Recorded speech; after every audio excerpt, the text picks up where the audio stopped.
Monster Girl Quest Paradox is the best game I've ever played, and yet, until now I have not told another soul about it. Why is that? A game that has been in development for over a decade and is still being updated, with stunning art, hundreds of hours of content, elaborate combat systems, and a wonderful, highly dedicated community that few have heard of. Well, the simplest reason is that Paradox is an H game. Unfortunately, this has doomed it to relative obscurity, but I mean it when I say it deserves so much more. Paradox is a series that originally released in 2015, with parts 2 and 3 releasing in 2017 and 2024 respectively. The game wasn't in development hell or anything, the third part is just that insane, and you'll understand why it needed 7 years of development later on. The developer, Toro Resistance, is a small company most well known for Monster Girl Quest, the visual novel used as a basis for Paradox. Playing it is not required to enjoy Paradox, but there are plenty of references and allusions. It's a more traditional heroic story compared to Paradox, which has much higher stakes. I covered that game in another video of mine that is similar to this one, so it's there if you are curious. As a quick summary, there was like a guy and like a monster girl and then God. I'll add in any necessary information as it comes up, so don't worry too much. In that video, I used the funny dog Gojo as my censor, but unfortunately for this one I have switched to drawing over every image in Photoshop. This is to keep the censoring more subtle when the game gets highly emotional. They are no masterpieces, but there's around 800 characters, so cut me some slack. Above all, it is to preserve the original art as much as possible because, believe me, coloring over beautiful art hurts me quite a lot. Keep in mind that a censor does not necessarily mean nudity. Sometimes the clothing is too skimpy, slightly see-through, there's a weird monstrous organ, or the whole thing is just an ungodly abomination that I had no idea what to do with. So I encourage you to look up any of the original art you are curious about. Goodbye, Gojo. We will miss you. By the way, this video took me half a year to create, so I would greatly appreciate if you could like and maybe even subscribe too. I'm already on thin ice with this topic, and I'm up against the big man YouTube here, so I need anything I can get. Oh, and please do let me know your favorite monster girl in the comments. I love reading through them, and there's plenty more options now for any taste. While the original Monster Girl Quest was a visual novel with rudimentary gameplay, Paradox is a full-fledged RPG most reminiscent of Dragon Quest in systems and Shin Megami Tensei in strategy. After all, there's a good reason why myself and others are so dedicated to this game. It's an experience like no other. Not just the hundreds of hours of content, but a fantastic story, lovable characters, plenty of humor, an entire roguelite mode, and of course pretty monster girls for all kinds of tastes. It is by no means perfect, but this obscure eroge that I had no idea even existed a year ago became my absolute favorite game ever. It's a long ride, but trust me, it's worth it. The game begins where all great adventures start, Iliasville, the humble hometown of Luca, the protagonist. Luca, like many others, aspires to be an honorable hero in service of the goddess Ilias, whose premier temple is right next door. Things aren't looking too bright though, as Ilias hasn't been seen in 30 years following the Great Disaster, a mysterious cataclysmic event that has shifted the fabric of the world with endless natural disasters. However, the night before his heroic baptism, Ilias appears in Luca's dream, covered in an eerie, almost otherworldly static, and speaking in broken text. It's unclear if this is a nightmare or a genuine vision. Hell, Luca is even old enough to know what Ilias even looks like outside of statues, so it's probably a dream. Becoming a hero and passing down the righteous law is cool and all, but Luca already has a set goal in mind.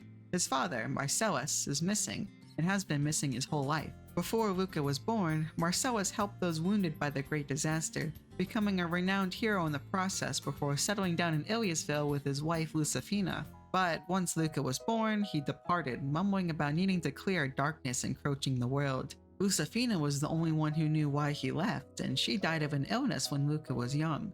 The one hit the hardest by this was Lazarus, Marcellus's best friend and former adventuring partner. After retiring with Marcellus in Iliasville due to a worn-out arm, Marcellus had an emotional breakdown at his best friend leaving without warning, without him, on an adventure and never returning, and he'll never know why. He became a drunken mess with alcohol and trash strewn around his house, but I guess that's better than the anti-monster terrorist he became in the first game. Well, there are rumors of him trying to assassinate the Pope, but he denies it. If you sneak around his house, you can find a letter with the writing, "That's not him," and "That grave must never be found," but he yells at you before you can read further. He sure causes quite the trouble gambling in other towns, huh? Still, he resolved himself to take care of Luca and Luca's childhood best friend, Sonia. Sonia is also the child of one of Marcellus's party members, Karen. but she and her husband died in a post-Great Disaster landslide while saving villagers.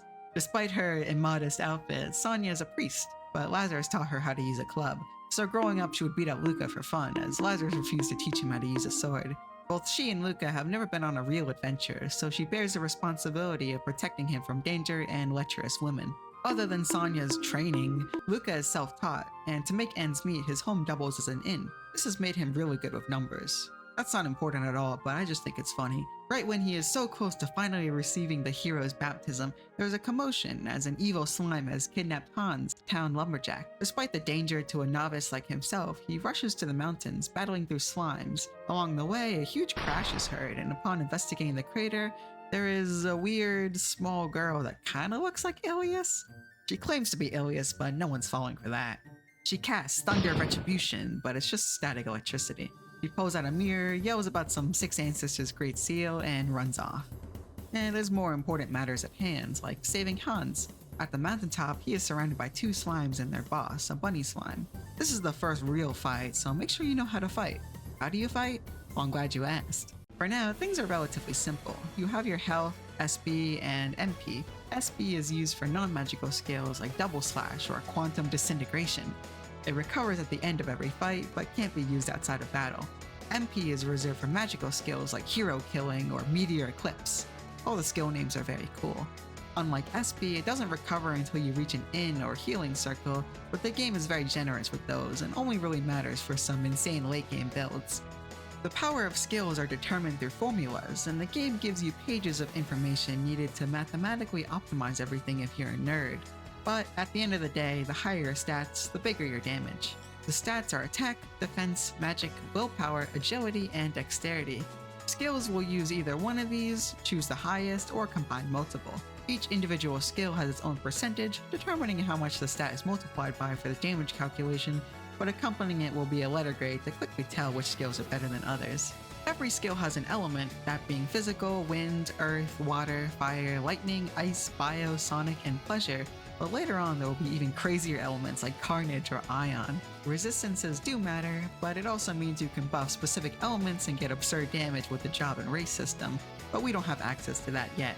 There are hundreds of skills at your disposal depending on which weapon you have equipped or the race of the party member. It is overwhelming, but soon you will be specializing into job, making it easy to build around a specific weapon or element for absurd damage. Alright, Hans. Luca drives away the slime and successfully rescues the lumberjack, but races down the mountain to not be late to his baptism. A similarly strange small Yoma interrupts us, asking if we saw a rabbit. We direct her to the mountaintop and she starts mauling the poor thing before realizing it's not the right rabbit and running off. Sonya accosts Luca for being late to the baptism and the two rush to the Ilias temple. The head priest sets up a mock baptism, the standard in the absence of Ilias, but Luca, Sonya, and the priest gaze in stunned silence as Ilias actually speaks. But her voice is frantic, nearly stuttering, begging Luca to save the world against the encroaching darkness. She does not have the strength to bless Luca, but believes in him to become a true hero regardless, then fades away. The three vow secrecy to avoid mass panic, and Sonya leaves, only to warn Luca about 2 weirdos fighting in his house. After prying them apart, the yellow one claims to be goddess Ilias, a far cry from the actual Ilias we saw a few minutes ago. The purple one claims to be Alice, the 16th Monster Lord, supreme ruler over all monsters. The so-called Ilias appears to be cut off from heaven and wants us to serve her, while the so-called Alice wants us to travel for her until she can contact her knights. Both want to return to their original forms. Historically, Ilias and the Monster Lords hate each other. There was this whole great monster war 1,000 years ago, so you can only choose one to go with you. For the sake of the video, I'll cover both sides. Choosing Ilias will have her shocked that we supposedly just saw her a few minutes ago, and also shocked that we not only have a best friend, but that Marcellus is alive, kinda. The world is not how it's supposed to be. Alice will boast about being the correct choice, but everyone just thinks we are escorting a lost child. We bid the village chief farewell, and here we learn some of the key weirdness of the world following the Great Disaster. Although the natural disasters have subsided, the amount of magic flowing in the world is much greater, allowing pretty much anyone to access it. An entire new continent forms, the Snow Continent, but not much is known about it. Most importantly of all is Tartarus, pitch black pits that appear all around the world containing dungeons with oddly advanced technology, but dangerous, hideous monsters. Tartarus expeditions have all but halted due to the risk posed. Very well, Sonia forces her way into the party, and we are finally ready to set who the hell are you? Mr. Hot Topic over here introduces himself as Nero, a totally innocuous traveler just passing through. He is bewildered by the casual use of magic as no one uses any in his hometown. He also says that Luca doesn't have a best friend, which upsets Sonia. He leaves. I just want a normal adventure, but luckily it's time for our first act of heroism. In the corner of the village, you can rescue a slime girl from a poison swamp. This is Lime, our first actual recruit and the bravest of them all. Alice hates her for being weak and Ilias hates her for being a monster, but we love her. From here on out, you can leave for Iliasburg, the first town, but it's a good idea to stop by the Ilias Temple as it's one of the most important areas in the game. Despite all the information I gave you, there isn't really a tutorial in this game. All of the information can be learned by talking to various NPCs or just experimenting on your own. Ilias Temple is the best place for that, as everyone in there will teach you the core gameplay mechanics. For example, rapiers deal a ton more damage to enemies inflicted with the burn status, which will dictate your entire battle strategy. The head priest is how you change your job and race. This is where the customization really opens up. There are a ton of jobs and a ton of races, covering nearly every style of gameplay you can think of. The best part is that any character can become any job, and once you level up a job, the abilities stay forever, even if you switch jobs. Abilities cost a varying number of points to equip, so while you can't just create a master of everything, you can cultivate any strategy you'd like. It will be some time before your jobs or races are mastered, but you can peak at the intermediate level, which are even more specialized in usage. Even further beyond are the advanced level, but you can't even look at those yet. There's also a suspicious looking door on the second floor, and that'll be important very soon. On the way there, Alice will present you a gift, the Angel Halo, a grotesque sword forged from slain angels. Once wielded by the legendary hero and devout Ilias follower Heinrich, it eats the magic of anything it touches, including the wielder. Oh, never mind. I guess Alice left it at home. Instead, you get the Pocket Castle.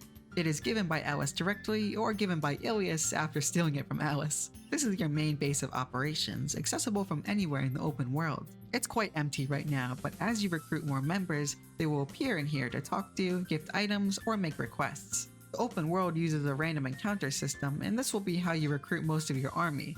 There's a set chance to recruit someone, but it can be boosted by certain jobs, and it rarely takes more than 1 or 2 tries in my experience. Your combat party contains 4 frontline members and 4 reserve members, so it's never a bad idea to keep trying new formations. Except for super bosses, newly recruited members will always match the intended level for that point in the game, so you don't even have to grind at all unless you insist on using a certain character forever or are playing on the harder difficulties. The random encounter raid is pretty harsh, but the seemingly worthless Gadabout job has an early ability that decreases or increases the encounter rate, and with 8 party members you can pretty much freely customize how many random encounters you get. You can roam the map and take a sneak peek at the future story locations, but there isn't much point unless you want to try beating up higher level monsters. Be careful though, if you die, you aren't given a normal game over screen. You are sent to an eerie location between time and space, with only the Reaper in sight. The Stone Cold Shinigami only tells us to step onto a pentagram to return from whence we came. If you peek around though, you can find a strange tunnel of light. The Reaper warned us that if we enter, we will never come back. After a small camp, Luca gets a strong vision of the Heavenly Knight Granbaria waiting for him in Iliasburg, but it's actually the White Rabbit. This jovial, space-time bending fellow shares a creepy resemblance with the Reaper. She claims her only purpose is to guide Alice, but she's definitely the perpetrator of Alice's whole situation. On the other hand, she had nothing to do with Ilias' situation, merely blaming it on how many people she pissed off in the first game. That's right, this Ilias is the Ilias from the first game, which is considered to be the true history. She doesn't have much memory of what happened to her, and White Rabbit considers killing her to keep the world on the path of the true history, but ultimately doesn't in order to not spread chaos. Humanity and the heavens consider dark energy and chaos to be the same thing, but they are truly 2 separate things entirely. The intersection of holy and dark energy, 2 opposing forces, creates the almighty power Ilias once sought. An unrestrainable, primordial force. That is chaos. White Rabbit refuses to turn Alice back, so we point her swords at her, but she just copy and pastes a bunny slime from another dimension to fight us instead, dropping a key on the way out that only Luca can see. That key opens the mysterious door at the Ilias Temple, the door to Hades. This place is similar to the one seen after death, although the Reaper is surprised to see Luca in the flesh and not as a soul. It is only us here, no companions, and not even a god like Ilias is aware of the place. It acts as a collection of Luca's memories, allowing you to replay bosses, change the difficulty, or challenge the Reaper herself in 2 ways. One way is an actual fight. Before you can fight the actual Reaper, she copy and pastes a version of Alice in the same way the White Rabbit did. This Alice is from a bad end of the true history, where we never helped her, leaving her injured in a crater instead. Once that's over, you can fight the Reaper, who is obviously holding back, but winning accomplishes nothing. The other way is a pure damage test with 0 defense, 100% status infliction, and 3 free turns. You get some pretty nice rewards for hitting high numbers, so it's worth trying out. That's all for Hades, but the Tunnel of Light remains, so we will probably be back. In reality, Luca was just staring at a wall the whole time. Eliasberg is pretty cool to our rural village heroes, but we will need leads on White Rabbit. Luckily for us, the best information broker in town, Amira, is here. Having the top half of a snake and the bottom half of a person, she was resigned a terrible existence, but her skills in talking make her one of the most useful characters in the game, somehow. With her, we will always know where to go next. Except she's gone. She got kidnapped by bandits. Not just any bandits. The 4 heavenly bandits. We infiltrate their base, a random cave in the mountain, and the first bandit, the Goblin Girl, meets us. She shows us 3 graves of her victims before asking us to hand over our stuff. We don't, and she runs off. Same for the next one, and the next, and the next. They were just playing pretend, and Sonya starts to feel bad. As for Amira, she was just sleeping in a trash can they randomly swiped, then dumped her on the side of the road. As for the bandits, Alice and Ilias suggest execution, but Luca and Sonya take them back to Iliasberg to apologize and get them jobs. You can even recruit them, and they will set up small shops in the Pocket Castle for blacksmithing or selling rocks. Amira can be found chilling by the hotel, but the price of the information is 15 grand, or a small side quest. Phoenix tails are an item that revive a party member, and there has been an uptick in phoenix tail trafficking. Normally these are a fairly rare item, so there must be a phoenix girl in cohorts with the Mafia. Amira has narrowed it down to a Mafia member in the nameless slums, and we head there to investigate.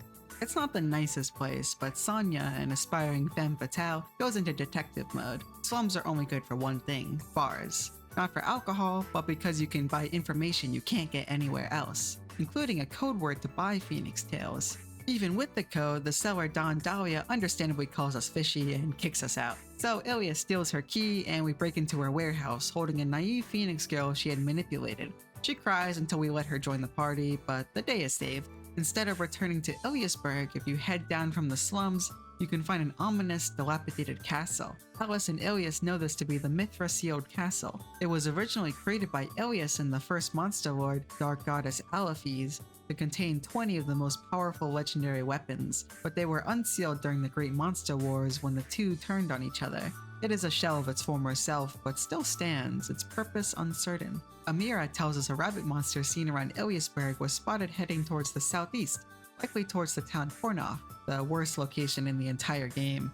I agree with Sonya that it should be destroyed by a meteor. Every damn person here is a pervert, featuring wonderful characters like Mr. Condom, who teaches about proper contraceptives. He's actually not that bad. Or Penis, whose name is Penis. Yeah. How about Cockeween, who was literally just Cacuine from JoJo's Bizarre Adventure? You actually don't see him until way later in the game, but I just wanted to avoid talking about this place again. Luckily, you can head straight to the inn where the rabbit was seen, but it's just a normal rabbit girl. She has heard about White Rabbit, finding her strange for their species.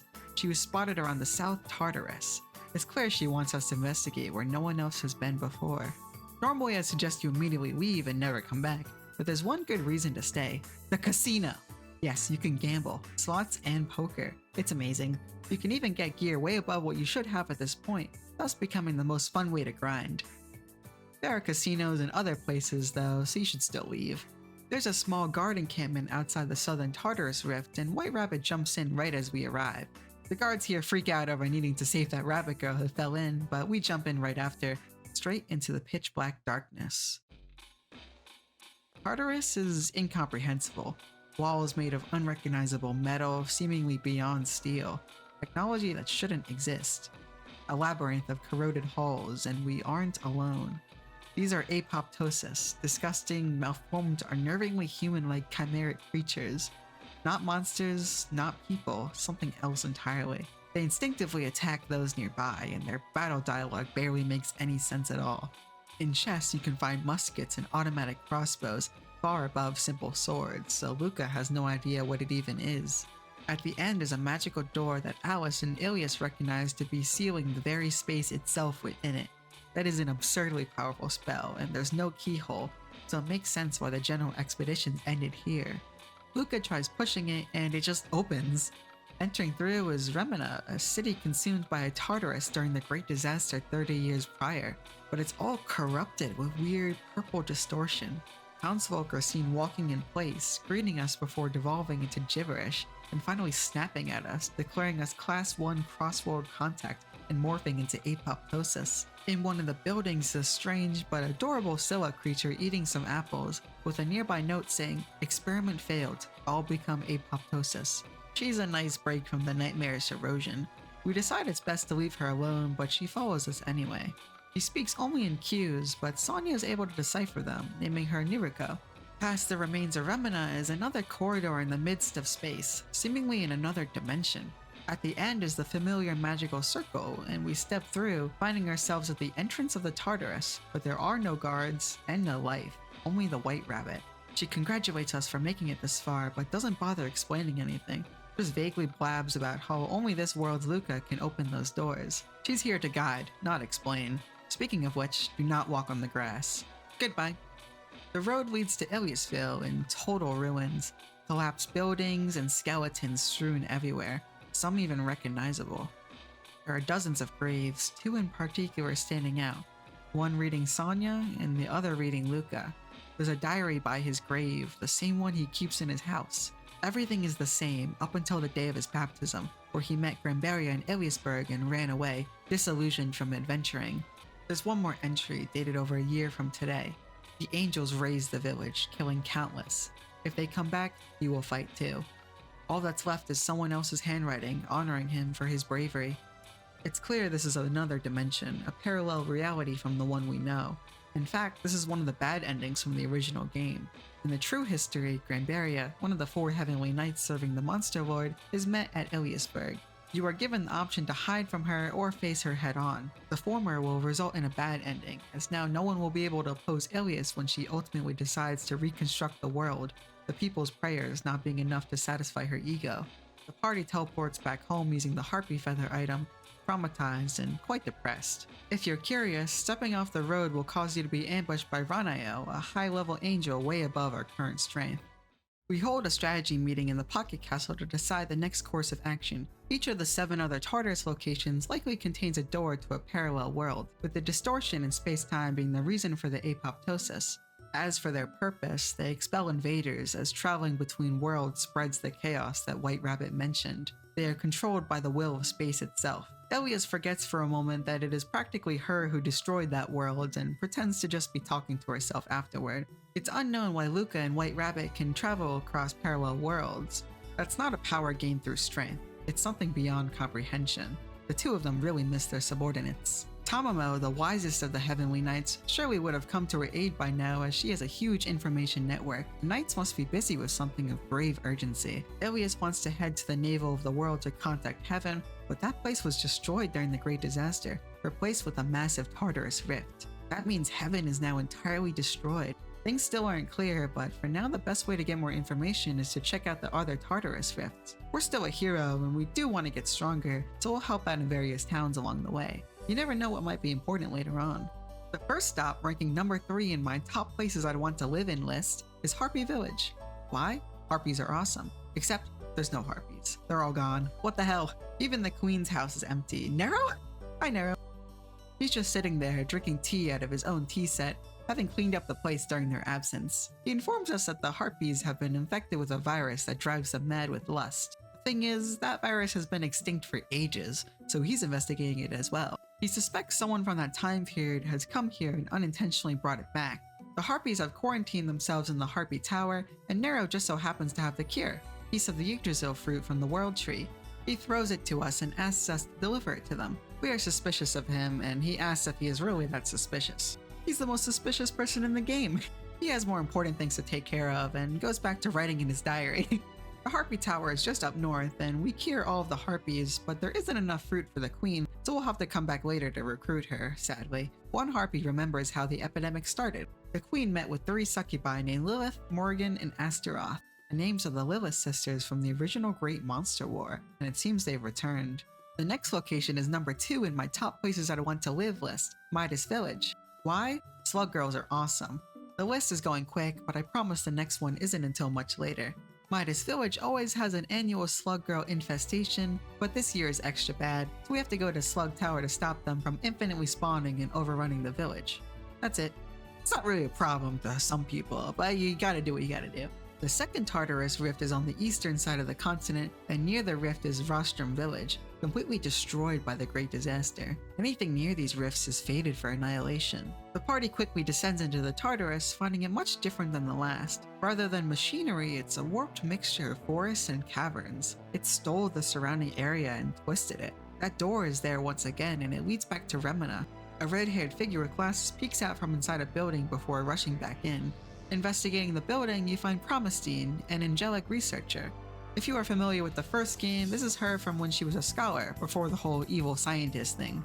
Still, she is absurdly smart, and it seems like she has been trapped here for a long time. 200 years, in fact.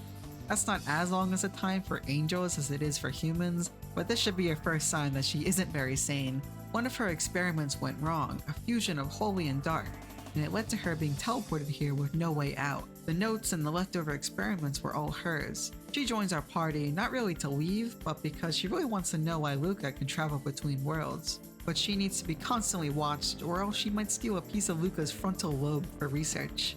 Much like Nuriko, it's not clear what world she is from. The next parallel world is a lot less scary, thankfully.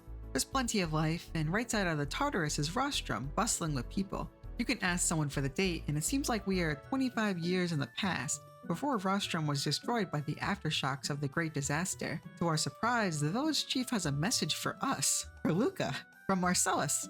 But Marcellus should be an adventurer around this time. Luca wasn't even born. He has been dimension hopping like us after all. He's been missing for so long that who knows when this was written. Time in parallel worlds does not pass equally. To my son, Luca, if you are reading this letter, it means I haven't returned to Iliasville. Most likely, Lucifina isn't with you anymore either. If she were, she'd never allow you to leave on an adventure. Please forgive your parents for not being there for you at such a crucial stage of your life. Seek Michaela's help, Luca. She lives in the hidden village of Enrica. Michaela should be able to help you if anyone can. It's a simple letter, but it really says a lot about Marcellus. Whatever he is facing, it certainly isn't a selfish mission. Luca and Sonia have no idea who Michaela is, but Ilias does for some reason. Michaela and Lucifina are sisters, making her Luca's aunt. Ilias doesn't want her to see her in this form though. There's 2 more important bits of information you can get in Rostrum by exploring. The first is the location of a famous chef's house who plans on bearing his chef's license under a tree when he dies, since he doesn't have a disciple. Now if you go back to the broken Rostrum, you can steal it from his grave and become a chef. Yay! The other extremely important and easily missable detail comes from a random villager who lets us know that Sonia's mom dresses very inappropriately. That's it. Enrica is hidden within the Lost Woods, which is pretty much an entire dungeon meant to keep the village isolated. The villagers give us the cold shoulder until they realize that his name is Luca. Michaela's house is empty aside from a single elf who immediately breaks down crying upon seeing us. Michaela left the village a few weeks ago, saying there were people she needed to stop no matter what. Ben told her that if a boy named Luca ever came looking for her, it meant she had already lost her life. Well, that's another relative gone, and another dead end. The nearest Tartarus rifts are on the Centaura continent, so we will need a ship to cross over there. The elf warns us about going there, as not only are the 4 human nations at war, but the monsters are undergoing their own power struggle.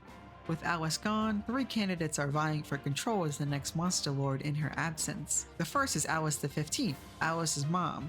Alice believes she must be a fake, as she died exploring Tartarus a few years after their appearance, with the Heavenly Knight Tamamo raising her instead. She claims to be the rightful heir, and as such gained control of the Monster Lord's army. The next is Black Alice, better known as Alice the Eighth, a legendary Monster Lord from the era of the hero Heinrich, extremely strong but just as violent. She was said to have been defeated by Heinrich, but following that, he assaulted heaven, slaying angels. His fate unknown, so who knows what truly occurred. Fake or not, she is in control of the more extremist monsters. Lastly is Alice the 17th, a title that assumes that Alice is already gone and she is queen. Not much is known about her, she does even have an army, and yet she is the scariest. She defeated several powerful monster leaders, then fought the Heavenly Knight Grambaria to a draw, all in one day. Yet she claims she can't afford to show her true power. Who knows what will happen when Alice shows her face in Suntora. Regardless, there's no time to wait. The party heads to Iliasport, but all ships are closed due to a mysterious storm preventing passage. Alice suspects it to be the work of Alma Elma, the Heavenly Knight and Queen Succubus, but Ilias uses her faint meta-knowledge of the true history to know for certain it is her. But how will we get across the sea now? Hi, Nero. He rushes in out of nowhere to solve her problem. In a hidden cave to the west is an artifact called the Poseidon's Bell, which shields a boat from any storm. We thank him for the help with the harpies, but he shrugs it off as nothing compared to the value of coexistence between humans and harpies. What a cool guy. The Cave of Treasures is a fairly standard dungeon with mimics and kitsune until the very end where Nanabe blocks our path. Hamamo's aide, a seven-tailed kitsune, is much too strong to be in this area. She wipes the floor with us when suddenly Alice the 17th appears and strikes her down with Vaporizing Rebellion Sword, Grambaria's signature move. Hamamo walks in, spouting nonsense, but the 17th recognizes it to be a scene copy and pasted from a parallel world, which only one person could have done. The White Rabbit pops out, having been caught in the act. She was just trying to keep things as close to the true history as possible, but someone is preventing her from doing that, and is actually actively making things worse. White Rabbit is meant to guide, not intervene, but the 17th is not from this world, so rules don't apply to her. Erasing her from existence will have no effect on chaos.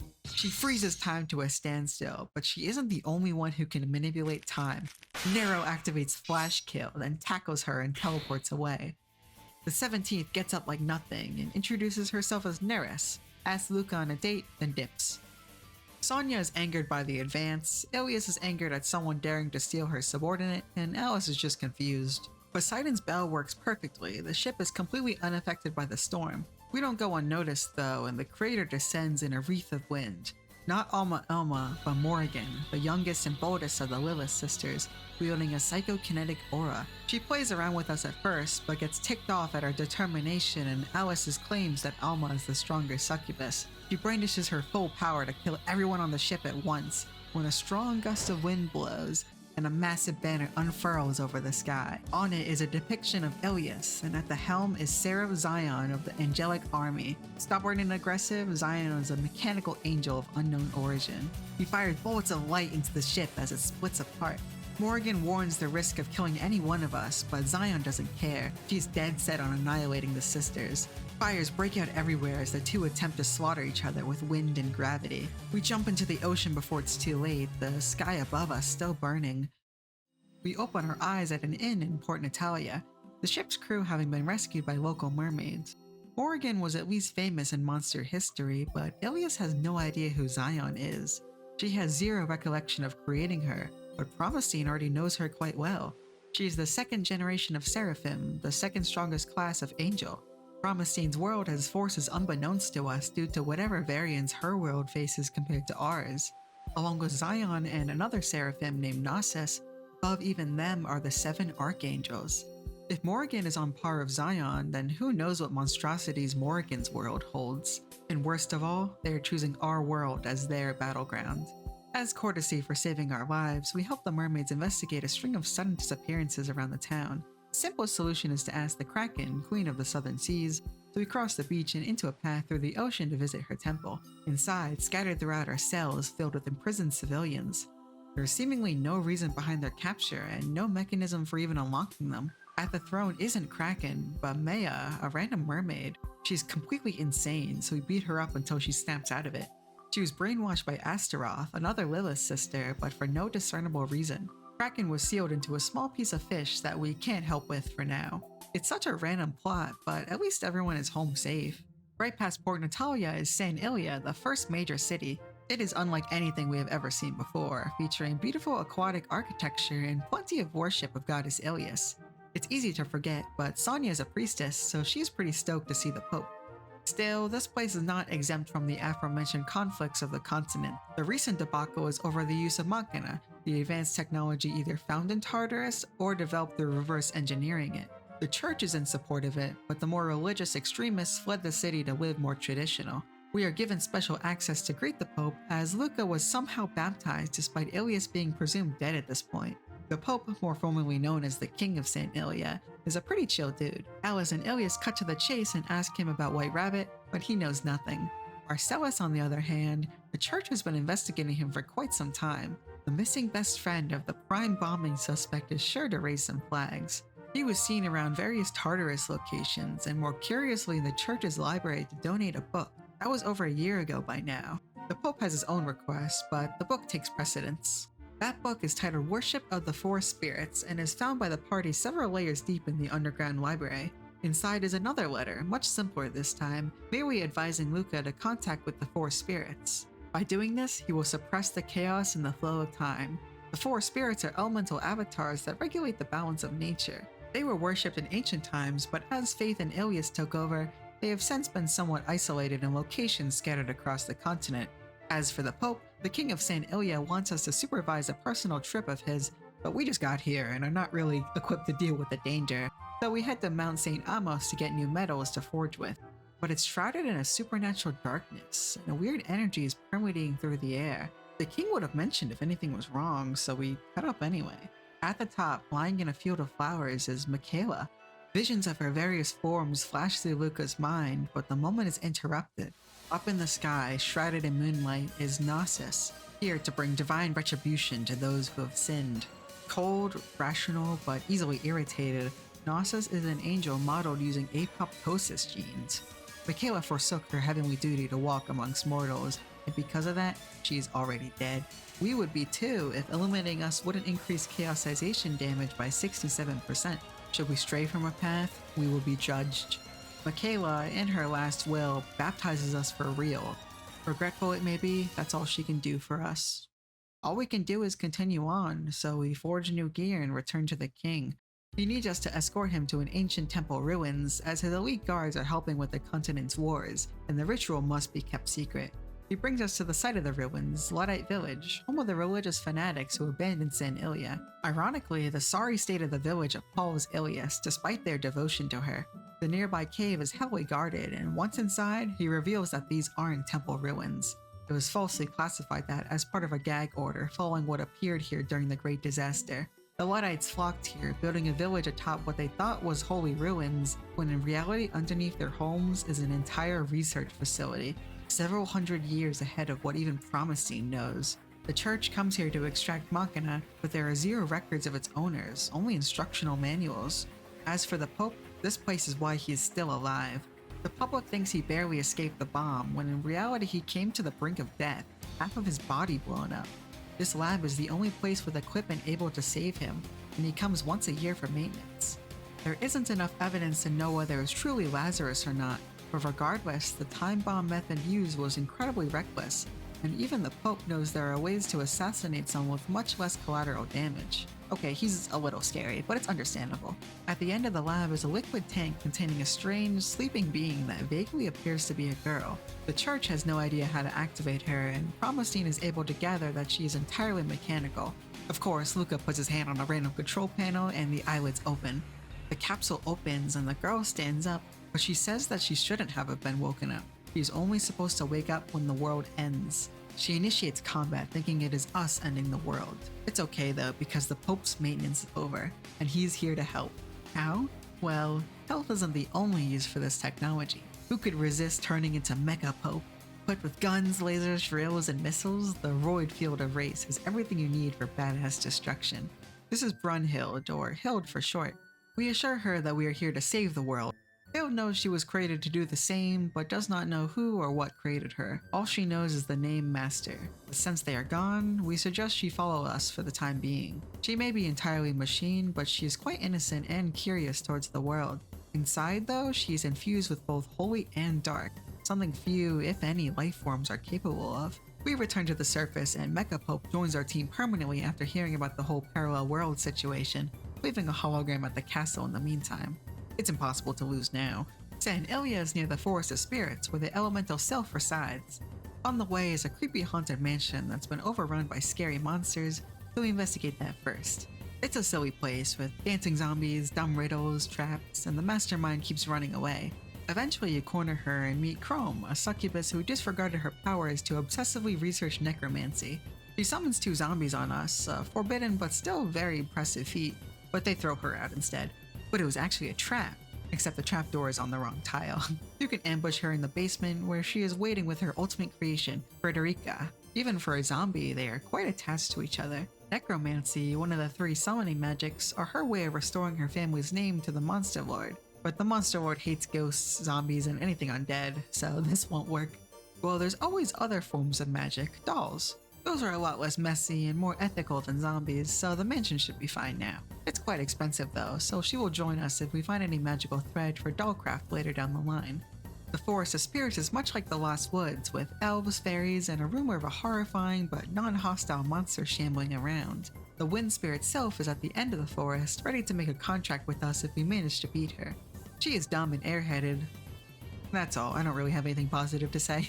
This is pretty different from the True History's 1v1, since now we have 8 party members to beat her up. Once you form a contract, Luca and any party member with the Spirit Summoner Advanced class gains a strong AoE wind skill that additionally applies an evasion and wind defense buff. Wind tends to be good against angels. Angels. The armored berserker materializes behind Luca, screaming the word angels over and over, swinging rapidly. This feral stone-skinned monster cannot be spoken with, cannot be reasoned with, and cannot be beaten at our current level.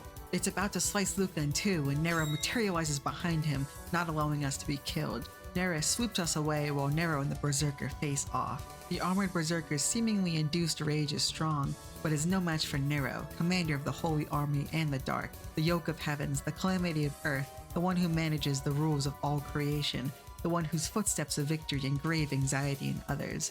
The morning star of the heavens, the unlucky star of the land. His skin turns purple and demonic eyes of the Yoma sprawl across his forehead, prismatic wings sprouting from his body.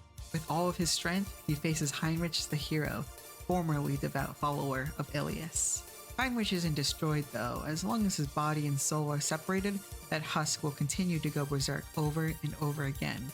In a daze, Luca experiences a flashback of a time he never experienced, a memory that never occurred. Sitting with Michaela in her home, she recounts the history of the universe. Light and dark, 2 primordial forces, circulated around the atmosphere of the planet. Chaos kept them apart, so in retaliation they slowly acquired their own will. Light morphed into Ilias, and the dark into Alephes. Ilias began creating others in the image of herself, starting with 2 twin angels, one of which being Michaela. The other sister rebelled against Ilias and her schemes, becoming a fallen angel and wandering the earth. She fell in love with a hero, lived as a human, and died as a human. That was Lucifina, Luca's mom, making Luca a half-angel, enough to spur the rage of Heinrich. Luca doesn't know this, but since in the true history Luca and Alice got married, based off of Nero's Yoma appearance, his holy attribute, and his interesting personality, he and Neris are probably his other selves' children. Where they stand in the holy and dark conflict is anyone's guess. After getting up from his comfy bed in the Pocket Castle, the next destination is the Safina region, a total desert but home of the Sabasa Kingdom, the Earth Spirit Gnome, and another Tartarus Rift. First stop is Monte Carlo, another slum, but slightly more put together thanks to the underworld's influence and the help of a local hero. Most of its commerce comes from people stopping by on their trek to Sabasa, all of the items coming from the Alka Company, clearly a black market operation, but untouchable thanks to a powerful patron. That patron? Some guy named Lazarus. Sonia doesn't think it could possibly be her uncle, but some informant reassures her that there are lots of guys named Lazarus. Regardless, he doesn't even have a family, although he is raising his companion's daughter, a priestess or something. Everyone immediately stops charging us for services, although we will need proof to meet with Elka himself. You can talk to Lazarus for a letter of introduction, but he will only offhandedly mention knowing Elka through a poker club. It's just grown-up stuff.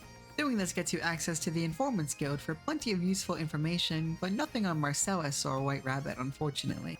But this is how you get the magical thread for Chrome and a hint at 2 jobs, including one of the most powerful jobs, the Time Mage.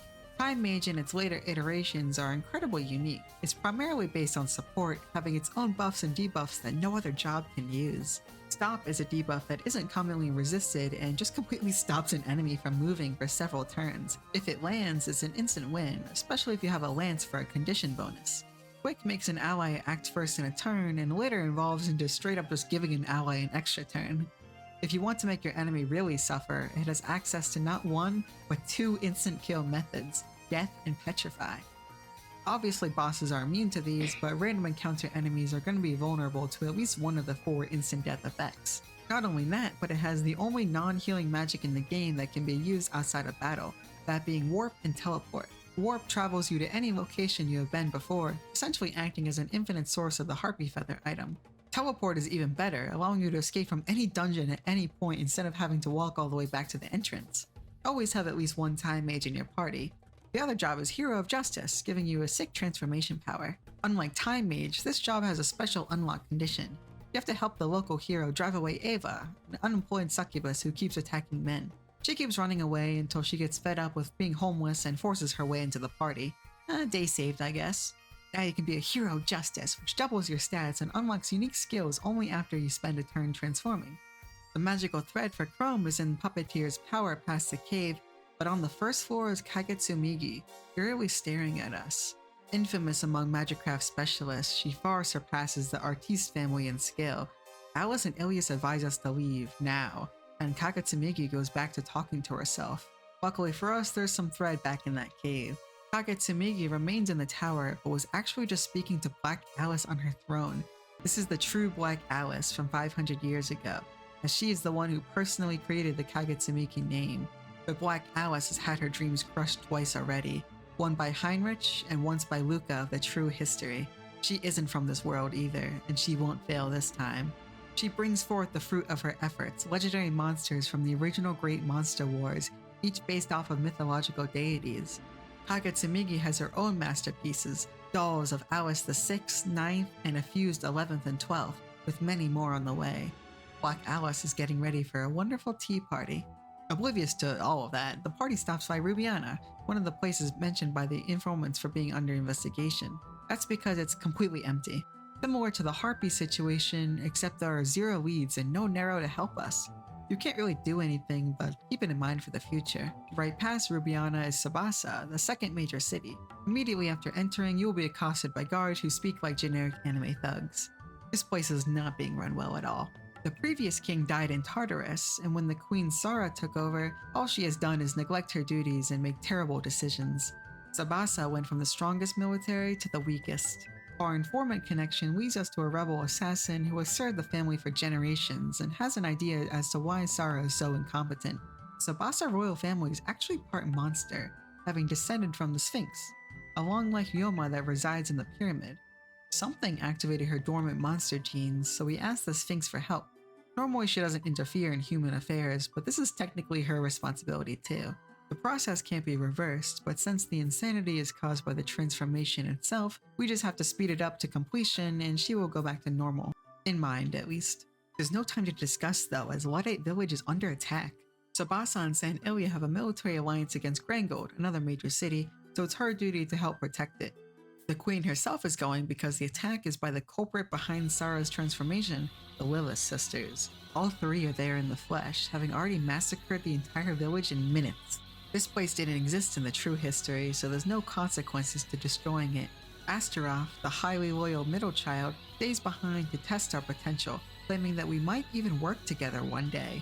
She too wants to save the world, but we wouldn't understand. That's why Alice's mother removed Alice from her plan. Until we meet again. This could be foreshadowing, or maybe Luca is just secretly evil. I don't know. Sara returns to Tsubasa to explain herself to her citizens before abdicating as queen and introducing a democratic parliament in her place. It's her apology for all that she did and gives her a valid excuse to come with us to save the world. The party is getting more royal by the second. We get word of a civil war in Magistea village, or Witch Hunt village depending on who you ask. Unlike previous missions, this is one where you have to pick a side, and it's not black and white either. The village has a miserable history, having oppressed women to the point that few lived past their 20s. Lily and Lucia were research partners who gave the girls of the village tentacle magic to defend themselves with, the result being the men gone or dead, except for the compassionate ones. The strife comes from what to do now. Lily wants to give the magic to other oppressed girls in the world to help them stand up for themselves, but Lucia fears that the power will be abused as a tool for oppressing the weak, further perpetuating the cycle of violence. There's really no way to predict the future, so you just have to pick whoever you sympathize most with. The game does slightly favor Lucia though, as the experimentation Lily employed to gain these powers are cruel, and the Monsterpedia, the place where you can read about enemies, implies that she killed quite a lot of innocents too. Morally gray situations make my head hurt, so let's go gambling. Grandeur is a casino town with a massive theater. There's an incredible set list featuring idols like Saki-chan, Saki-chan, Saki-chan, and last but not least, Saki-chan. She charmed everyone into being obsessed with her so she can be the only performance. It's an incredibly annoying fight that will teach you the importance of status resistances, but she's also an incredible ally. Once you beat her, she forces her way into the party so she can go on a world tour, but she stayed on my main team for a long time. It's an easy way to access the Superstar Intermediate job, and her talent increases her status infliction rate. There's a specific singing skill called Lucky Song that doubles the XP and gold gained from a battle, which is super helpful for keeping on pace with the difficulty curve. With the theater restored, you can now perform with your party members. There are 76 short performances that your recruited members can perform, each giving an item or gift for a companion afterward. Gifts can be given to your allies waiting in the Pocket Castle when they aren't in your main party. Each ally has different preferred gifts, and they will give you items and accessories after a certain affection threshold. Certain gifts can only be obtained this way, like an item for free Saki-chan tickets, which is obviously the best one.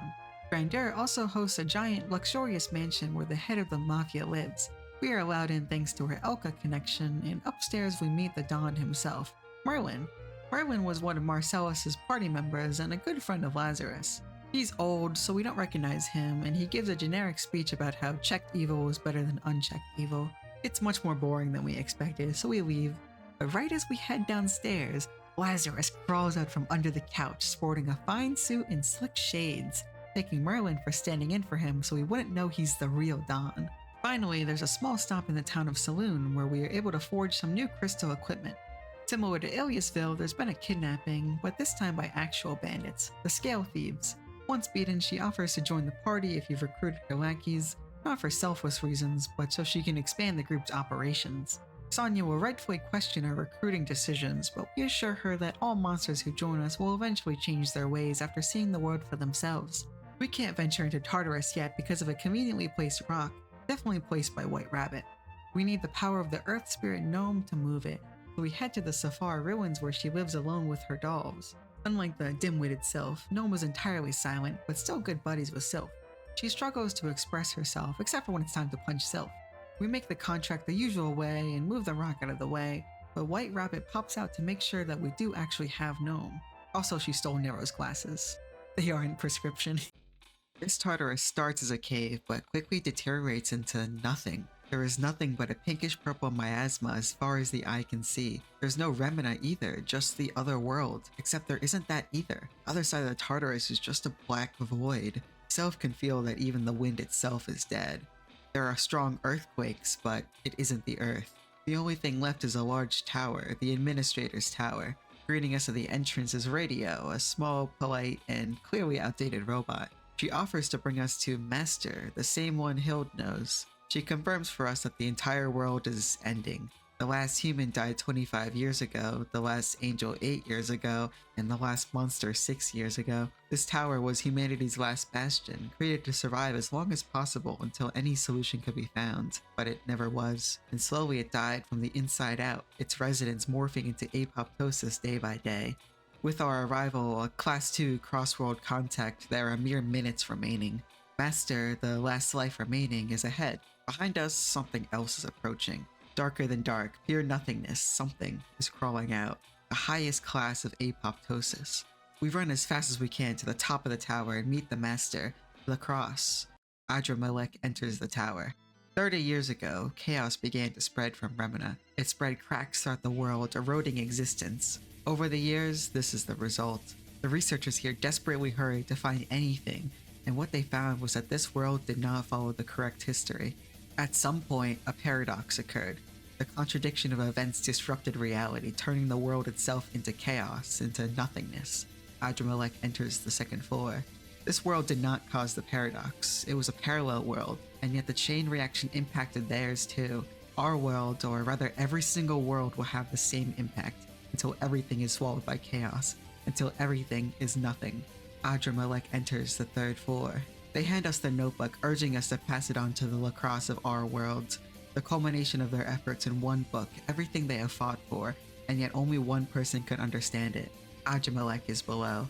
Chrome knows this best because Lacrosse is her sister, or I guess another Chrome sister, a Chrome long gone. Still, Lacrosse tells Chrome that her sister is likely treading the wrong path and to go save her. save her real sister. The cross asks us to take radio with us, not being able to bear seeing her destroyed. We do. Having two lacrosses in one world would expedite chaos, but if it's just radio, it should be fine. We thank her for everything. Adramelech enters the floor. She gathers the last of her Sokdu cross and we run back to the rift. We run through the halls, only mere walkways remaining in the world, when Adramelech appears. Possessing both angelic and monster characteristics, this being is incomprehensible. She's near dead from lacrosse, but even then it takes all our effort to finish her off before it's too late. We sprint through the rift, desperate to return home, but something grabs Luca, Adramelech. She can't be killed. She is woven into the fabric of reality. Every time she's defeated, she returns even stronger, until everything is erased. Adramelech is sliced into two. A flash kill that lasts only an instant, an unforgettable face, the one Luca has been chasing all his life. Marcellus, clad entirely in advanced machina, the look in his eyes alone speaks a long story. He barely resembles his original self, but it's still him. He tells us only to protect our own world. He will protect everything else. And he turns his back and steps deeper into the void. If it wasn't clear before, now we are certain. We need to stop chaos. The one good thing is that we aren't short of leads. Most of them involve people we have no way to get in contact of, but there are still ones we can pursue ourselves. The remaining four Tartarus, the Spirits, and the next major city, Grand Noah. Grand Noah is under attack by Grangold, the last of the four major cities, except there is seemingly no reason. They were attacked suddenly. The Grangold army consists of magical ants and golems, so hijacking is the most likely scenario. Grand Noah isn't completely innocent though, as their queen is being advised by an intelligent Yoma, which is highly unusual for a human civilization. To cross over to the region, we head to Port Marley, but the Navy, an unaffiliated third party, has it on lockdown to protect Grand Noah from spies. There's also a ton of Navy Seahorse Marines. We convince a random one to give us passage to the Navy headquarters so we can see if we can strike a deal. Leviathan, the Sea Dragon Navy Admiral, won't let us pass as civilians, that's bad for their reputation, but will let us pass as an official Navy support team. We just need to help them take down the Fishy Pirates, whose leader is the descendant of the infamous pirate Rosa. But the Fishy Pirates, Bonnie and Ashel, meet with us and offer us a ride if we help them steal some of Rosa's treasure from an island, although the Navy will probably interfere. For pirates, they aren't that scary. They only steal from other pirates or the Navy. They're just in it for the love of the game. You can side with either group, but either way you get a bunch of benefits and your own ship to sail on. Leviathan may be hot, but unfortunately for her, Sylph wants to be a pirate, and I love One Piece. This time around, Grand Noah is the first stop. We camp beforehand, and it's around now where the weighing inadequacy is starting to get to Sonya. All of our allies are strong monsters, angels, or modified humans, while she's just a normal human. She grows along with us, but the future is concerning.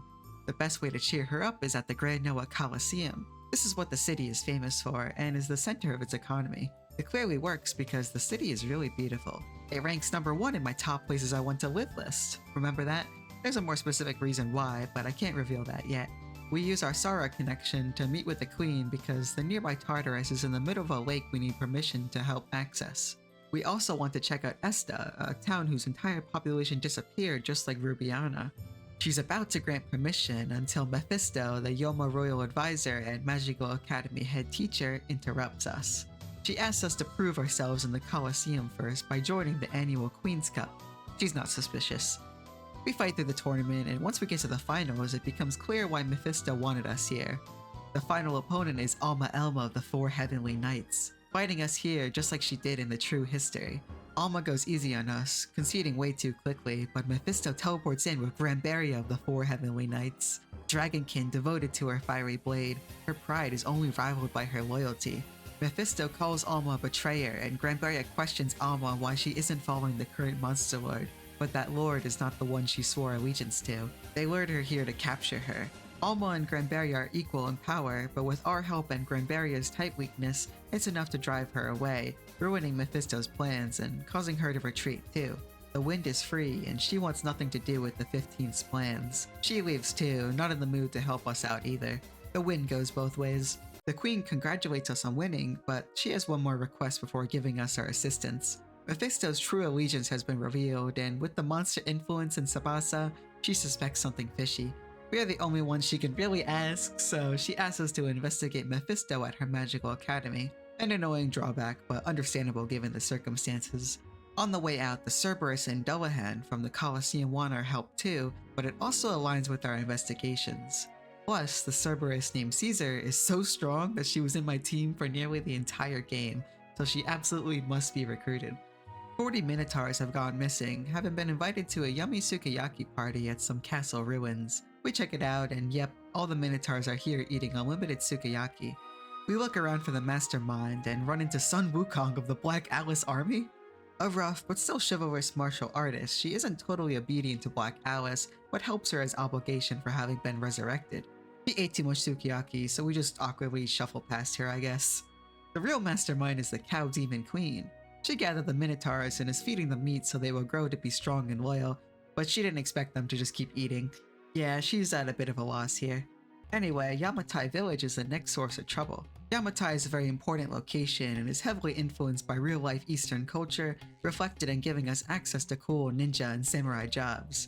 Yamatai doesn't really worship Ilias, instead they have shrines for cats, foxes, tanuki, and snakes.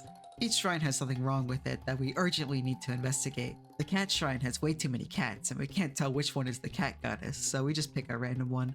At the fox shrine is Nero.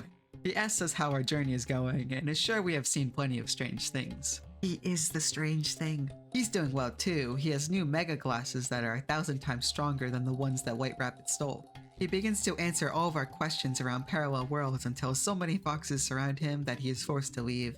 The real issue is not Nero being here, rather the Heavenly Knight Tamamo's depression. He tells us that Alice's predicament is her mother's doing, specifically so that she herself could shoulder a great burden. Even though it's the only way to save this world, she can't bring herself to make a choice. She doesn't say anymore. It's not really an issue with the shrine itself, so we just move on. The Tanuki shrine is missing a Tanuki because she was dared to visit Orochi's cave, housing the titular Yamata no Orochi. You can tread the cave safely, but don't go too far unless you want to wake up a super boss. Lastly is the Snake Shrine, where an albino snake girl has formed an army to ally herself with Black Alice. But by the time we get there, Neris has already trashed them. We weren't supposed to see her though. Problem solved. Now Cerberus and Dullahan are recruited for real. Want to beat a super boss? Now you can. I'm not aware of the actual meta of this game because of how much experimenting you can do on your own, but Cerberus has to be up there. Cerberus specializes in beast skills, which has a special conditional bonus where you gain an extra 100% damage against blinded foes. This is the same as other conditional bonuses, but there's more. Building around beast-related races and jobs typically has you use the Fang class of weapon. Each weapon has their own special properties, some better than others, but Fang's ability is perfect for this. Its property is an extra 100% damage against blinded enemies, which stacks with the other 100%. A 200% bonus may not sound like a lot, and you would be right, except I'm no math expert, but I'm pretty sure this bonus is exponential, not additive.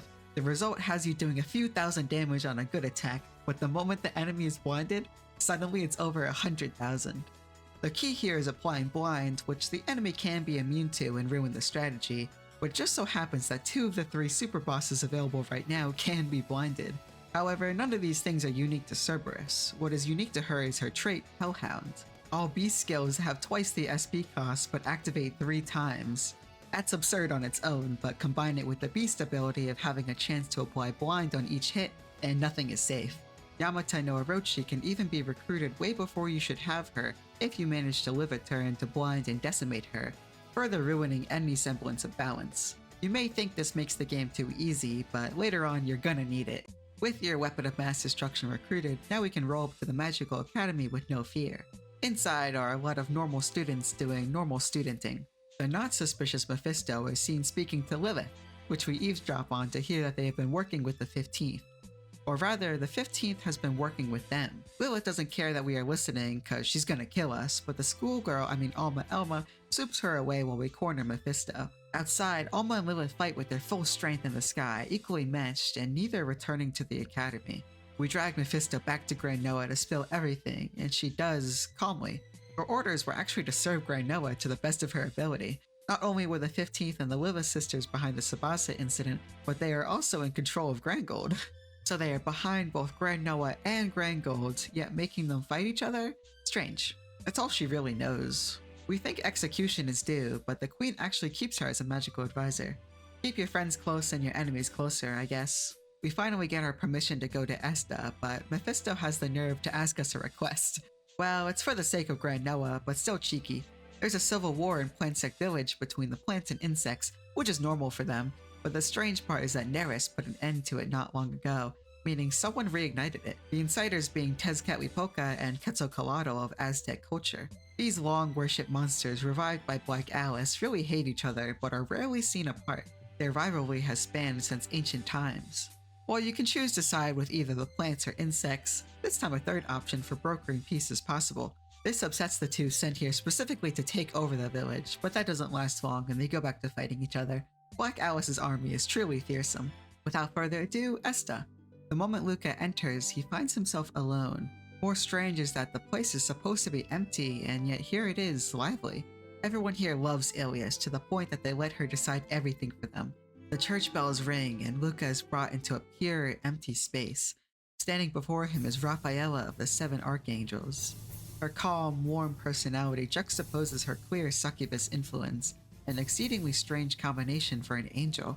She boasts about the beauty of this world, hoping that we, the child of Judgement, see its magnificence too. A distortion ripples through the air, and projecting in is Saja of the Six Ancestors. She may appear arrogant, but is it truly arrogance if it is backed up by the pinnacle of monster ability? She laughs at Esta, calling it a society of slaves. Luca, the destroyer of worlds, should know better. Raphaela retorts by calling her freedom the freedom of the strong to oppress the weak. When left alone, the strong will prosper while the weak suffer. Ilias's guidance, or the Dark Goddess's privilege. Don't forget, the time for a decision will come soon.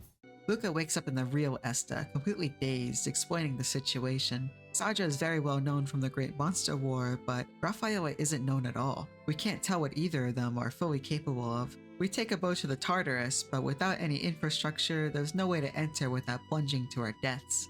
We turn back to head to Grand Noah, but something is approaching. Rising from the Tartarus is either Seraph Gnosis or Seraph Zion. We got too close to the Angels' territory. Crossworld deviation is already at 77%, so a Class 3 crossworld contact would only increase erosion by 8%. In simpler terms, they're gonna kill us. Luca accuses them of kidnapping all those people, and they realize we saw it, the Angelic Dominion. It would be improper to execute us. We are chosen. Survive until the day of judgment. One second everyone is trying to kill us, the next second they want us to trust them. It's very confusing. When you don't know who to trust, the best thing you can do is work on yourself. Right nearby is Undine Spring, where the water spirit of the same name resides. Undine agrees to a contract, but someone else doesn't. Arabeti, the fourth Heavenly Knight, a colony lifeform of countless monsters united by a firm will. She was ordered by the 15th to stop our contract, but the doubt in her mind, her thousand wills, is palpable. Is she here out of free will or force? She can barely fight when her body screams at herself, leaving us to get our contract. Whatever the 15th has them doing is clearly causing an intense mental strain. That's all for this region, and we can't do anything in the gold region with the war going on, so it's time to put an end to it. Also because war is bad and all that. Mephisto's strategy is to engage in large-scale combat as a distraction so we can sneak through Gold Fort, the choke point, and contact a few assassins in Goddard who will help us infiltrate Grand Gold Castle and deal with the hypnotized Ant Queen. I just hope we remember all of that. And we better remember, because if we fail, we will be labeled unaffiliated terrorists. Thankfully, she has arranged some special help, one being Alma, who greets us at the ruins and joins our party. She tries to convince Tamamo to help too, but she is still in a slump. Now theoretically, you could just teleport away and use the busted Alma Elma to cheese every super boss available, but that would be unethical. So instead we go to Goldfort together, where she promptly knocks out every guard for us. But when two of the Lilith sisters shows up, she's forced to protect us by stalling them alone. The town of Goddard has a strong aura enveloping it, which Sonya recognizes as being quite indecent. The sisters have an iron grip on the entire region. We go to the bar and order extra large chicken. Woohoo, chicken! But there is no chicken, just an assassin. A master of disguise who can blend into any environment without suspicion. Nero? He's the spy, it's him. Well, he wasn't originally, but he tried asking the first spy about what's going on, but for some reason he kept thinking he was suspicious and causing a scene. So now he's laying in a corner incapacitated. Rangold has an army of powerful magical golems, so our next guest is the anti-golem specialist Mephisto. Golems are just magic, so with a special amulet, she can turn dozens of them into piles of dirt. Meanwhile, the Grand Noah army is charging forward, and on the enemy front lines is the king himself, co-ruler along with the Queen Ant. He is stabbed through the chest, but he isn't phased. Nothing hurts him, not even a dozen piercings. With a blank face, he summons light from the sky and rains it down effortlessly. The so-called human king then returns back to his queen. Once we infiltrate Grand Gold, we convene with our final contact, the boss of the underworld himself, Lazarus. The gang is pretty shocked to say the least, Lazarus too. To be fair, who would expect these kids to be involved in a plot to overthrow the government? He promises to explain himself later. First, we have a time-sensitive operation. Lazarus is going to set off several bombs to cause a scene while we slip under the sewers. But don't worry, it's not indiscriminate terrorism, it's discriminate terrorism. There's a difference. I wonder how he got so good at bombing. Lazarus and Merlin accompany us through the sewers until we meet the king. He gets ready to smite us, so our two favorite criminals stall him the best way they can. Luca might have qualms killing a human, but him? Not so much. He shoots him in the head, but that only pisses the king off, and he brandishes his magical power to turn into something different, something vaguely human. This is the real source of his royal lineage, proto-human blood. Those are the humans before humans, emotionally unstable magical chimeras created by Ilias. They didn't live long before being eliminated and replaced by humans, but some remnants persist. Lazarus and Merlin have no chance against this guy, but their underworld experience was built on dealing with people much stronger than them. Dying here would leave a bad impression on Luca and Sonya. The Berserk King has no time for this, heavily wounding the two, but someone passing by uses Earth Taoism to help them out. Upstairs, Lilith is found on the throne as expected, but even she isn't powerful enough to hypnotize the whole nation. The true culprit is someone far more knowledgeable in magic. Tamamo, the fair, golden nine-tailed great kitsune. A different Tamamo, one from a world covered in darkness, one of the 6 ancestors. She crushes us with ease, so our world's Tamamo arrives to save us. The difference in appearance is because that isn't Tamamo's true form. In the true history, the 6 ancestors were sealed along with the Dark Goddess by Ilias during the Great Monster Wars. Tamamo escaped the seal by sealing herself first, at a significant cost to her power. With a single chant, she is restored. The two clash while we manage to genuinely push back Lilith. Only an all-out fight to the death would suffice, and she's convinced we may be of help to the Dark Goddess. On the other hand, Dark Tamamo wants to kill Tamamo for abandoning her post. Tamamo's unsealing won't last more than a minute, while Dark Tamamo has no such restraint. So, to retake our grounds, Nero and Neris warp in and instantly go all out, blowing the place sky high.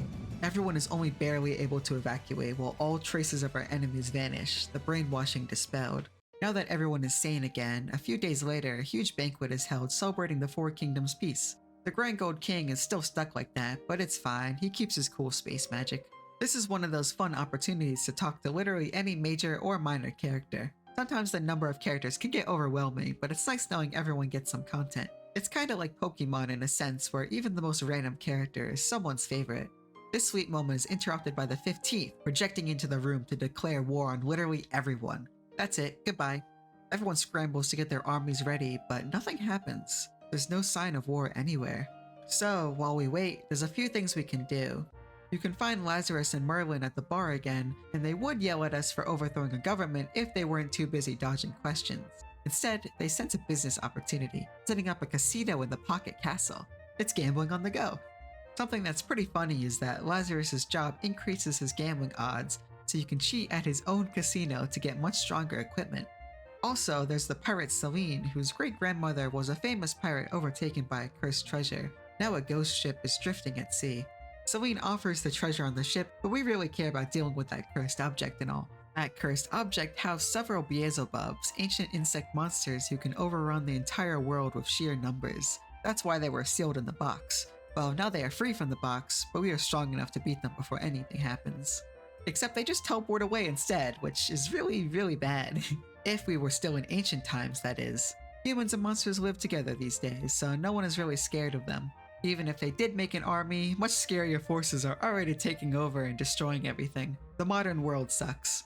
Celine is actually the ghost of the original pirate, and she was going to pass on to heaven once Beelzebub was dealt with, but now she can't even do that. Oh well, more party members can't hurt. The best part of recruiting Celine is that now you can recruit the Navy Admiral once she is defeated. Leviathan was once the mascot of her crew, so Celine has her joined by threatening to reveal her embarrassing stories. She carried me for a long time too. You're gonna need it for dealing with another civil war, this time at Succubus Village. This one is smaller in scale, being a dispute between the mayor and a girl from Luddite Village who was given powers by the Lilith sisters to take revenge on a man at the village who abused her.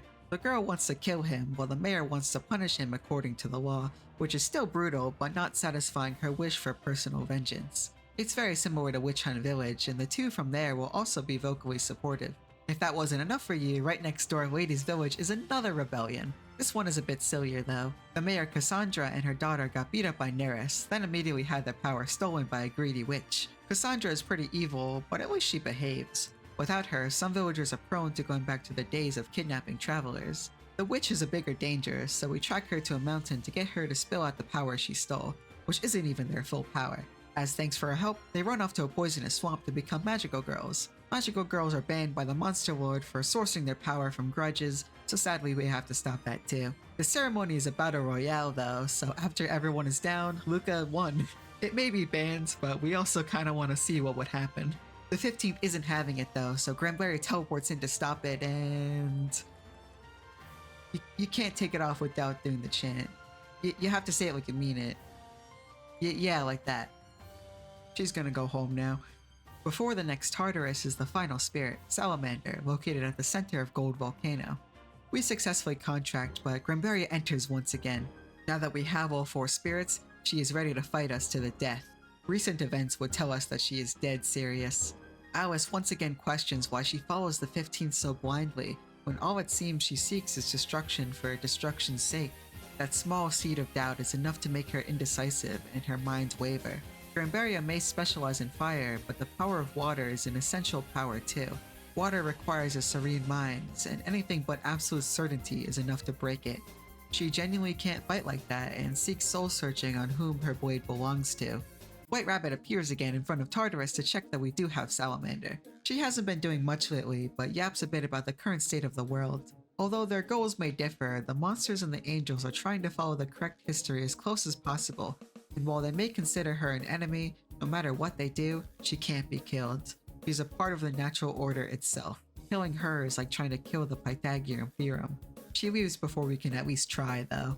We might be a little desensitized to Tartarus at this point, but it really keeps getting worse. Along with more disgusting apoptosis, the remnant here is horrific. Humans fused to walls, some without skin, some alive, some breathing. Promising suspects data overflow, rewriting their very being, turning them into apoptosis, then nothing. If all chaos does is erase you, then you are one of the lucky ones. It's a relief that the world on the other side isn't bad. It's ours 500 years ago. The only village nearby that existed back then is what we know to be Succubus Village, which is having a small succubus problem. The place lives up to its future name. Everyone in the town thinks we are Heinrich, so we take care of the not-so-ancient monsters for them. Right after the actual Heinrich stops by, the legendary hero on his quest to defeat the heinous monster lord. Luca is elated to meet his main inspiration, trying not to blow his cover. He is here with his totally not suspicious companion Alice Dromeria. Everyone but Heinrich realizes that this is Black Alice and keeps a good distance. The joyous meeting is interrupted by Mephisto calling in to alert us that the 15th's armies are advancing. Heinrich comforts us, saying that he will be here for a few days, so we leave, accidentally dragging Alice Dromeria with us. Uh-oh. She quickly understands the predicament, but sticks around to see her descendants and the modern her.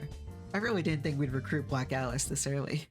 San Ilya is under siege by mermaids, Sabasa vampires, Grand Noah fairies and elves, and Grand Gold spiders. Each of the city's armies can handle the troops, but not the leaders, so we take down the queens ourselves. This is only the beginning, so we need to act fast. The last war was long and drawn out, so we are getting low on supplies. Since we have proved we are strong enough to defeat each queen, let's infiltrate their bases instead where they can't run away. Not all of them are doing it by will. Queen Alravun, famous lover of peace, was hypnotized by Azidahaka of Persian myth and Black Alice's army. Some of the others were manipulated to fester their hatred of humans too. Queen Vampire and Spider Princess are just kinda evil though.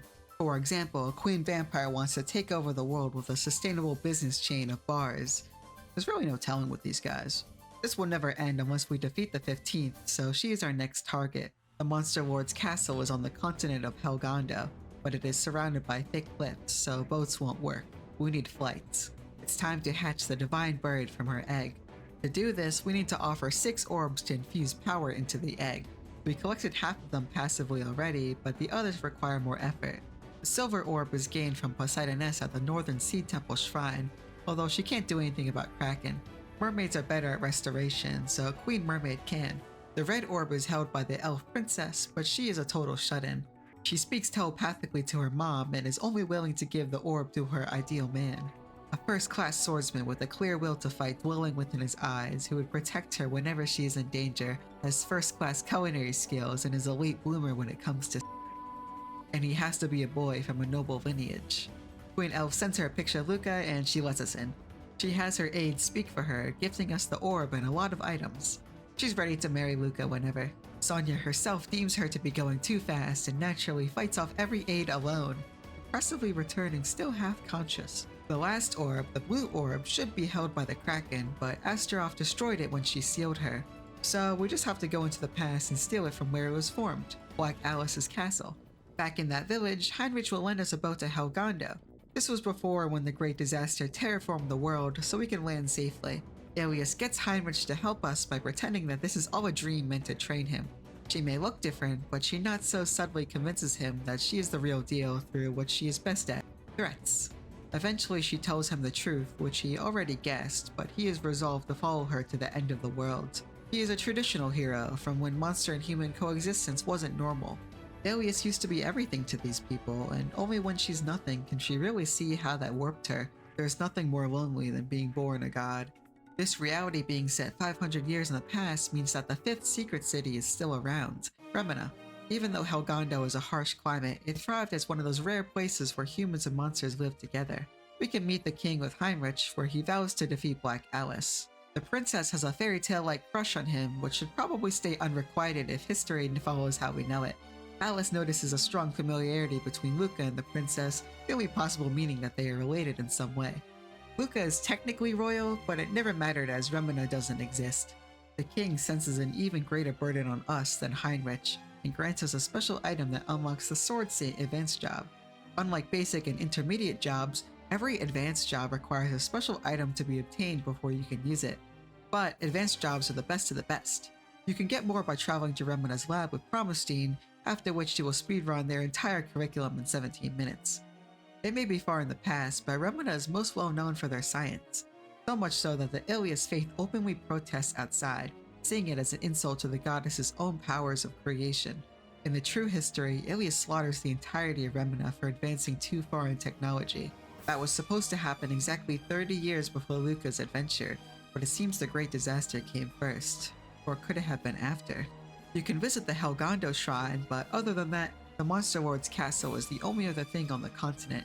We sneak through it, stealing the blue orb and a ton of treasure along the way. You can visit the throne room too, but Alice Tremeria will conveniently excuse herself before you do. This Black Alice is an incredibly difficult 3-phase super boss. Not immune to blind or stop though, so who's the real lord?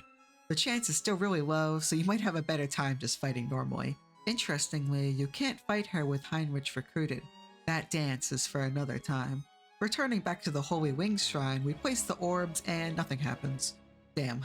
If only there were a convenient, albeit suspicious person who could explain this to us. Hi Nero.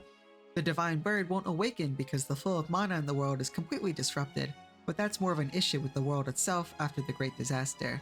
It's specifically the Snow Continent doing the disrupting. Well, Nero suggests blowing up the Snow Continent, but that's a little extreme. There might be a tangible source of the disruptions, so we should try that first. If that doesn't work, then we can have Nero blow it up. Right as we land, White Rabbit pops up to confirm that the source of the distortion is on this continent. We also find angel soldiers guarding the way through. You may or may not have noticed, but the only angels we have seen thus far were Ilias and the parallel world invaders. That's because they have been holed up on this continent the whole time. There's a fairly normal village of polar bear girls, but right past it is Snow Heaven, where all of the angels reside. Not just this village, this whole continent is the remains of heaven after it fell following the Great Disaster. The mayor Ranael is friendly to us, but she isn't the only one in charge. She is just filling in for the head angel while she maintains a barrier over the Ilias Temple ruins. Not the one from our home, a place for Ilias and Ilias alone. That barrier is not to keep people out, rather to keep something in. The barrier is being maintained at the Snow Shrine by Seraph Eden, a seraph from this world like Lucifina and Michaela, albeit much more dedicated to Ilias. She gladly recognizes Ilias at her first threat, but she is very noticeably fatigued by maintaining this barrier for so long. She doesn't even know what it's for, only that she must do it for Ilias. If we chose Alice at the beginning, she offers to temporarily open the barrier for Lucifina's son to undergo a holy pilgrimage. If we have Ilias, she will join us, no questions asked. Also, she will mention the Hall of Creation, which Ilias can use to create Lucifina and Michaela again, effectively reviving them. Ilias and Eden only have a meager amount of power left, so the result isn't great. These are smaller, mascotty versions of the two, similar to small Ilias, but even more simple-minded.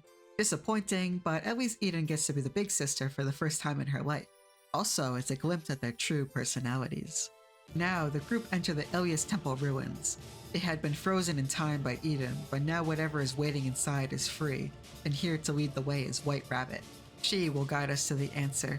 The place erodes in front of us, wasting no time deteriorating like a Tartarus the moment it is unfrozen.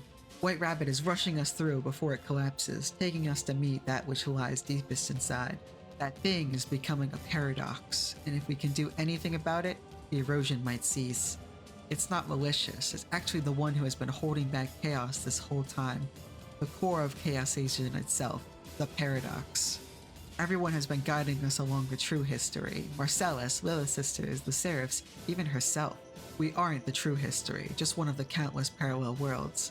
Originally, only the true history existed until an error occurred. Following that, innumerable possibilities branched off and gave rise to parallel worlds. But, unlike other worlds, this is the singularity world, the first world to branch off. As such, it holds the greatest significance. Whatever happens here branches out to the others. That's why everyone wants this world. It is an important strategic location.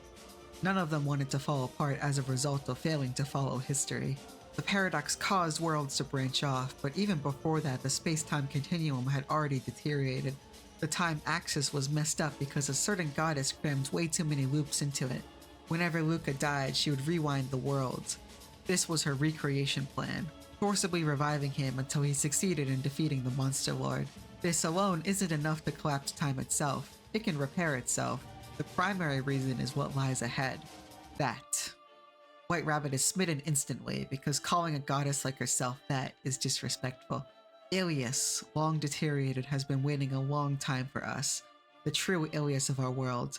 The reason why space-time collapsed, why the paradox occurred, why our lives are like this, is because Ilias died in the true history. The recreation plan fell apart and Luca killed Ilias instead. A god disappeared entirely. The resulting power vacuum of holy energy itself degraded the already degraded space-time continuum. Past and future warped together, occurring instantaneously. Then, the worst thing that could have happened did. The great disaster. The universal constant pops back in to take us back in time, to show us with our own eyes. 30 years ago at the Remina Research Institute, an experiment was underwent. With the help of an angel named Promestine, the Institute had skyrocketed decades ahead of the rest of the world into the realm of forbidden research. A test of particle collision between holy and dark. We know it to release tremendous energy, but this was the first day it happened. You could do nearly anything with that energy, even summoning. Chaos is the original state of the primordial world. Chaos then split into holy and dark. The power comes not from the fusion itself, but from the return to its pristine state. The very first test of this power is a summoning of the legendary hero Heinrich himself, using his sword, the Angel Halo, as a medium. It is at this point where Ilias in the true history would have slaughtered everyone for daring to wield this power, but Ilias wasn't here. Ilias is dead. The Angel Halo is put into the particle collider and intense energy circulates into the machine, enough to open a summoning gate. They wanted to summon a spirit, but what they got was a body. The body of Black Alice, whose blood stained that sword. But it wasn't the blood of Black Alice from 500 years ago. It was the Black Alice from 30 years in the future, the one who had absorbed Ilias into her body moments before her defeat at Luca's hands.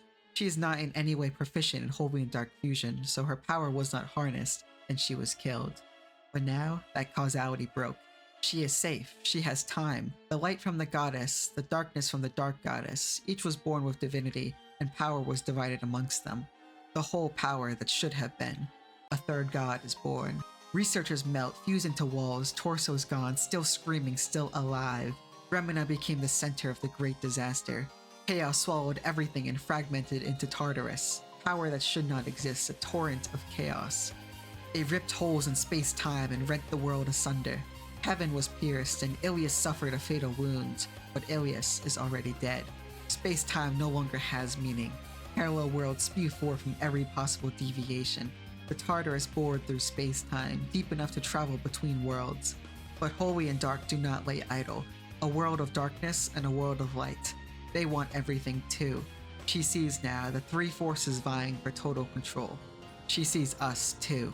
White Rabbit ends the transmission, so Ilias smites White Rabbit again before finishing the story. That is why parallel worlds were born, but they kept increasing steadily and they never stopped. The weight of all of those paradoxes, all of those parallel worlds causes them to annihilate one another. There is not enough space for them all. It will continue until all parallel worlds are annihilated, until everything is swallowed by chaos and returned to chaos, where it can begin anew. Still, there must be something we can do. Few parallel worlds remain, but those that do have their own plans.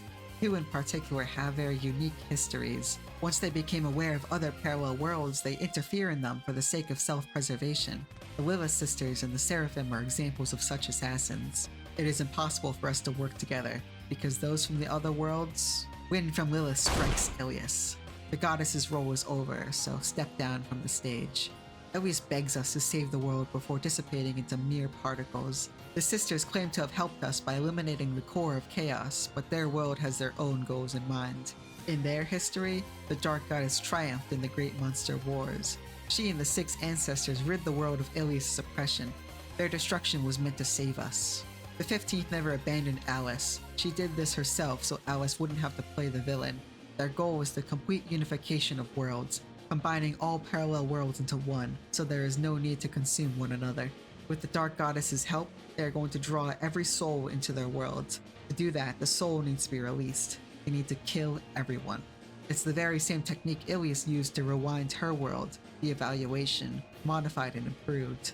They couldn't just kill randomly without massively accelerating chaos, so by inciting wars and rebellions, people died in ways that are at least possible in the true history. The 15th knew Alice would never go along with this plan, so she did it herself, even if Alice is the legitimate monster lord. There's no time left though. Teleporting in is Zion, Gnosis, and the third Seraph, Eden of the Angelic Dominion. This is not our Eden. She's from the world where the Dark Goddess was completely destroyed instead of sealed, and the world is governed by the 7 Archangels. A paradise of unending praise to Ilias, where chosen ones are blessed with fruitful lives. The two sides clash head-on. If chaos doesn't end them first, they will. Sonya steps forward to stop the fight. Class 3, cross-world contact detected. Fighting between individuals from separate parallel worlds is prohibited. Preventative measure, Apoptosis XX starting up. XX class, the highest class. This is where the game truly splits. With Alice, Sonya will seize Gnosis' arm as she tries to run away, corroding it in her grip. Gnosis cuts off her own arm to get away, but half her energy has already been drained. With Ilias, Sonya will grab Morrigan and rip off her arm, absorbing the energy into herself.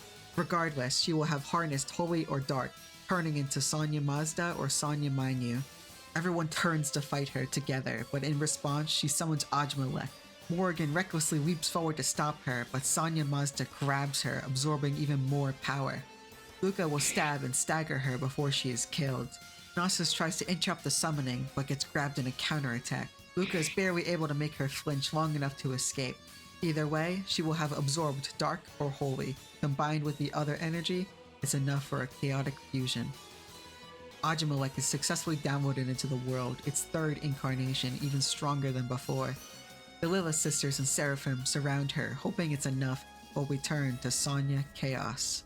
We can stand against her, even in XX class Apoptosis, but Ajmalek is different. Once she's downloaded here, she is never leaving. Slain 3 times, she keeps returning. Eden and the Seraphim cut their losses and teleport away. The Lilith sisters can't retreat, so they join us in fate as chaos swallows the world. Except Noriko touches the chaos and mutates. Her form shifts, rapidly growing, not into an apoptosis, but something different. Something better. The 5th spirit. Spirit of chaos. The chaos surrounding us is neutralized and Ajmalek is evaporated into particles. Sonya Chaos's body crumbles, the true Sonya's figure emerging from within, unconscious. Noriko too returns, completely spent. Sonya wakes up with zero recollection of what occurred. All she is told is that she should be thankful to Noriko. Morrigan sticks with us while we heal and we get ready for the great decision. She is truthful about wanting to save the world, but Alice wants to hear it from her mother herself. But Morrigan gets an urgent message. The 15th has been cut down by a hero, the hero Marcellus.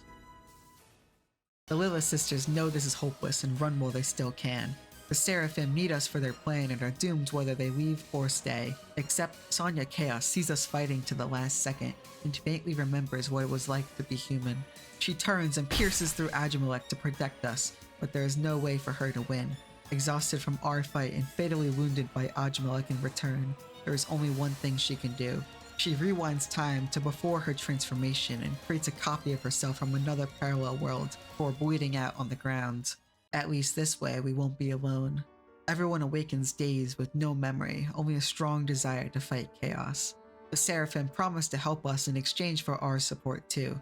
Their world's plan is the Angelic Dominion, an arc of chosen people from across every parallel world gathered in one place. They admit they wish they could save everyone, but that simply would not be feasible in both resources and chaosization. They hope we will make the right choice and leave. Luca alone feels something off about Sonya, but it doesn't last long. Still, he can't seem to shake it. Okay, that's the end of the split for the time being. It's a bit convoluted since there is more to do before the great decision, but by the time that comes, you must make a choice. Look forward to it.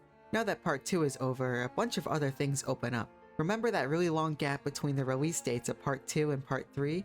These were updates that provided post-game content to starving fans to hold them over. There are smaller things like an Alma Elma super boss and random requests from your companions at the Pocket Castle, but also a few really big scenarios. One is the notebook Lacrosse gave us. Back when White Rabbit was showing us the Great Disaster, Luca swiped one of the researcher's keycards. It doesn't matter since that guy's dying in 17 minutes anyway, but it does matter to us. In the Grand Gold region is a poison swamp with nothing except dangerous chimera monsters and an abandoned lab that uses said keycard. Inside is Lacrosse speaking with none other than Kagetsumigi. The wrong path the other Lacrosse mentioned is exactly this: cooperating with Black Alice, nihilistic towards the growing chaos, and abandoning her sister. Chrome vehemently denies the world's death, remembering her sister that fought to the very end for us. Chrome gives her the notebook and she reads through with muttered breath before shifting in expression entirely. There may still be hope for the world. It may be in a different place, on a different stage, but her battle continues. She entrusts her Cirque du Cross to us and gets back to work. Her sister is no longer dead.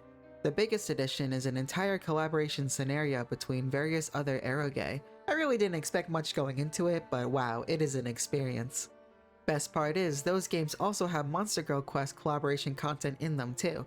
Although it's technically separate from the rest of the game, there are plenty of teasers for future events, and you keep all the characters, abilities, and items gained. Overall, my favorite part was just how funny it was. It's nice to have lighthearted humor after all the events that just transpired. You're gonna need it. It starts with White Rabbit in our Pocket Castle frantically telling us that she isn't the bad guy in this situation. Great start. White Rabbit has been guiding in other worlds like usual when she accidentally typed in the wrong world address, getting sent to another game entirely. Someone jumps through the gate before she can close it and turns the surrounding area into her own land of the night. White Rabbit tries to rip her to shreds, but it does nothing. She even incapacitates White Rabbit through a pleasure attack, which is something she's usually immune to. What is a law to someone who defies physics? That person, known as the Queen of Dreams, is stealing White Rabbit's power to open gates to various other games, forming an alliance of villains per se. All this to expand her dominion and plunge everyone into a succubus dream. But if the world's entropy is increasing, then there is surely a corrective force in work to hold it back. Every villain has its own hero. Chapter 1 starts with Lorette and Riggio from the game Succubus Rhapsodia. That game follows Lorette, an apprentice who fights through a land of dreams to find a cure for his master. Lorette is a silent protagonist, so Riggio will do all the talking. They got sucked into a portal and onto a mountaintop in the Grand Gold region with no idea why. A random succubus tries to steal Lorette away, but her kicks do nothing to Riggio. This confuses Riggio too, as succubi aren't violent. Moreover, Lorette's otherworldly magic does not work. Instead, he has a strange crest on his hand. The closest village is right down the mountain, which we know to be Lady's Village, but all the villagers are asleep, dreaming away. The attackers are Ogatooth, Executioner, and Mistletoe from ROBF's Service for You. This is a parody borrowing from Ragnarok Online, an MMORPG. In that game, a wandering poet and a dancer rid the world of a strange fog containing monsters. Our heroes are about to be killed by the much stronger opponents until they are saved by Magatsu from the Three Charms. It follows a young monk boy seeking to learn from a famous yokai hunter, but ends up being trained by a mountain yokai instead. Magatsu blows the succubi away and White Rabbit rushes in to explain herself. Chapter 2 begins with a sleeping boy being startled awake. This is Kazuya, my absolute favorite character. He is from Shrift, a detective and demon exterminator escaping a futuristic world where demons have fully invaded. That game has a pacifist and genocide route, but this is the true pacifist Kazuya, where you make friends with all the demons. He grabs his trusty gun, and an announcement is broadcast across the house. A game where everyone is her food, unless you manage to escape. Simple enough, and it seems there are others here too. There are a ton of Lampas here, an enemy from his game, but not the one he is friends with, so he runs away from them all. One ambushes him, causing him to burn her with magic he didn't know he had, but immediately feels bad and recruits her instead. This place's layout makes no sense, but it repeats the same puzzles from his game, so he's totally fine. There's another enemy, a spirit fox from the Three Charms. They convince Hakunen, the dumbass young monk from the same game, that Kazuya is a demon. It's only when we save him from their special fox wall technique that he joins us. He really wants to find his special master, mostly because he isn't that strong. That's okay, Kazuya is a civilian defender and supporter of his love. Hakunen smashes a boulder blocking the way, letting them continue onward. Miuska from Succubus Prison is ahead, having already killed multiple people. In that game, the protagonist not featured here is trapped inside a house by 3 succubi. White Rabbit shows up to give the rundown and congratulate Kazuya for coming this far, even reawakening his magic. When you get outside, 2 more succubi from the same game are waiting, and for some reason Miuska has the hero's crest. Chapter 3 begins with Tarsa from ROBF Service for You and Lest from Parade Buster, stranded on a beach. In his game, Lest is a famous swordsman charged with delivering a priceless gem, so the only way enemies can beat him is by lowering his guard. White Rabbit makes a quick appearance this time, albeit tired of repeating the same thing over and over. The two head to the closest city, Grand Noah, but are ambushed by twin angels that Lest is very familiar with. With Tarsa's help, he can beat them in this game too. That doesn't matter though, because the Queen of Grand Noah has already been hypnotized by Musette, the boss of the twin angels. She easily hypnotizes Tarsa too, given she is secretly a succubus. Chapter 4 begins with the 3 succubi from Chapter 1 flying over Yamatai village, seeking to ravage it next, before being shot down by Rovissa and Lars. These 2 are from Succubus Quest, the final game. There, demons seem to be spreading a so-called Land of the Night to make humans fall into blissful dreams. Sound familiar? That's right. The Queen of Dreams, or rather Est, is the main villain of their game too. Lars is also a silent protagonist, so don't expect too much from him. Novissa from ROBF Service for You is also here, but he is more concerned with finding Tarsa than anything. He's a silent protagonist, so don't expect too much from him. The 2 were able to track her with the help of a strange Taoist from the Three Charms named Daime Yokai. She isn't helping for free though. Instead of fighting us head-on, Mistletoe wraps the villagers in chains, turning them into demi-nightmare soldiers. It's difficult to knock them out harmlessly, so they are gradually surrounded until they walk into a sigil on the ground and are sealed by Daime Yokai. Not for free, of course. White Rabbit appears too, right into a trap.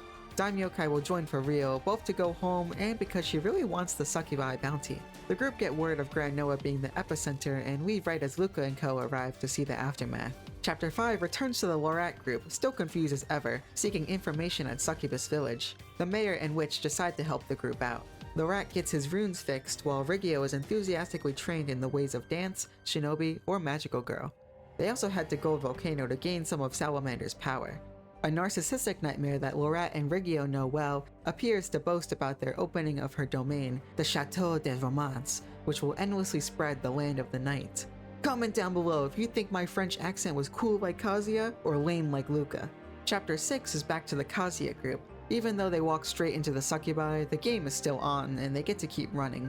Farther down the maze is another enemy from Shrift, Mukuro, a highly obsessive doll. Although these are just mass-produced copies of the one Kazuya knows. We keep running and running until we have to stop. Venom is reading. Make one sound and we die. Any sound at all, and there are a lot of conveniently noisy objects around. Through the door is Kakitsumigi? Kazuya is enraged by her meddling with the Mukuro dolls, especially because one of them is real, the one that has been repeating his name over and over. Kazuya brings her to her senses by repeating her true name, Akane, and the two unite once again. It's not Kagutsumigi's job to intervene directly, so she heads out. Not before Kazuya asks if she is a doll too. She doesn't like being called a doll. The group push forward, still running and running, until outside they get cornered on all sides until one tries to touch Hakunen, causing a massive club to strike her in the face. Magatsu, Lorat, and Rigio are here, helping drive the three away. On the way out, Kazuya asks why Musuka has a crest. When she got teleported here, there was a human laying on the ground, so she ate him. Then it got transferred to her. Wonderful. Chapter 7 begins with Les waking up in the Grand Noah prison. His prison cell has a pre-made escape hole already, which is probably why that cell is always available. He sneaks to pass some automaton guards, finding Navissa along the way. Les explains how he knows Tarsa, and asks for forgiveness on not being able to save his lover. Navissa slaps him on the shoulder, a silent way to convey that he doesn't mind.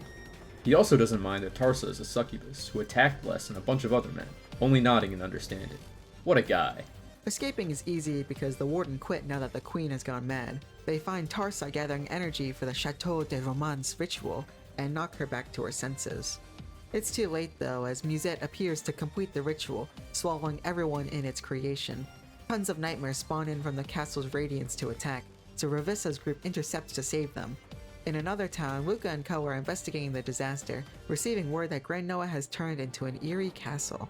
Chapter 8 returns to Kazuya's group, witnessing the sight as the castle forms before their eyes. They enter, finding it full of nightmares and little tricks around every corner. Phobia teases them throughout until they manage to deactivate the barrier stopping them from progressing. We finally get to jump Phobia. She gets excited and almost reveals how to win, but Musette shuts her up. While they argue, Kazuya and Hakunen employ their perfect battle-tested strategy, running away. Musuka and the others block our way though, but the game is over and they are ready to kill us. Chapter 9 goes back to Les' group mid-surrounding, and eventually they whittle down the horde. They then run around the castle semi-aimlessly, this time being chased by the Sword Sisters, until we randomly run into Luca's group, our crest signaling them as allies, but unintentionally dragging the sisters into their fight too.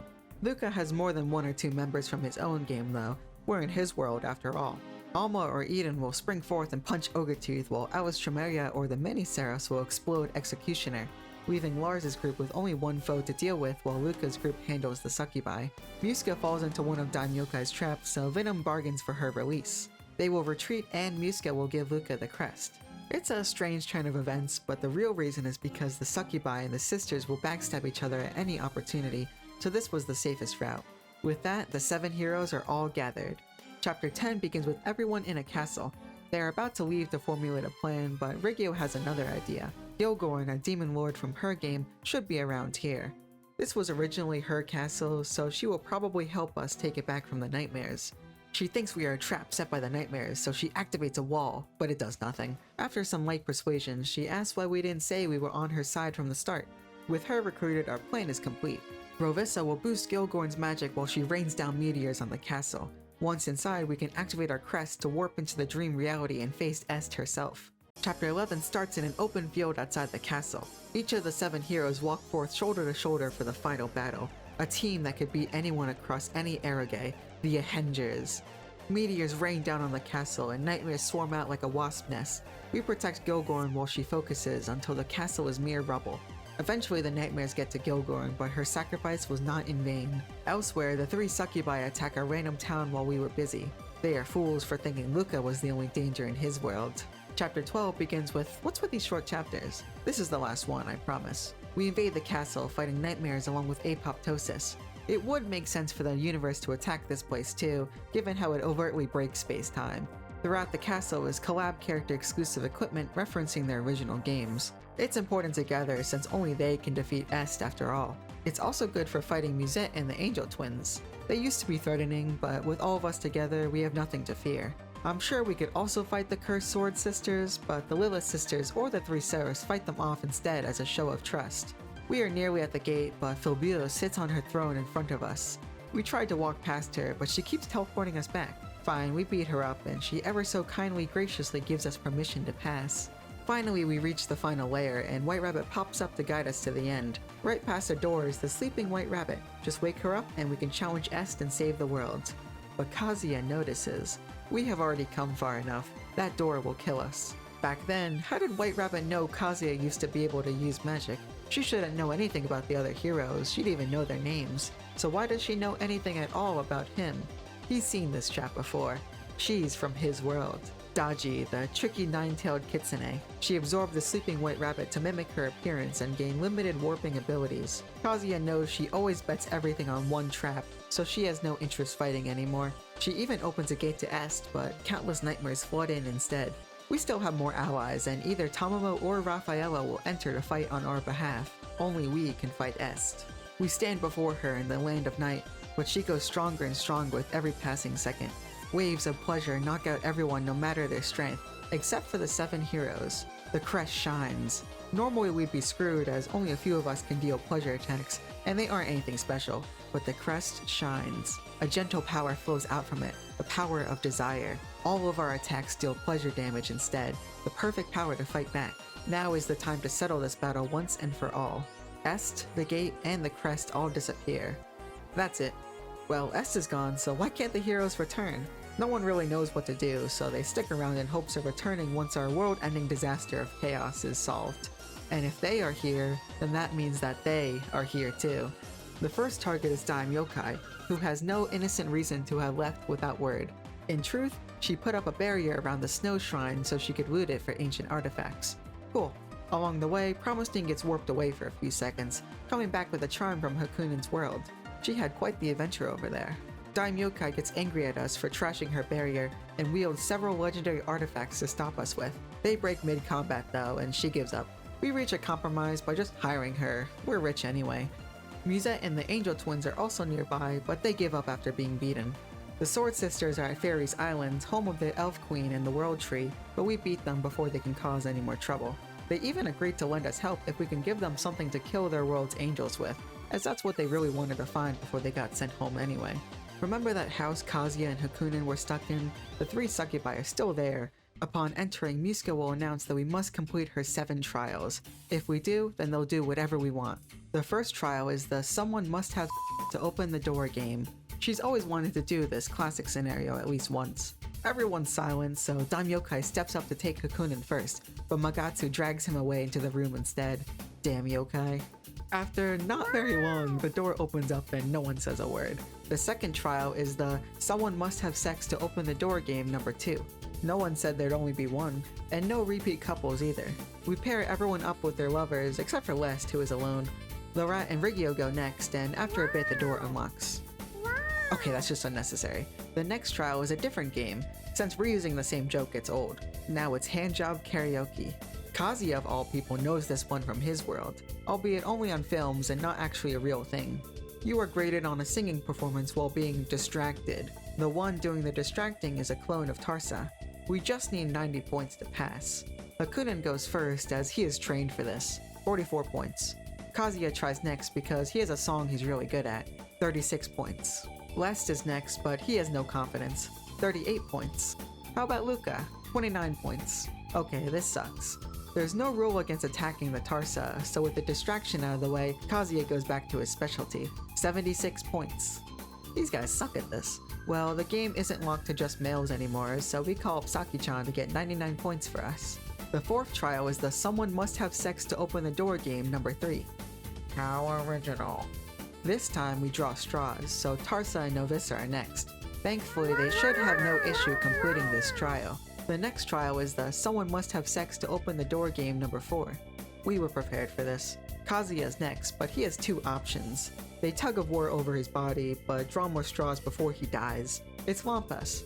This scenario usually means death in his world, so he will take this seriously. He'll come back after the sound effect plays. But an angry Muraka rushes in too, and we have to save him. The 6th trial is the someone must have sex to open the door game number 5. Lars and Ravissa are next, but Ravissa flies away, leaving just us. Sonya was quiet about it until now, but why was his partner automatically chosen? What about the childhood friend? She may have known him the longest, but she gets accused of negligence for not doing anything during her ample time. There's a million other suitors claiming for the spot too, so they all go into the room for a peaceful discussion. It's an all-out battle royale. The door falls off entirely, so no need for playing the game. Yay. So much for no violence though. Muska will get back at us for the property damage in the next game. The final trial is the fight all 3 of us game, which we win. Somehow I feel like that was the easiest of the 7. At the ruins of the Chateau de Romance, Yogorn has trapped herself in a powerful cube. Even if she helped us, she's still a villain, so we need her to come with us so we can keep an eye on her. The one to help us here is actually Phobia, if we can show her something more beautiful than herself. The correct answer is of course a mirror. How original. Anyway, she gives us a tool to crush the barrier and nothing can stop us. Daji is our next target and she's hiding as a fox statue in Yamatai. It takes a lot of convincing from Kazuya to get her to join. We head to report to the chief when Amabi jumps out of the river. She's not from a collab, she's another member of the unfortunate friends like Amira. Her appearance means a plague is spreading, so she urges us to show everyone a picture of her, which will heal them. It's not healing them though, so we have to resort to physical contact. She goes to the center of the village and offers free hugs, but no one will. It must be because her healing isn't powerful enough. We travel to the top of the world tree for the Jewel of Divine Healing, which magically evolves her. She has no issue healing everyone now. Lastly is Est, who is competing in the Colosseum for fun. Once we defeat her, all loose ends are officially tied. It's gonna be hard to monitor them all. As for sending them home, that's something only the White Rabbit can do, and she never shows up on command. In fact, it's weird that the White Rabbit even accidentally sent them here in the first place. Daji could tell she was weakened. It was difficult to transform into her since transforming into the laws of thermodynamics doesn't make sense, hence the limited powers. Besides, someone inside the White Rabbit's infinitely looped code reached out to Daji. Not the White Rabbit, but something that doesn't even exist. She is being observed, so she is temporarily a being. Apira Lagos is her definition. She wants us to relay a message for her. To the Father, the Judge, the Destroyer. Someone will understand those names. Find the third way. Create a history that connects to them. She isn't alone. The Apostles of Chaos wait in the gaps between history for the arrival of the undefined. Are they related to White Rabbit's weakening, or is it because of chaos? The way back home is the way ahead, onwards to the Monster Lord's castle. Now the collab is all complete, kinda. I mentioned it before, but Shrift and the Three Charms have tons of Paradox content too, so definitely check that out if you're interested.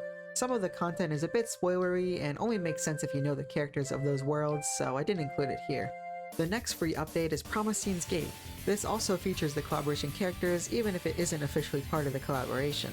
Starts with us signing up for the annual Yamatai Manly Man Festival. Normally it's full of rigorous trials for only the strongest of men, but due to the sad state of the world, they're doing girl bands instead. Alice, Ilias, and Sonya are determined to win with training from Saki-chan. Luca isn't included, so he waits at the Pocket Castle. Then, disaster strikes. Goblin Girl delivers a pizza, but she forgot his drink. Just kidding, he didn't order the pizza, but no one seems to know who it's for. After a while, he helps Sonya move some boxes for the Pocket Castle Cathedral. 5 PM strikes, and the sister Lamia kills them. Goblin Girl delivers a pizza, but she forgot his drink. Wait, was that a dream? The day continues as usual. You can talk to anyone. There's training and regular conversation, but no one knows who delivered that damn pizza. Then, at exactly 5 PM, any person you are near will turn crazy and kill you. It's not a dream after all. Time to talk to someone who will believe us and have the intelligence to solve our predicament. Kazuya. He's seen this case before with an old client of his. That person harbored such deep regret that a demon took advantage of him. It seems strong regret is a potential motivator. Good information, but not enough. We have to find Promistine, but she's on the 3rd floor and there's a big monster blocking the way. Cow Demon Queen is pissed at the Sphinx for her stupid hard riddles, so we knock down Sphinx's ego with our superior intelligence to get the Queen to move the monster for us. Promistine suspects 173 possible causes for this. After finding nothing wrong with her body, that narrows it down to 172, and she asks us to relay this to her on the next loop. Repeat over and over asking about regrets until Nuriko gives us a breakthrough. We can't understand her, so Sonya translates for us. She actually speaks quite sophisticated and knows we are in a loop. Luca is already gifted with space-time powers, but that's not the issue. It's amplifying some nearby regret. That regret being a life which couldn't be saved. It keeps trying to save it by resetting time over and over. Promistine might be able to find the directionality. As for the nearby woman acting strange, that's due to the corrective function of history we know well. That cause of death has the highest likelihood to occur at that moment, making the spatio-temporal contradiction seem coherent enough to pass. Essentially, Luca having trouble with women is natural in the world's point of view. Continue brute forcing through possibilities with Promistine until our own investigation leads us to Chrome. She has been performing an autopsy.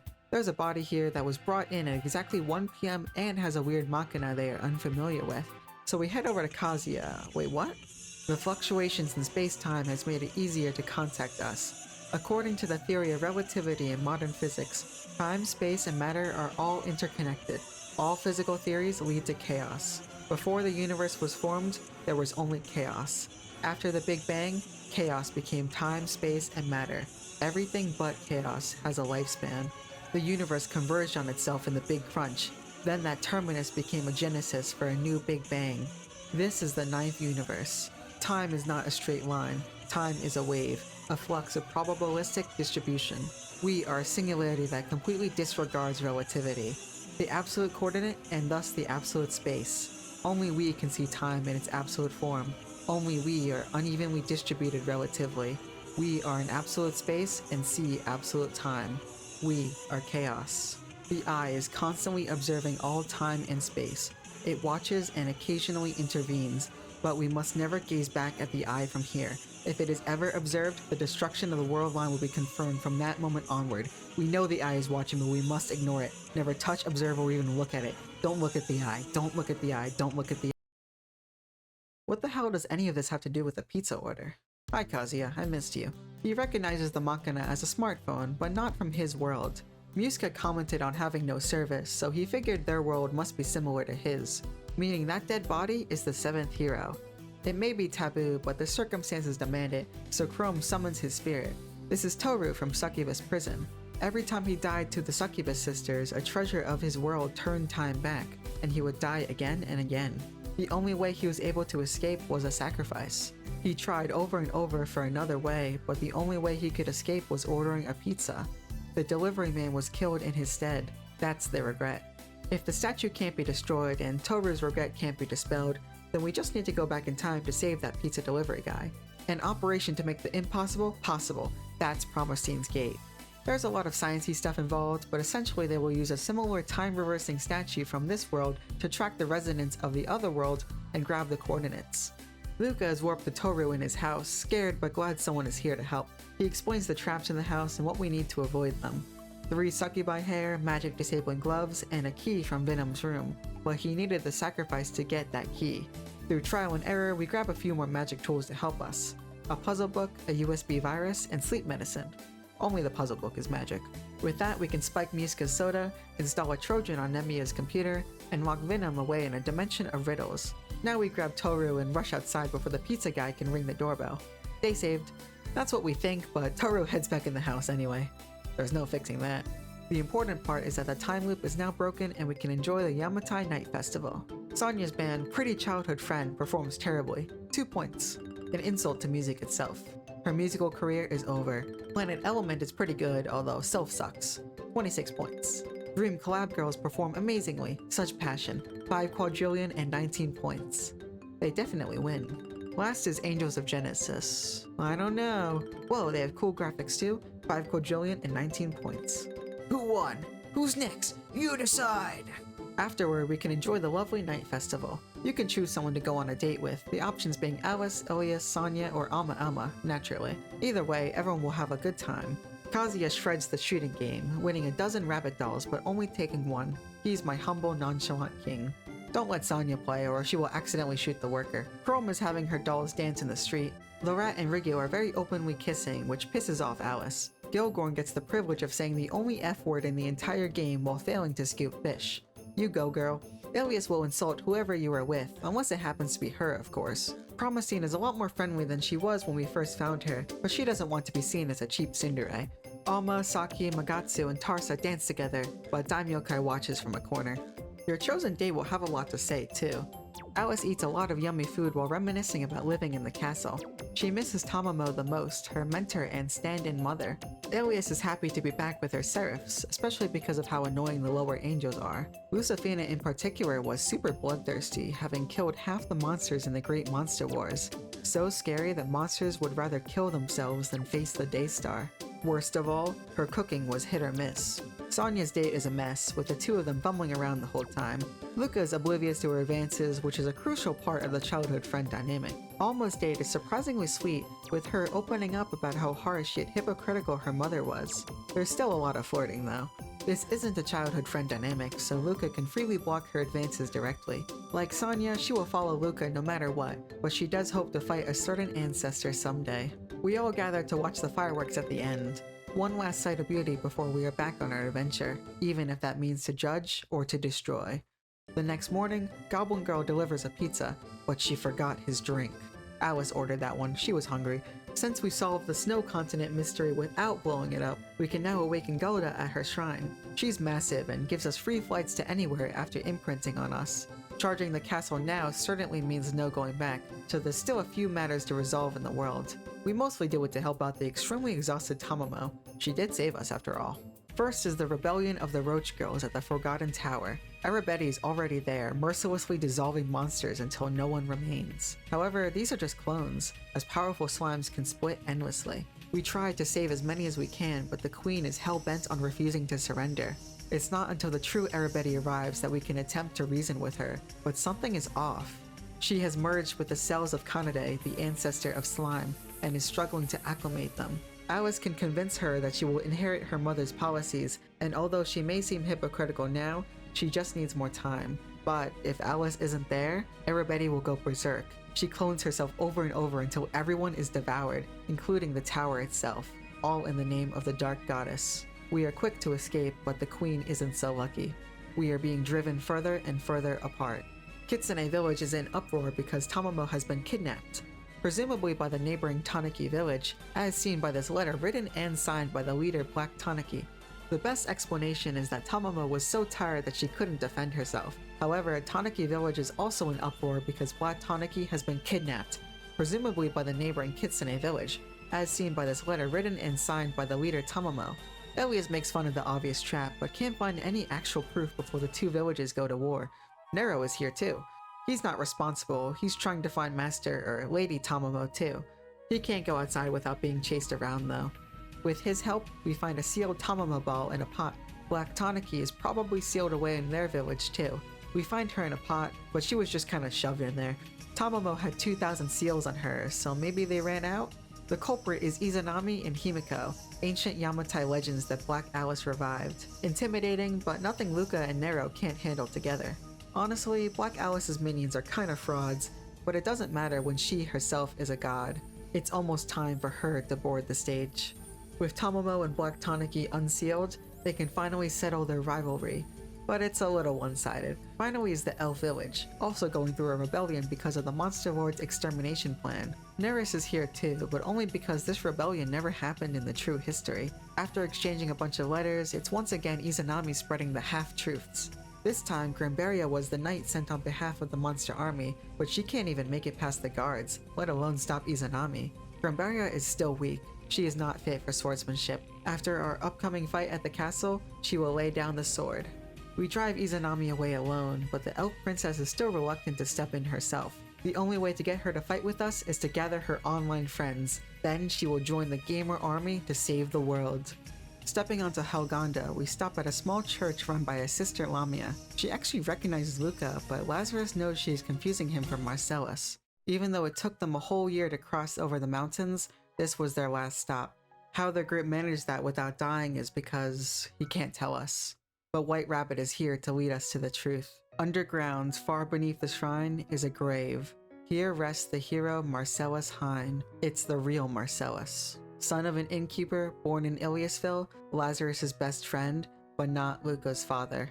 Marcellus is Luca's father, just not this Marcellus. 5 days after arriving on the monster continent, after resting at the shrine, they had the bad luck of running into them, the Lilith sisters. 3 succubi who made the party shake by sheer presence alone.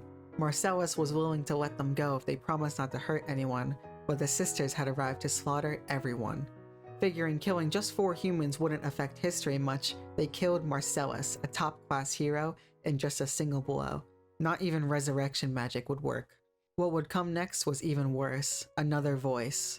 Class 4, cross-world contact. A critical paradox. Had it been any other human, nothing would have happened. But Lilith killed the worst human possible. Without Marcellus, there's no Luca. Without Luca, Ilias would not have been slain in the true history. The Lilith sisters are capable of defeating Sonya and Ajamalek on their own, but next time won't be so easy, and the impact on the world itself is far more messy. They have been set back decades at least. Marcellus has no family waiting for him at home, so he is buried at his journey's end, as per his request. That's what they thought, but Marcellus walks up right behind them, oblivious to all recent events. It was truly him. They decided to continue like he never died, but deep down they were too scared to check his grave to make sure that his corpse was actually down there, because if it was, then who is this? They couldn't continue knowing this. Marcellus returned to Iliasville, Sonya's mom got married and had Sonya, and Lazarus didn't return home. He stayed at Goldport with Merlin. He was avoiding Marcellus. Eventually he came around, but never forgot.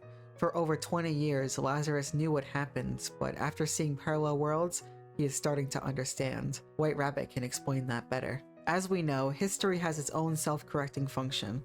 This isn't anyone's will, rather a physical law of reality. We also know that there is a limit to this. Think healing a cut versus losing a limb. History cannot continue without Marcellus, so history revived Marcellus. It took data from several parallel worlds already gone and copied his biological information into this world. Since he was regenerated from fragments of various parallel worlds, he technically belonged to multiple worlds and became the sole being capable of perceiving such worlds. At first, they were merely visions. He never told anybody. Even after returning home and marrying Lucifina, his anguish persisted. His visions became frequent, depicting catastrophic scenes. He had a hunch that his world would soon follow. Then he departed as a traveler of these worlds, removing factors that destabilized them. Years had gone by, then decades, then centuries, but he kept fighting. He killed the 15 not just because that's how history follows, but because the Monster Lord itself is the being that will bring the world to destruction. Not just here, but in countless other parallel worlds. He slays Monster Lords. His alias soon became the Monster Lord Slayer. This devastates Luca, but he doesn't have time to think. Upstairs, an armored berserker is attacking the Sister Lamia. The energy is traced to the Sealed Sinner's prison, where more and more armored berserkers are manifesting. This prison is dedicated to one person, one soul, Heinrich.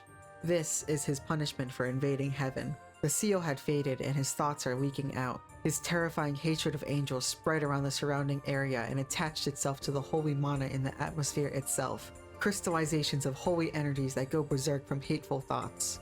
None of us have the power to reseal him, except for one person, Alice Tremeria. She can cut off the supply of holy mana for him. For Ilias to treat the hero who believed in her so much like this hurts her. Black Alice and our Alice aren't very different, both in past and future. This continent is barren, so the only thing left is the Monster Lord's castle. If Alice can reach the throne, she will return to her title as Monster Lord. After fighting through the elite guards, all that's left are the remaining heavenly knights. First up is Tamamo, who holds no grudge against us and is merely fighting out of tradition for Alice to prove her strength. Then Luca once again teleports into space, with Raphaela standing before him. She once again explains the angelic dominion, the greatest happiness for the greatest number of people. Guidance under Goddess Ilias to a peaceful, satisfying life. Total freedom under the dark goddess Alephys sounds nice, but the truth is that a world without proper laws is one where only the fittest survive. A hellish cycle of the strong devouring the weak. Even if everyone unites there, who's there to protect them after the fact? All of the pain, suffering, and destruction of our world is because of the Dark Goddess's plan. The time for the Child of Judgment's great decision is close at hand. Next is Arabeti, who is much farther gone than Tamamo. She is the final phase of Alephys' plan.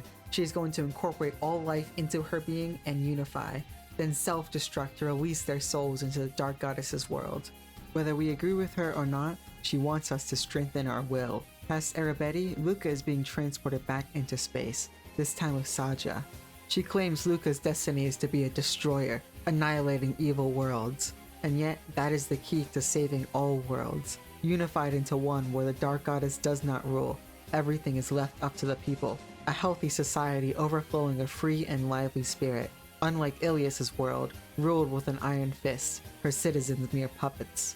They believe they're happy even when deprived of their right to live freely. A utopia for slaves. Not to mention the people who aren't chosen. One world where nobody is sacrificed, a cause worthy enough for the ends to justify the means. The destroyer of worlds shouldn't need to think about which side to choose. The Dark Goddess awaits. Before the throne is Granberia, the last knight. The lack of resolve in her eyes is glaring. Even if she wins, this is her last battle. There is no chance of victory when her blade wavers so much. Her orders from the 15th were senseless. Alice is a vagrant, and the 17th has already mastered her own skills. She can't defend anyone anymore. The Monster Lord Slayer has taken that role from her. Back then, there were no shouts, no ferocity, just a blade sliding through the space in her mind. No armor can protect against a severance of space-time. These techniques can only be developed from fights against those much stronger than himself. Granberria has no such experience, having always been the strongest until now. She has no place in the world anymore. Her sword has grown old. She lived, but her heart didn't. His sword is seared into her memory, but she has already made up her mind. At the throne is the Lilith sisters. The throne empty if you are with Alice, but occupied by the 15th if you are with Ilias. They keep up their persuasion, but before they can go any further, the Seraphs teleport in ready for a fight, urging us not to fall for the temptation. A greater force arrives, Saja. It is only a vision, so she cannot interfere. Raphaela projects too, ordering the Seraphim to stop staining this solemn moment of decision with blood. Saja agrees to a ceasefire until our decision is made. This isn't our decision alone, so they give us an hour to discuss with our friends. The angels and the monsters. If you are stubborn, you can still choose your own path. Search for the third way. But that would just follow the same fate as Lacrosse in the Administrator's Tower. Still, with Promise Team, we managed to progress enough to develop a capsule with a girl in it, sending it to the past, hoping someone will build a better future. That's not a satisfying ending though. White Rabbit has seen it too many times. She just wants a single ending that will end well for everyone. We have to make a choice. Most of our allies will stick with us no matter what, but not everyone. Alice Tremeria, and Morrigan will only side with the Dark Goddess. Ilias, Heinrich, and the Seraphs will only side with the Goddess.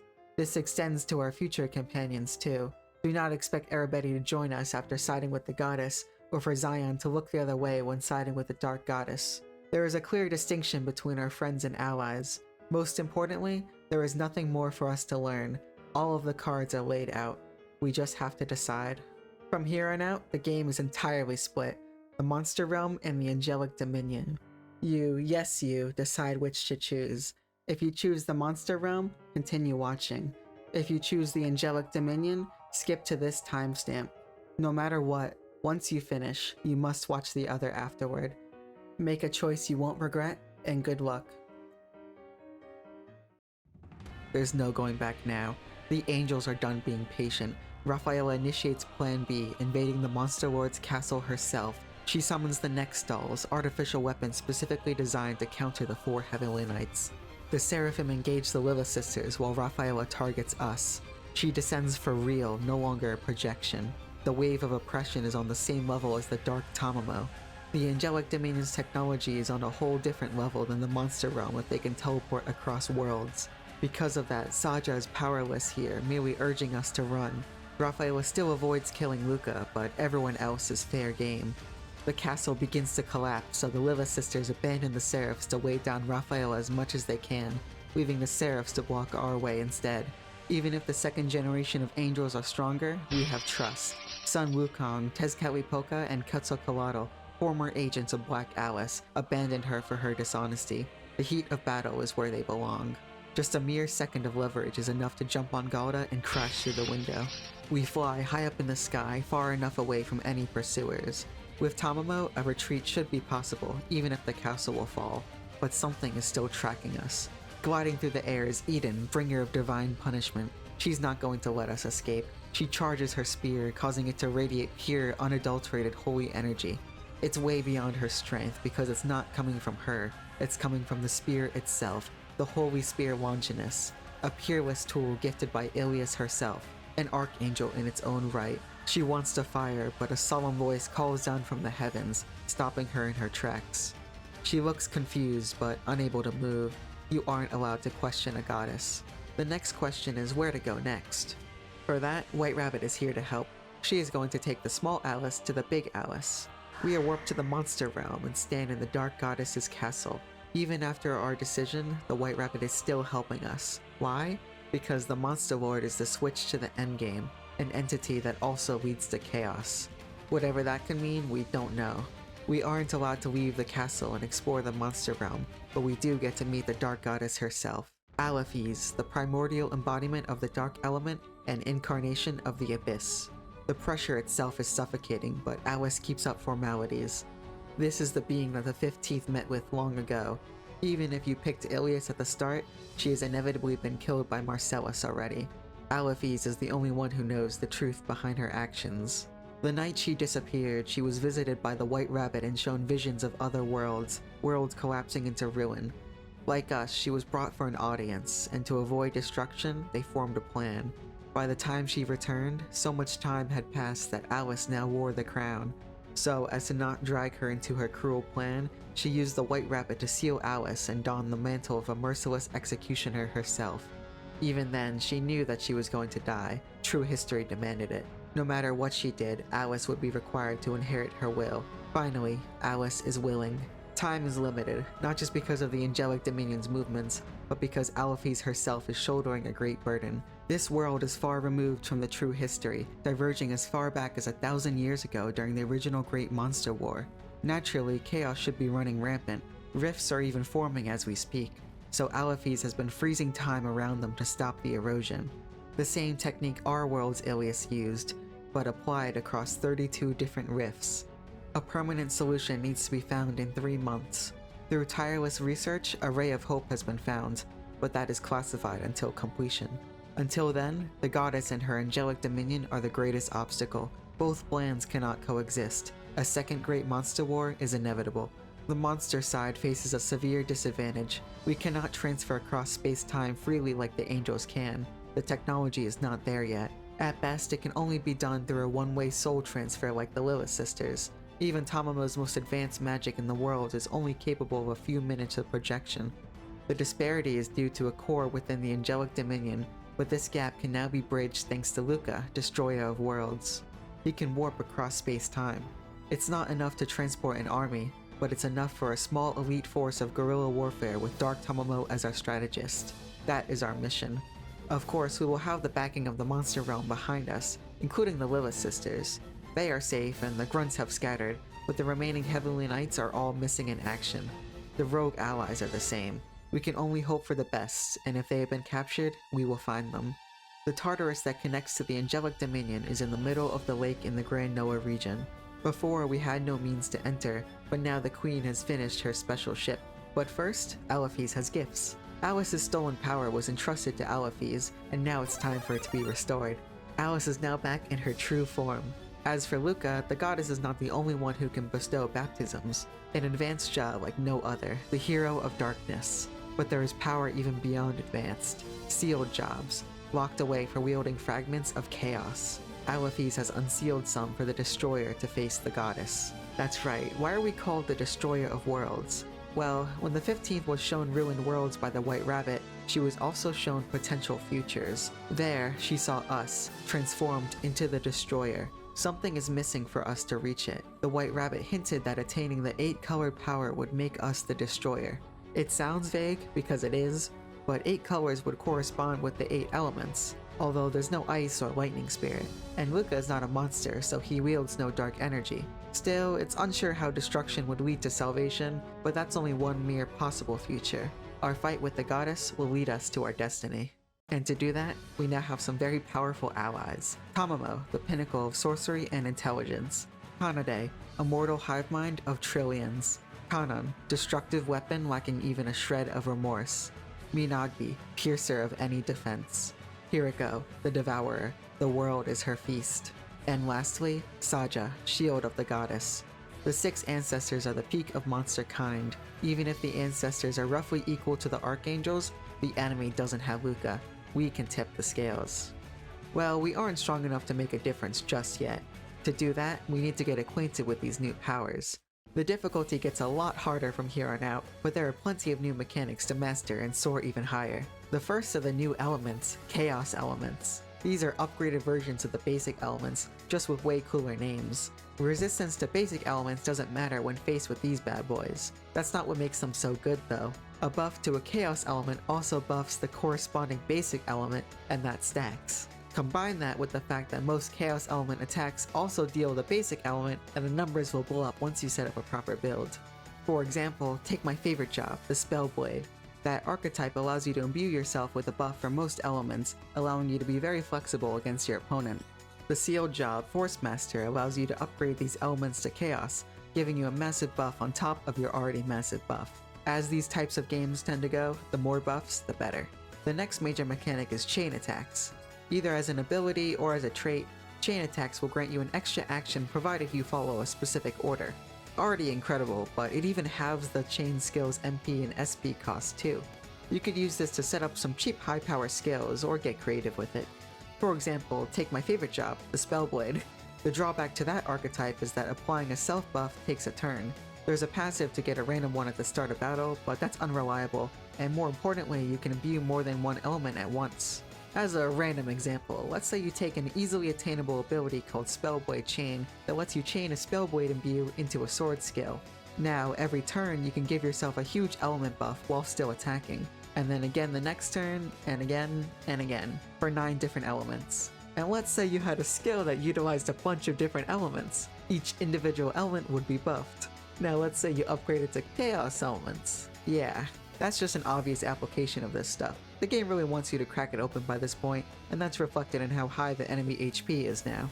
The last new mechanic is Gems. New weapons and armor will have gem slots used to insert gems, which can be acquired as loot or bought at stores. These provide simple buffs, which is a welcome change from how complicated that Spellblade stuff is.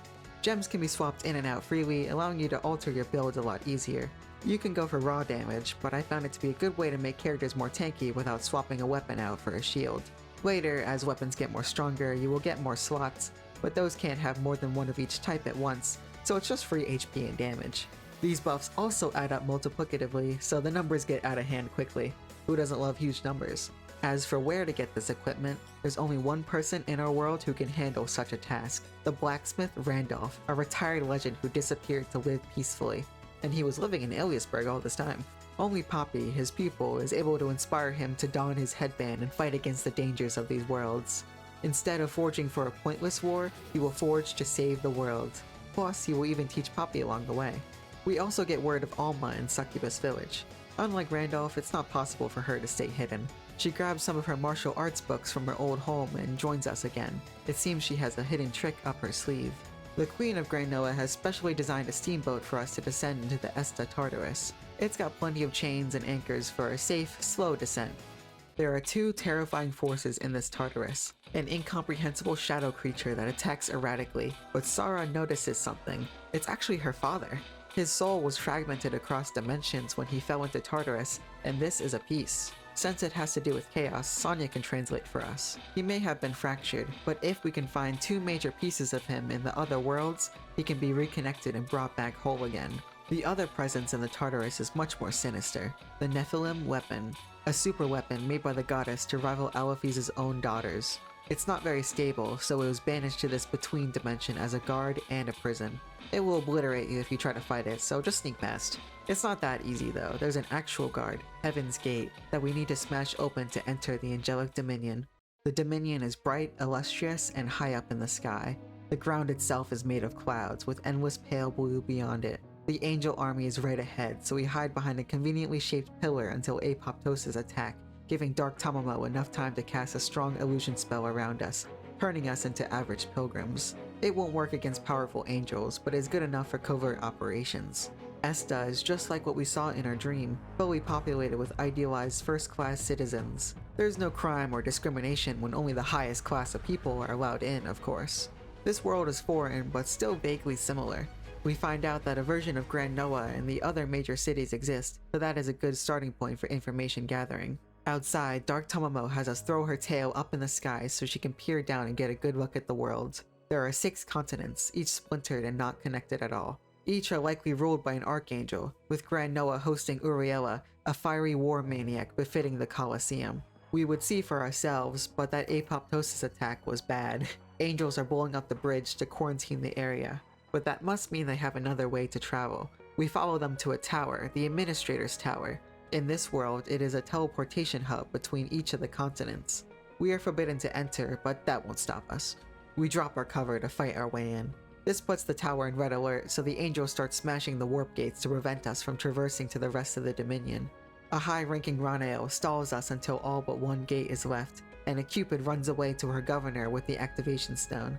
Once we beat her up, we can leave, until a next doll jumps through the window to kill us. So much for a covert operation. We beat it down like any other, but we know it will come back. Alice minimizes the risk by snapping its neck. War is brutal. The only location available is the Tsubasa region, so we have no choice but to start there and fast. We arrive near the Safar ruins, but the whole region is eerily empty. No pyramid, no saloon, no grandeur. The fact that the goddess hasn't blown up the Safar ruins is a testament to how important the elements are. While exploring, occasionally Alafis will come to Luca in a dream just like Ilias used to. It's just for exposition and encouragement, but we start to get a feel for Alafis' true nature too. She reinforces the idea that she and the goddess are not gods, just primordial beings with a lot of power. She wasn't so reclusive either, but that's ancient history. It would be foolish to charge into Tsubasa this early, so we look for rebels in one of the chosen towns Rubiana first. Lazarus guides us to the tavern as the place where all information is gathered. Taverns are as indecent as ever. The women dancing are showing their necks. Lazarus points out a man with a red headband as definitely being a rebel. Okay. It works, and the man named Elka is shocked to see us. To see Lazarus, specifically. He takes us upstairs to the rebel base, and they are so happy to see just him. They are all members of his mafia in our world, but the history here is far different. The Lazarus here formed an anti-goddess group named Reverse Crutz, but was eventually found, sentenced, and executed. Lazarus got fucking crucified. We may be from a parallel world, but Lazarus is Lazarus. The rebel force is small, but they all have the knowledge we lack. The Archangel Gabriella rules over Tsubasa, a strictly guarded military zone. Interestingly, that's where all the food comes from, even though Tsubasa is a desert. Before that, we need to check on the spirits of these worlds. Thanks to our commotion, the forces guarding the Safar ruins and Undine Spring have been sent elsewhere. We'll probably have to deal with them later, but the spirits will be a big help until then. Wait, but if Gnome is here, then what will be in the ruins? At the end is Gnomerin, an artificial spirit. The goddess may not be able to erase the spirits, but she can replace them. Gnomerin is silent like Gnome, but represents a far different aspect of the earth. Gnome is the pure strength of the ground around us, while Gnomerin is the exploits of the earth itself. Far more industrial, the earth is to be used like a tool for growth rather than joined together as one.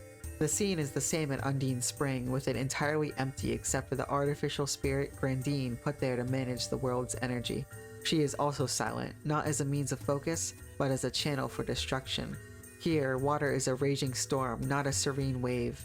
Tsubasa is a military zone, so pilgrim disguises won't work. We switch up the spell into angel soldiers instead. All we have to say is that we have an urgent report for Gabriella, and we get to walk around freely. Stupid angels. And here are farms, and working them are humans. There's Sam, a local farmer, Sam, a local farmer, Sam, a local farmer. They're all named Sam. They look the same too. It's a clone farm. All they remember is passing through a gate, and then they just work here until the expiration date. That's right, expiration. After which they are taken somewhere, hopefully a retirement home. The gate of birth security isn't very tight, and it connects to the castle, so we use it as an infiltration site. There's just a single guard station here, so we give the whole urgent report spiel, and she asks for the report. Oh, it's Gabriella. We immediately turn to Code Red, and the Willis sisters jump out to distract Gabriella so we can maybe escape. Wave after wave of angels surround us before we can run back to Rubiana.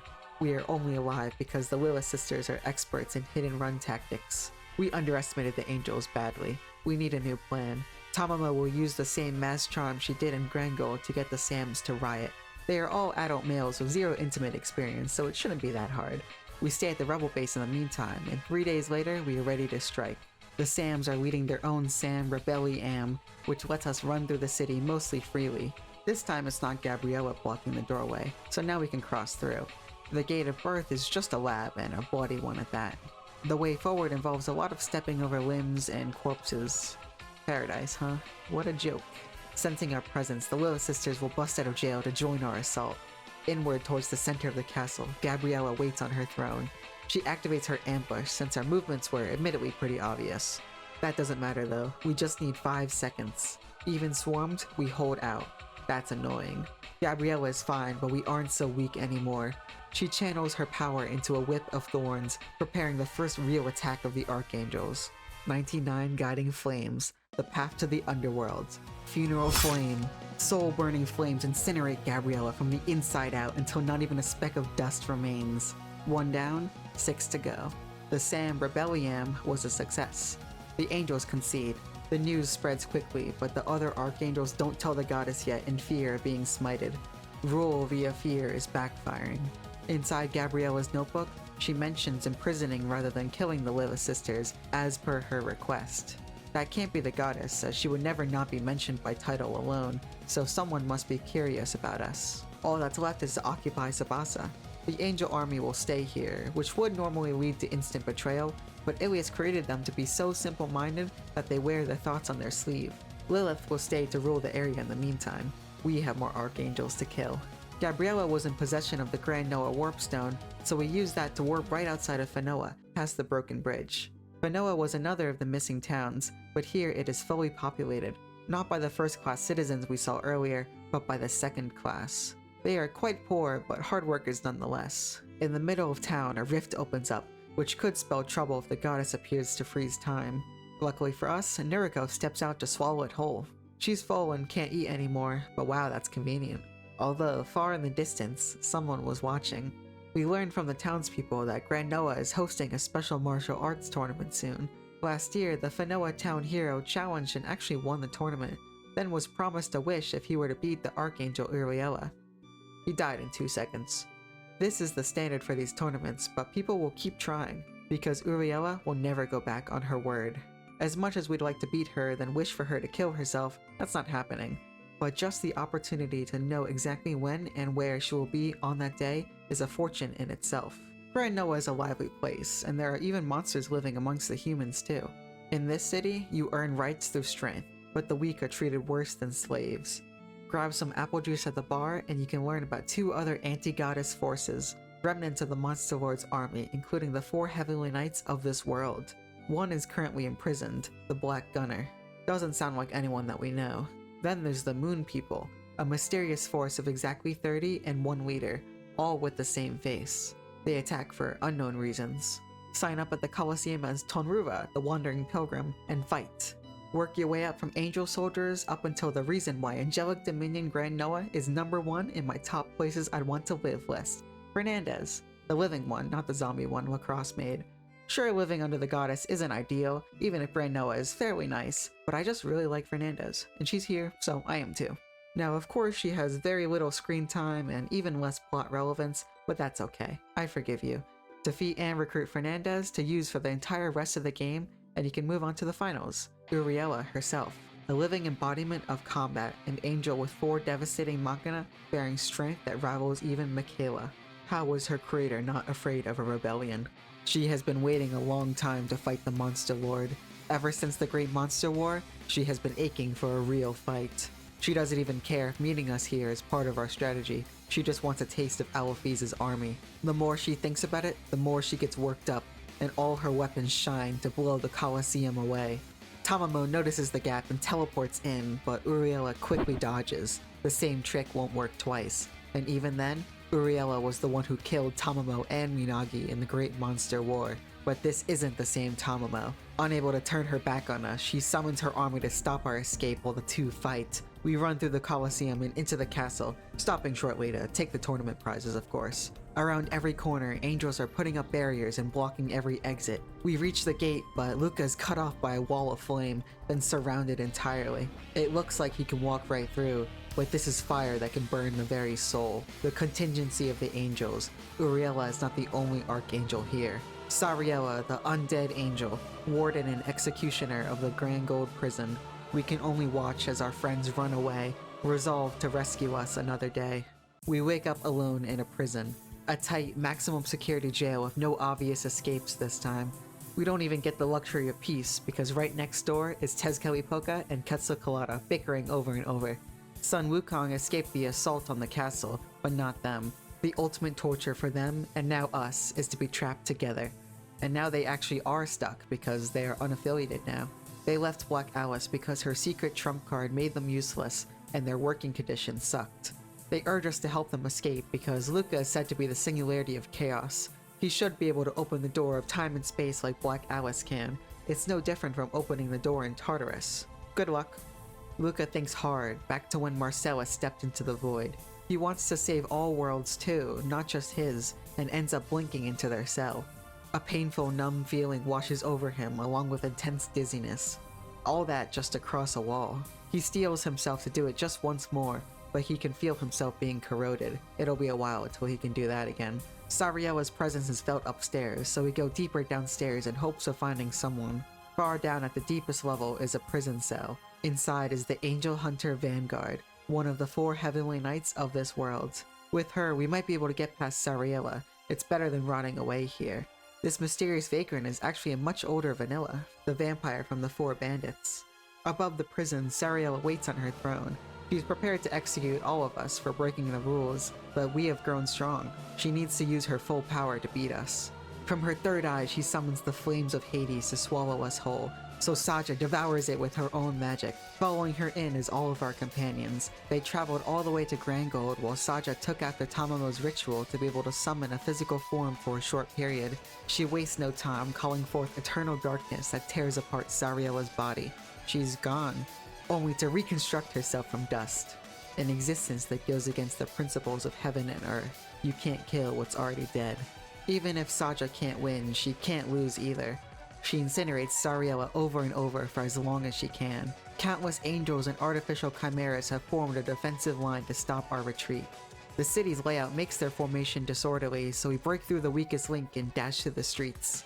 Rather than exit through the main gate and fall for a clear ambush, Vanguard has us slip through an alleyway where the large army can't fit through and take a hidden side exit. Outside isn't safe either. The whole continent is Sariella's prison. All teleportation magic is negated. Our company set up the nearby town of Goddard as a base of operations while we were imprisoned. There's a lot to catch up on.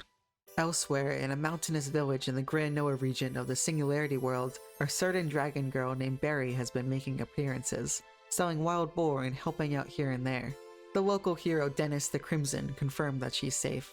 The two are similar. Both suffered defeats that crushed them. Barry discarded the sword while Dennis drifted into this village, vowing to protect the ones that were kind to him. Only he has a direction in life, a purpose that gives drive to the soul, especially when angels descend to invite them to paradise. When we arrive in Goddard, it is being indiscriminately ransacked by the angel army trying to find our hideout. Revealing ourselves is the only way to protect our people. The leader is Hainuele, the next stall, along with a battalion of soldiers. Suddenly, something falls from the sky, a strange capsule. Both sides are confused. Looking up at the sky, countless more are falling like shooting stars. The door flies out and a mysterious swordsman resembling a certain someone starts cutting down soldier after soldier. The moon people, Lunarians. Hainuele runs away and we think they are on our side, but everyone from the Angelic Dominion is their enemy. There are no allies for the people of the moon. Hainuele finds their leader, but is cut in half by a serene demon sword. Against us, Luca uses the exact same techniques, so she steps back for a second before calling in a retreat to make an urgent report. Off they go, back to the moon. So Luca's an alien? No, there are clones of him for some reason. At our messy hideout, Vanguard fully pledges her allegiance and recommends we take back the Monster Lord's castle in Helgonda from the Angels. The continent has been a battlefield for ages, with massive holes in the ground from countless wars. The other 3 Heavenly Knights, along with the remaining monsters, reside there, constantly engaged in battle with the twin archangels Sandophone and Metatron. Those two maintain a highly advanced lab, creating endless artificial beings. Alice recovered the warp stone while we were away, so we just have to hope that Saja and Tamamo recover by the time we arrive. We have the time, so might as well stop by Gold Volcano to get the spirit. Gigamander is just floating there with a silent intensity. The fire of passion is bloodthirst. At least we can steal that power for ourselves. Among the giant holes the goddess blew into the continent, Remina is there, but it's been turned into a massive church. Not much to do here, it's rare for humans to even come there.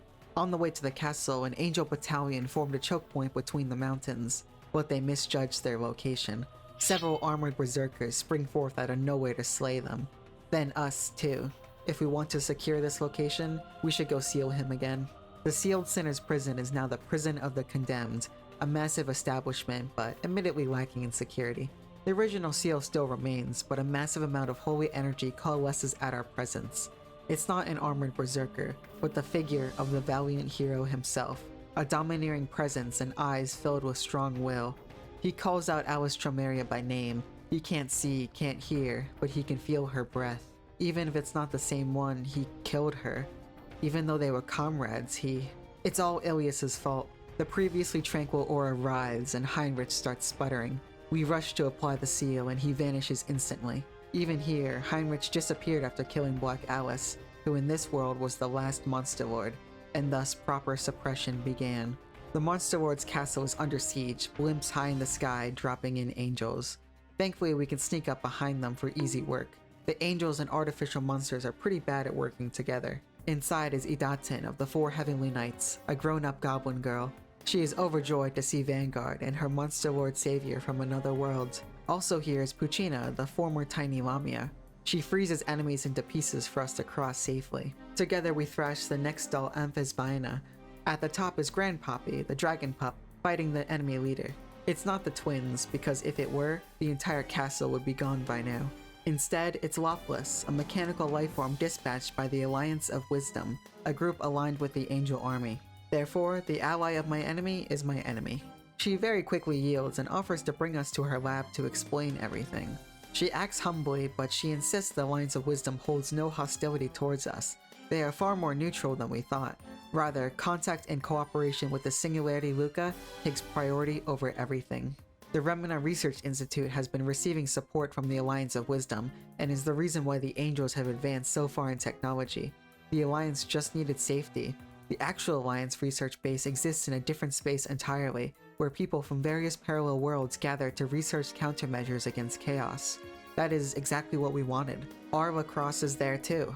The transfer device to teleport there is inside the Remina lab. There's no chance of them lending it to us, so might as well seize the lab along the way. However, the twins aren't stationed there just because they knew we would be coming. The lab cannot risk being left unguarded. Just how important is it to the Angel Army? Even though the castle is in a desolate state, the knights work so hard to protect it. There is no better loyalty than that, and so Alice sits on the throne. The Monster Lord has returned. Over by Barry, her entire town has been chosen for ascension. People are sorted into classes, but there's no fear of separation for families. Children of second-class citizens are also second-class citizens. Barry is a monster, so she should be sent to a camp, but orders are orders. She is complacent through all of this, but her mind still lingers on that slash. Marcellus has touched chaos, so for him it is possible, but for a monster with no innate holy, it is impossible. Reality snaps back to her forced labor. Not everyone has the physique for hard labor. Dennis admits that he has never even fought Granbaria, just ran away, but he can still protect in his own way, even if that means taking on the quotas of 5 people. After a short camp, Alaphys once again appears in a dream to add more context to her history. While Alaphys believed in not interfering with lesser beings, Ilias got the wrong idea from her power. Her power meant she was a goddess, and it is a goddess's duty to guide. A self-righteous delusion. Only Alaphys, a being of equal standing, could understand her, but she did not indulge. The Remina lab is underneath the church, which was most likely just a front.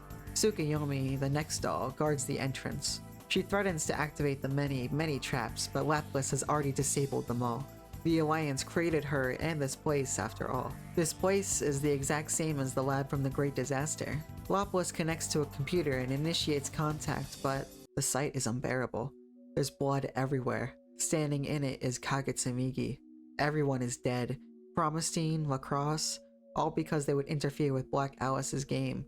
Chaos countermeasure is out of the picture.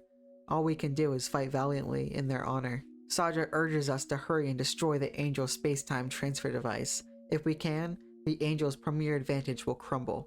If we can, we will have a chance of vengeance. Deeper in the facility, there are rooms filled with Luca's clones, the same ones from the moon, but inactive. So why would they attack the Dominion? Past them is the central warp device. There is only one device because there is only one core in the world. The monster realm doesn't have one, and that core is the reason behind Lucifina's rebellion. The core being the original of the clones, the son of Lucifina, this world's Luca. Seeing this sight, Lucifina immediately rebelled, killing half of the angels and severely damaging the lab. She released the clones, escaping to the moon where she leads periodic assaults. Before we can end the brain suffering, Metatron and Sandophone teleported to the basement. Now they can shoot without consequence. Saja projects in to protect us, but the twins aren't afraid. They link together, becoming an angelic nuclear reactor. That's not a figure of speech. The goddess embedded a nuclear reactor into their very bodies. By combining their powers, their output is comparable to Michaela's Sword of Heaven's army or Lucifina's Morning Star. This power is the Atomic Heaven. Saja protects herself with the dark magic Arc Aegis, but the twins keep firing at the original Monster Lord. That's right, haven't we been forgetting someone? Marcella strikes behind the shield, hitting Saja's vitals with precision. Energy dissipates from the shield, and Atomic Heaven eviscerates her into nothing. He is silent in the face of Luca, but not Alice. You're next. Then leaves the same way he came. The twins are surprised by the sneak attack, but don't care as long as they benefit. We can fight them ourselves while they cool down, at least until Laplace is done. She hasn't been idle, she has been hacking the self-destruction failsafe as quick as she can. The twins rush to save as much data as they can while we escape with one less life. Flames burn through the underground space, incinerating the clones and the core in the process. What is Marcellus even thinking? Saja may be dead, but the other ancestors remain in action. Especially Tamamo, who has not been afforded the luxury of sleep to heal her injuries. She reassures us that every ancestor is prepared to fall in battle. The operation was still a success, as now the angels cannot traverse through space-time. Plus, the secret weapon has been completed. The tide of battle will now switch to the offensive. With this weapon, we can take the fight to them. Back to Barry, Dennis is being beaten for standing up for a girl who couldn't work. Barry stays complacent. The angels decide to execute him and the girl. Criminals have no right to stand in paradise. She can't protect anything, that's why she discarded the sword. She doesn't even know the reason why she is wielding a stolen blade, or why it fits into her hand like it was part of her arm. In the end, she remains half-hearted. She couldn't even give up properly, but that doesn't matter now. Mind still and clear like water, she has a direction. Grand Noah, her grave. She cuts through the army to challenge Uriela on her throne. Her wish? To liberate all second-class citizens in the area. With that, their fight to the death begins. The secret weapon is at the Dark Goddess's castle, right before our eyes, up in the sunset sky. Calamity Star Demiurge. It is not an artificial weapon, but a biological one. This thing is alive. It is Hiriko's own body. Kanon's plants give it energy, and Kanade's cells give it will. Together, it is a mobile fortress with solid defense and overwhelming power. A weapon designed to invade. It will scan Luca's brain data to activate a space-time warp. The first operation will be to reclaim the Monster Lord's castle in the Singularity world. We will bring 4 ancestors, and there should only be 3 seraphs at the castle. It will be a slaughter. The coordinates are set, and Demiurge looms over the castle below. The angels fire upon the star, but Kanade nullifies the bombardment with Planet Pentagon. Kanon charges Diffusion Rose Burst, as multiple converging lasers release from Demiurge. A barrage of lasers rain down on the castle. Zion and Gnosis fly towards the star, so Minagi kicks Zion in the face, sending her crashing below. Gnosis is left alone with her. Hiriko propagates endless clones to send as militia into the castle while we fly down too. The interior is much different. The angels remodel the castle in poor taste. Zion jumps to the window, her clothes and skin torn off. She won't die from just that. We tackle her until she stumbles back out the window. She's definitely shattered from this height. We head down to the prisons to free Tamamo. Arabeti should be here too, but she has already been sent to the Dominion. Up the stairs, Zion crashes through once again. Arm torn off, face peeled away, she stands up. She reconstructs her techno-organic body second by second. It's not regeneration, it's evolution. It takes Alice's hellfire to burn her to a crisp, with only a charred skeleton remaining. Continuing onward, we find Eden on the second floor.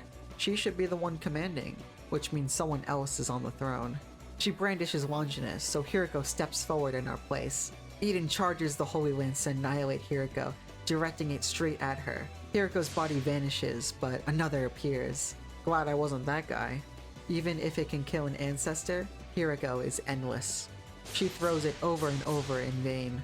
Minagi is fighting Gnosis in the sky, but with every punch, Gnosis's true self crawls out. Her speech corrupts, and only destruction occupies her mind. On the way to the 3rd floor, we hear steps behind us. Zion's burnt fucking skeleton crawls towards us. She switches on genocide mode, continuing to gain endless power from nowhere. It has to be from her fighting spirit. Even after it halts, we can never feel at ease. Hiriko absorbs her, then blows up that clone to finally put an end to the onslaught. On the throne, leading the castle, is Ilias, along with her companions Piriko and Wanko, cowering in fear. Even like this, she intends to stop us. She borrowed power from the goddess, but it isn't enough. She warps Puriko and Wanko out of the castle as Hiriko steps up to dissolve her. Eden takes her place, urging Ilias to escape as she is devoured alive. We should be chasing after her, but we don't. The castle is officially reclaimed, but Alice isn't happy. Fighting the ones you faced and spoken to hurts. It's painful when someone dies, even if they're an enemy. The eye of Gnosis falls from the sky, the last of the Seraphim now dead. To go along with the fusion plan, we must become a butcher. Kill not only enemies, but innocents too. Better us than someone who enjoys it. A slight presence of Kagetsunagi is felt. Grambaria stands before Uriela. It would seem as though she had the overwhelming advantage, but that's not true. Her Machina spear glows before swinging, but Grambaria has already seen through that motion. Then another divine tool fires electromagnetically accelerated bullets, but Grambaria's serene state of calmness allows her to weave through it. The left weapon, Saint Flare, converges a beam of light, so Grambaria dodges with as little motion as possible. Not even the ancestors could dodge this well, but the accumulating damage is apparent.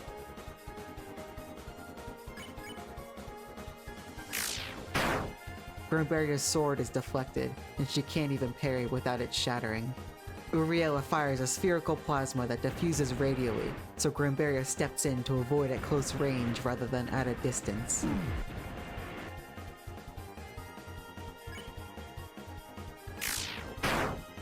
Grambaria slashes upward, but to no avail.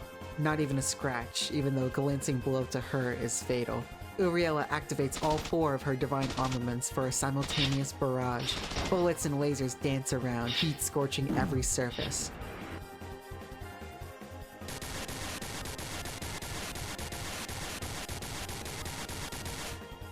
Grambaria still stands. The aftermath alone is enough to leave her bloody. She activates again, and Grambaria dodges the best she can, but the heat still burns her skin, flesh, and bones. Nothing will pierce Uriela. She needs a slash that can cut through dimensions, a technique belonging to chaos, but she can't handle holy energy. One last time, Uriela charges a full end burst. Had she lost her fighting spirit? No. Grambaria poised her sword to intercept the emitted holy energy. Her own dark energy pours in and the two forces coexist, then merge. A chaotic void with perfect stillness. It moves slow but certain. Betting her life, betting everything. Grambaria stands quietly while Uriela lay on the ground. She tries to speak to her, but Grambaria is already dead. Still, this is clearly her loss. Grambaria's corpse, standing like a statue, falls to the floor. She burned her life for that swing. Uriela commands that all second-class citizens be freed before fading away herself. It was the best battle ever. Tamamo reports the situation to us, and we are proud of her. Then suddenly, Raphaela teleports in too. She wants to negotiate peace at a meeting. She will even release Arabetti just for our attendance. The condition is that we have to meet at San Ilia, and we must bring Nuriko. Then she leaves. Weird. Is it a trap? Is it not? Do we attend normally or plan a siege? We don't want to risk Arabetti's life, so that's out of the question. Moreover, Raphaela is clearly part succubus, like how Gabriella was part Ulravune and the twins part doll. She might be different from the other angels. I guess we just attend normally, as whatever trap they could plan would be too shallow anyway. In the meantime, we check out Port Natalia for some more information. Nothing can ever be peaceful, so it's currently being raided by the Sky Pirates. They are another anti-goddess organization, so we help them drive out the angels. If they are anything like the pirates from our world, they aren't that bad. One of the townsfolk even mentioned that the captain is Sabasa royalty. This gets Sara excited, and arriving from the airship is Sarasa? That's not him. He is dead after all. We do get good information from her, though. Luddite is currently closed off, and rumored to be cultivating the replicants, the replacement for second-class citizens. We force our way into Luddite to get a grasp of the area. The replicants are obviously protecting a certain house, but before we can enter, the Lunarians fall from the sky and start attacking too. They shoot a spear right through our airship and everything turns to a mess. We slip into the important house, investigate the attic, and find children. They were just protecting children. We were the invaders. We turn our blades on the Lunarians once again. There was no colonization plan, they were just failed creations, discarded for not fitting the goddess's aesthetics. And they are the only ones who love these children. The clones leave too, as they are the same. As an apology, we hold a big feast. Next, we are welcomed into the holy city of San Ilya. Surprisingly, there are a few monsters around here too. One of them is Titania, a historic fairy. She is urgently looking for someone really strong, with a sense of justice, good at monster slaying, and possesses the power of the four spirits. That's us. She takes us to the top of the inn, which she remodeled into a garden. Cosmos, the guardian deity that keeps elements in check, is in trouble. The goddess doesn't touch it because eliminating it would tilt even the axis of the planet. It normally sleeps under Fairy's Island, but it has been absorbing chaos and acting strangely. We can't let it undergo metamorphosis while influenced by chaos. Naturally, we just need to punch it a bunch of times to fix it. It has a four-colored barrier, so we need this world's Sylph to break it. In the Forest of Spirits is Zilph. She doesn't speak much, so don't expect too much from her. Sylph seems to understand her at least. We punch it a bunch, thinking it's lost its power, but it radiates and comes out as a fully awakened cosmos. All it can think about is chaos, even sensing parallel worlds from birth. It is far too much for us, so we get a little help from Rafaela. Having her in your party gives you a sense of how strong she is. She has access to double Z power skills that deal billions of damage at base. And before this, I thought Triple S was the max. Rafaela orders Nuriko to devour the chaos, and she does, draining the butterfly of power while Rafaela seals her away to sleep for 1,000 years longer. See you at the meeting. At the castle, Rafaela gets to the point. There is room for compromise. Alice should be here to kill everyone and destroy the Dominion, but she has been saving Sams, replicants, even every citizen if you count Cosmos' rampage. These are the people we should be killing. We denied the ARC project for selection of life, yet we bring our allies to and from worlds instead of killing them like the others. Selecting them to live and not merge with singularity. It's hypocritical, but proof of a righteous heart. That's why agreements are possible. One thing that the Dark Goddess has not told us is that even if the unified world is completed, parallel worlds will continue to be born. As long as parallel worlds exist, chaos will persist. Alaphes cannot destroy parallel worlds. Only one person can. The World Breaker. Luca's fate. Every second, through every battle, the monster realm is waiting for our awakening. Rafaela may be more foreboding than Uriela. She knows everything, yet she still wants to establish a cooperative relationship. Nuriko is the key to challenging chaos. She wants to train Nuriko to manipulate chaos further. Not unification, not the Arc, but a third path. There are many assumptions, but she believes it to be worth the gamble. We can decide to keep Nuriko or give her away, but there's something else in the air. An assassin? No, Rafaela doesn't know either. Not even the goddess knows about this meeting. An arrow flies from the shadows, pitch black, condensed with chaotic energy. It pierces Rafaela's chest. She screams incoherently as chaos dissipates her body, corroding her until even her scream was consumed.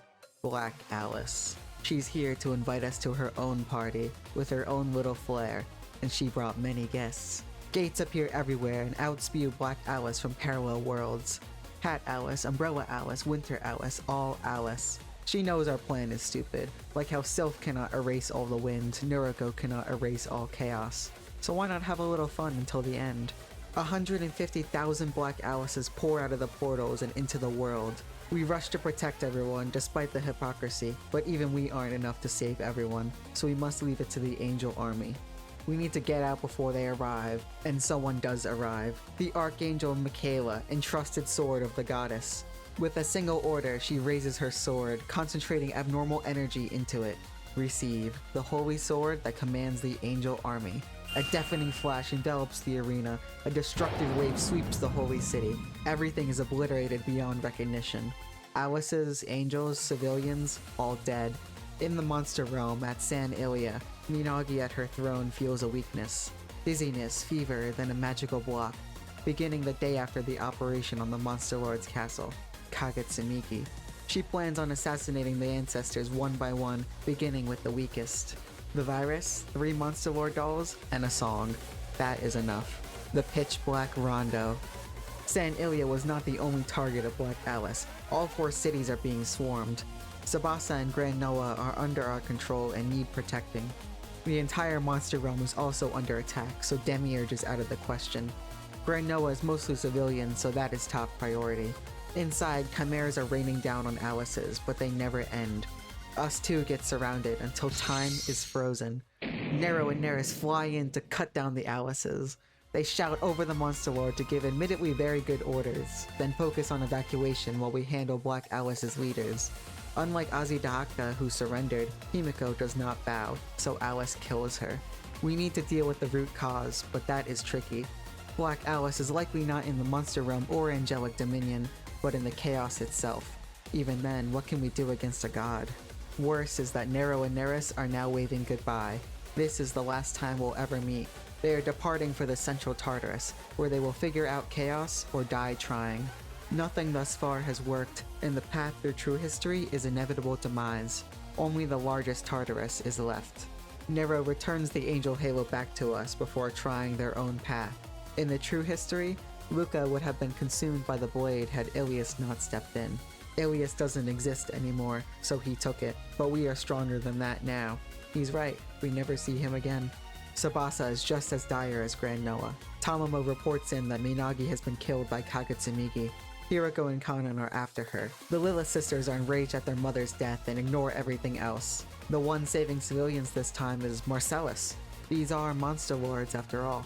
He summons his ice spirit to instantly kill these Type 8 Alices. We will chat later, now is not the time. Izanami is present at the assault, but Marcellus ignores her for not being a monster lord. It is Lilith who takes the chance to beat her to death. Marcellus teleports behind Alice, but she dodges, having seen that move too many times before. He finally speaks up. The reason why he targets the Monster Lord obsessively is because the Monster Lord will lead the world to ruin. Black Alice isn't just an exception. What happens to the Monster Lord who is guided by the White Rabbit? Rather, what does the Monster Lord become when guided by the White Rabbit? The answer is why he continued to defeat Monster Lords in every parallel world. Alice is not an exception. Next time, he will catch her. Next time, Alice will kill him. In the Monster Realm, Kagatsumigi has been reduced to a pile of scrap. Kanan and Hirako won, but that's not the whole story. Kagatsumigi lost when Minagi, sealed in both magic and lust, destroyed more than half her dolls. The final stage is 4 ancestors, 4 archangels, and 3 gods. At our strategy meeting, things aren't looking up. Promising we need a week to create a Black Alice virus, Monster Realm is busy with their own issues, and the goddess doesn't care if her people die. Still, there's one man who we can rely on. When in doubt, always bet on Heinrich. We can throw the armored berserkers at the Black Alices. Instead of sealing him, we can pour even more holy energy into him. We have pure, concentrated holy energy right in our hands. Return the Angel Halo to Heinrich. We don't want to fight endless berserkers either, but unlike Black Alice, Heinrich can be reasoned with. He is a true hero. He would never allow innocent people to be slaughtered. Make him believe in our youthful justice. At the prison, countless Black Alices impede our unsealing. Here to help is the perfect person for the job, Sun Wukong. She hates her ex-boss and has the power to make tons of clones to fight in her own personal army. We raise the Angel Halo high and plunge it into the shrine. It is instantly absorbed and out comes the spirit. He himself knows it's a failure. He contorts into a berserker, festering hatred towards all that is holy. So Alice Tremeria connects their hearts. He has no right to speak. He couldn't protect her from Ilias. All he has left is anger. But that shouldn't be all that is left. How could Heinrich, once full of kindness, overlook this tyranny? Direct the anger somewhere else, somewhere better. To Black Alice. He doesn't want to point his sword at Black Alice, but he must be a hero. His junior is watching. Thank you, Alice Tremeria. Berserkers coalesce from the atmosphere to attack the army, spouting her name instead of Ilias. All over the Dominion they appear from nothing to slay the army. In this holy world, they have infinite fuel. Sun Wukong knows where Black Alice's mansion is, as she used to work there. With a proper description, Luca is able to tear open a rift, but this is no short distance. A malignant ache burns through his body, yet on the ground he sees only one thing. Something watching. Do not look into the eye. There's no way to prevent being seen. Do not look back. Through this gate is a literal goddess, but we can't just wait and see what happens. She will just use her unfathomable power to summon 1,000,000 Black Alices or something. We just have to hope for the best. Meanwhile, Sariella and the twins are fighting off Black Alices when Michaela appears to issue an order. Absolute Defense Protocol. They are hunkering down on the Ilias continent behind a barrier not even Aliphes can break, and waiting out. Who knows what the goddess is planning? They can't ask. Once inside Alice's mansion, Heinrich greets us at the door. His eyes are hollow like a puppet. More and more appear, all blindly obsessed with Black Alice. They don't feel real, but they probably are real, just from parallel worlds and under a curse. To progress through the mansion, we have to follow through her exact schedule. Stuff like yelling good morning, lunch with teddy bears, and dancing with Heinrich. By tracing her footsteps, the throne room opens, but in there is not Black Alice, it's Marcellus. She may not be here, but now it wasn't a wasted trip for either of us.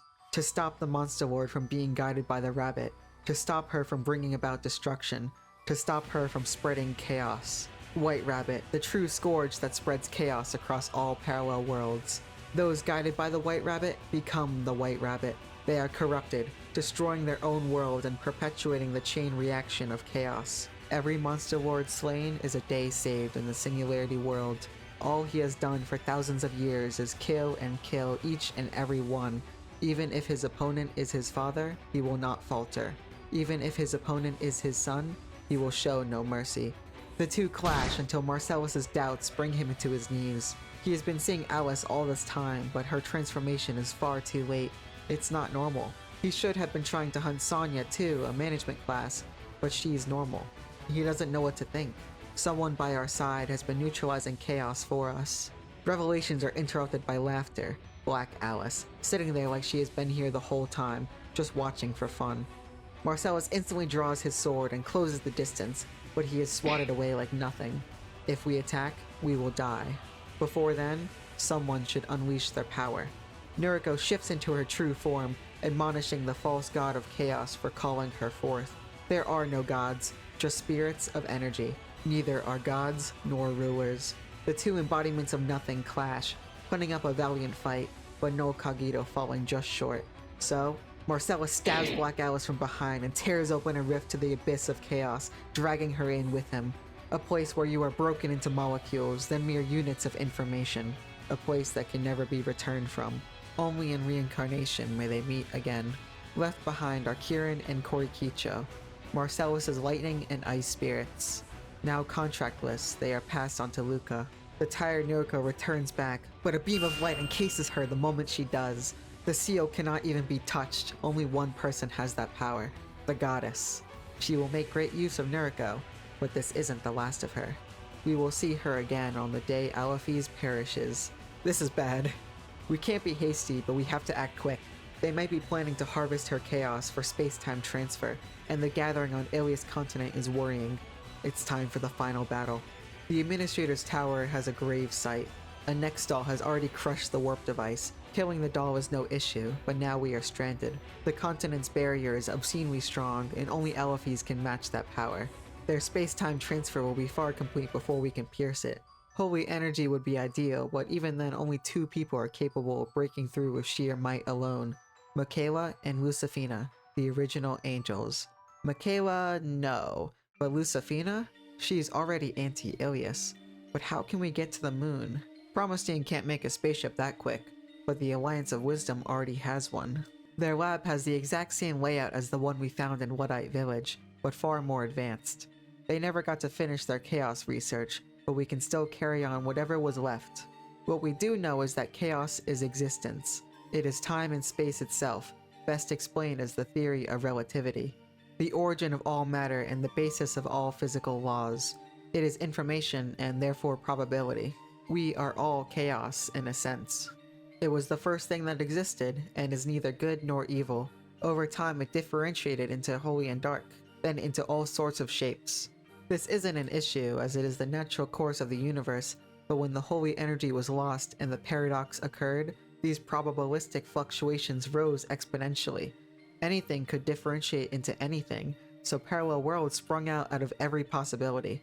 Every world is new information, and the universe can only handle so much. So, chaos devours itself, much like how you would delete files to save space on a hard drive. There may have been a way to align our existence with the universe's rules, but we will never know. This isn't an evil mastermind, it's the laws of reality. The Alliance had other projects too. Laplace was in charge of her own protocol, a way to send research into the past to be continued thereafter. That is Hild, the hope from the future. She seems to be just an apoptosis killing machine, but there must be more. something designed to save the world. Too bad there's no one left to ask. Hild is from a different timeline, but our world's Lapis protocol has their own capsule. Inside is Sigodriva, accusing us of being apoptosis just like her sister did. She is stronger than Hild in power and personality, but it seems she was more of a test than anything. She refuses to join us anyway. Finally, we get to board the cool spaceship and have some actual fun. Except there are no windows, so only Alice and Tamamo with their clairvoyance powers actually get to see space. Once we get there, the moon is the moon. Cool to see, but pretty barren. Save for some clones and an alien? By a crater, Lucifina lives humbly in a small house. We ask for help, but she declines, refusing to help Alaphies. It would be better if the two just destroyed each other. Luca gives his best puppy eyes, and just once. She'll help Luca, just once. Let's go give the goddess hell. We get back on the ship, but we aren't going home. We are going straight to the Ilias continent. Within space, light blocks the way ahead, and the twins prime their atomic heaven. There are no weapons on this ship. All we can do is evade while the twins get accustomed to zero gravity. They snipe our wings, so the moment we break into the atmosphere, Alice panic harpy feathers to a random location. The Ilias continent has heavy anti-air defense, so without our ship, there's nothing fast enough to break through. Well, Lucifina has an idea. We travel to the peak of Mount St. Amos, the highest point in the world. At the top is Eden, not the one slain by Hiriko, but the Eden of our world. We have to kill her too. It's good we can mourn for her, because the goddess won't. From here, we can enact the ultimate plan. We board Golda and jump down, accelerating so fast we can zoom past any defense. Lucifina, the morning star, child of dawn, a star that has fallen to earth, the one who gains victory. Day star. Endless light flows into the barrier until it swells and explodes, opening right before we crash into it and onto the ground. At Iliasville, White Rabbit appears again after so long. She has been keeping contact to a minimum because, yes, it will turn Alice into a White Rabbit. The 15th would have soon turned 2 had she not been slain by Marcellus. Thankfully, the minimum contact and Nuriko means that she'll be fine, especially because this will be our last meeting. Does she want to turn us to chaos, or does she not? She's bound by the second law of regulation. Turning Alice's into White Rabbit deletes their data and lessens the burden on the universe. That's the reason for her existence. But after infinite periods of time, seeing countless lives suffer, struggle, then disappear, she no longer wants to see that. She's a contradiction, a paradox, a mess. At least Sonya gets to be a human and fight against destruction. The laws are broken, teetering on self-destruction themselves. Please, show her a cycle where we save the world. Just once, a cycle where everyone is happy. See you next cycle. Iliasberg looks the same, but is in a state of panic. The war caused a food shortage even though the goddess boasted about Alaphies being a tiny villain. We can still rely on our good pal Randolph, who lost motivation to forge here because, well, the goddess.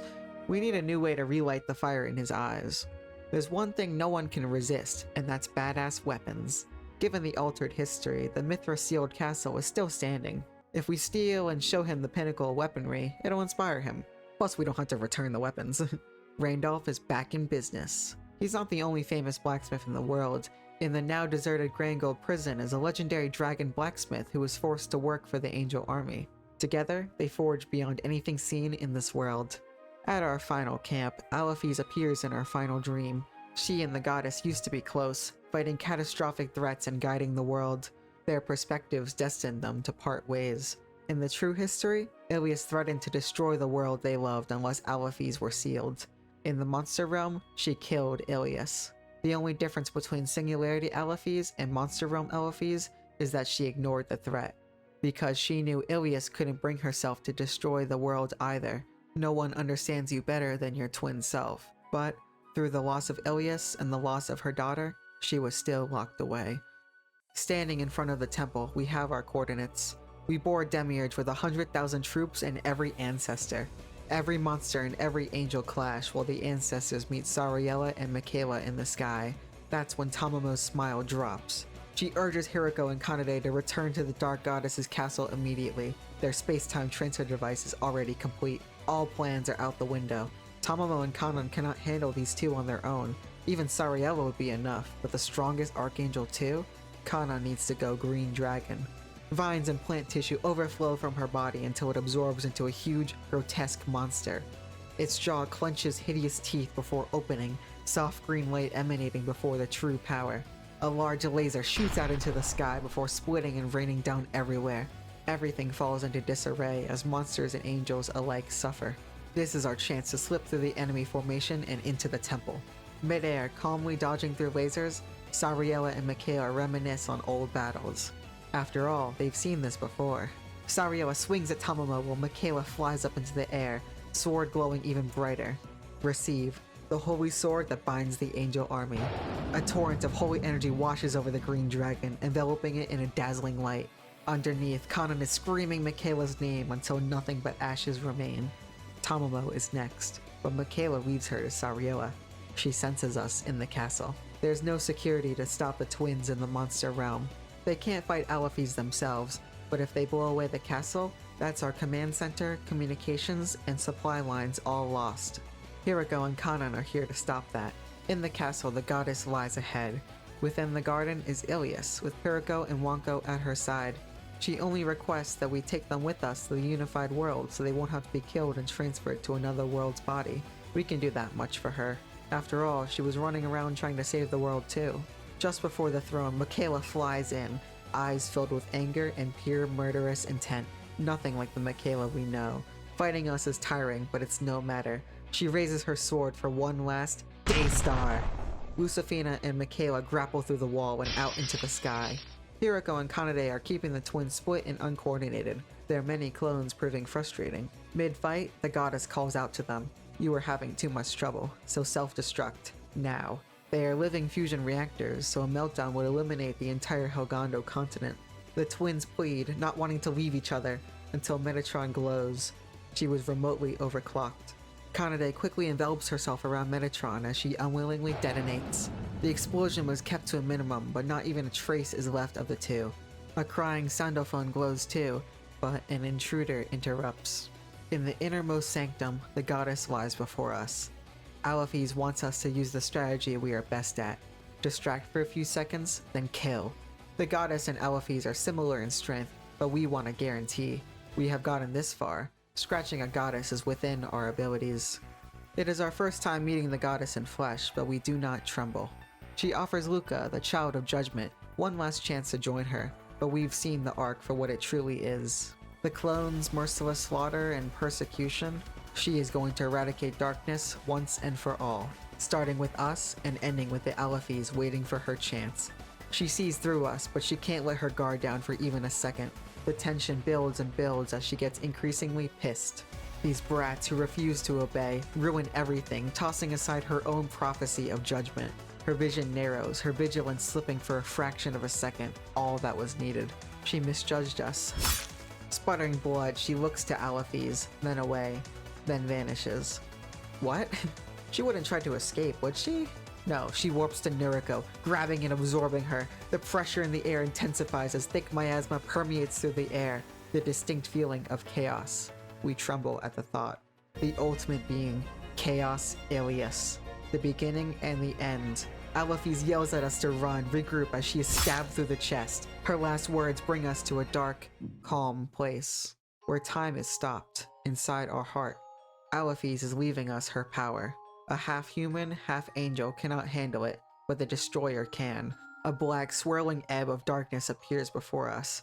We reach out, but all that is gained is pain. The shock burns our body as we are forced to pull away. The Destroyer has not yet awakened. The last of Alaphies' will fades away. We are thrusted back into reality, powerless but choiceless. Chaos Ilias will erase the monster realm, then the singularity, then the angelic dominion too. Return to chaos. There is no goddess left. She is only chaos. This is nothing like before. A constant wave of chaos crushes us.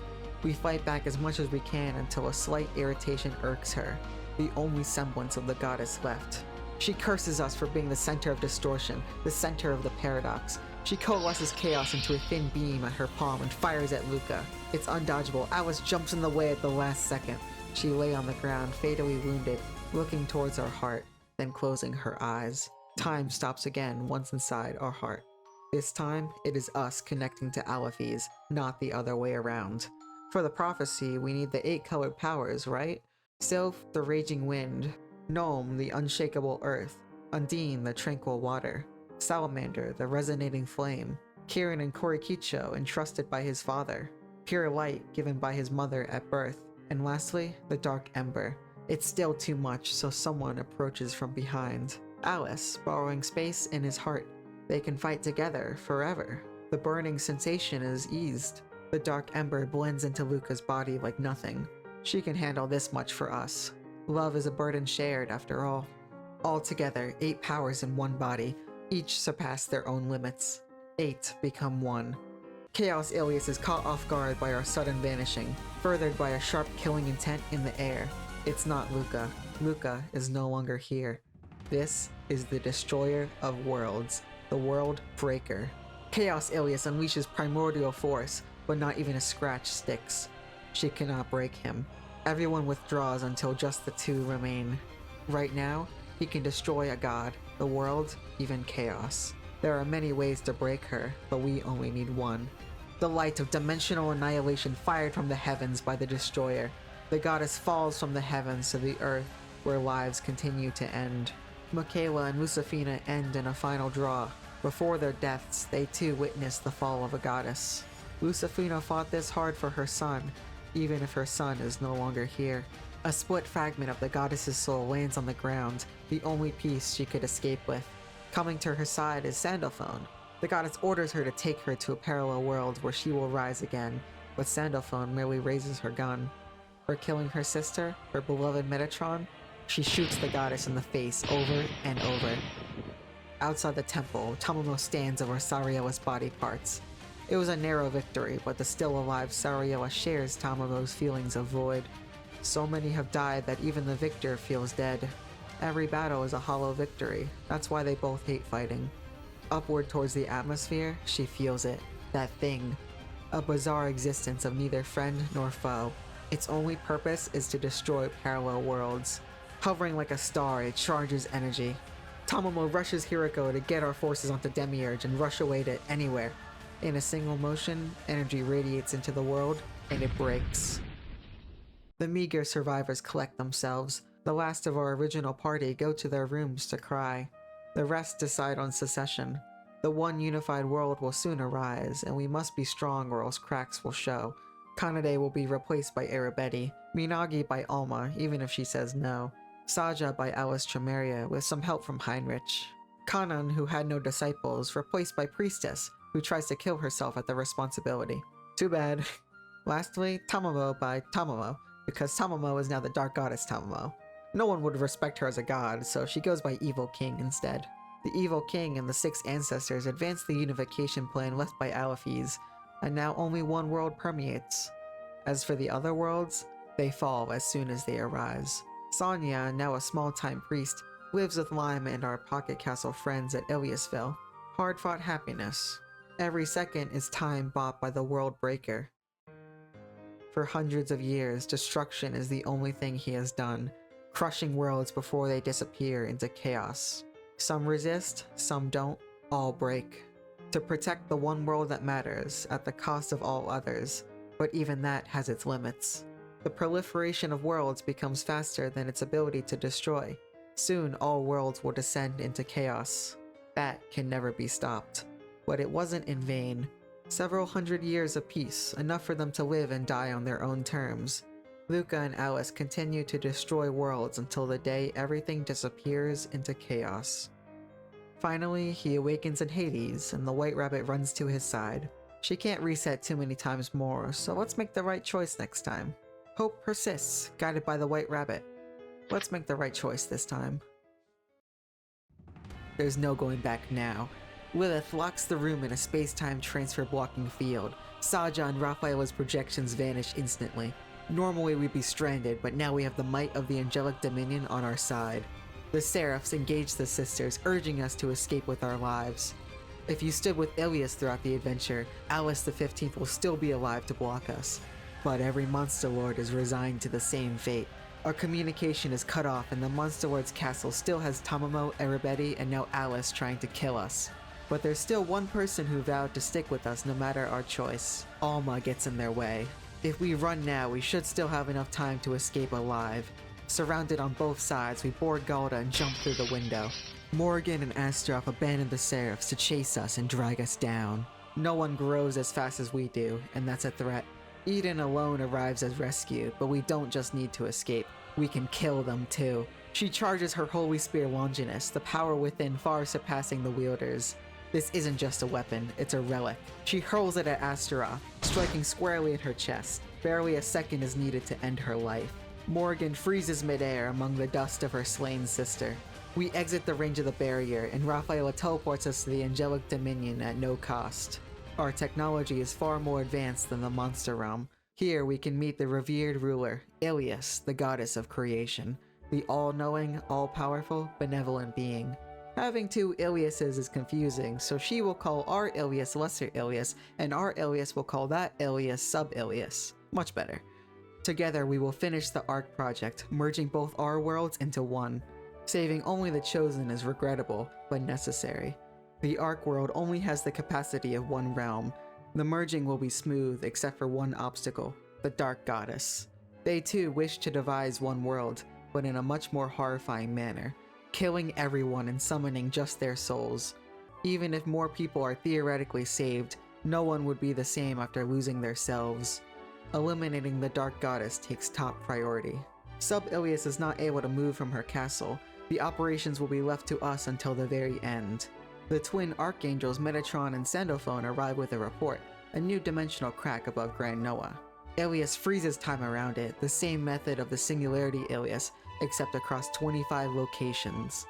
This burden shackles her to the temple, and is why we must act fast. The Angelic Dominion isn't in great shape, but we hold the space-time transfer advantage, for reasons left unanswered. The Monster Realm can only send visions or messages, but we can send armies. So, we will travel through Tartarus into the Monster Realm, establish a transfer area, and send our whole army at once. Gradual skirmishes are a waste of time and resources. Only Michaela will stay behind to protect Sub-Ilias, naturally. Traps are not a concern thanks to Raphaela's incredible intelligence. Quick, decisive, and risk-free. To help us out a little, Sub-Ilias has gifts. She gives us a stronger baptism, unlocking the advanced job Hero of Light. But there is power even beyond advanced. Sealed jobs, locked away for touching the taboo of chaos. Sub-Ilias unchained a few, and we can unlock more by finding corresponding orbs around the worlds. It's a required strength for the judge to pass down the holy law, the absolute arbiter. That's right, why do Sub-Ilias and the Archangels call us that? She won't answer, but we can be sure that she isn't planning on using Luca and then throwing him away. Lesser Ilias is suspicious, but Sub-Ilias would never lie. They have treated us well up until now. She would have brainwashed us if she could, but a puppet cannot be an arbiter.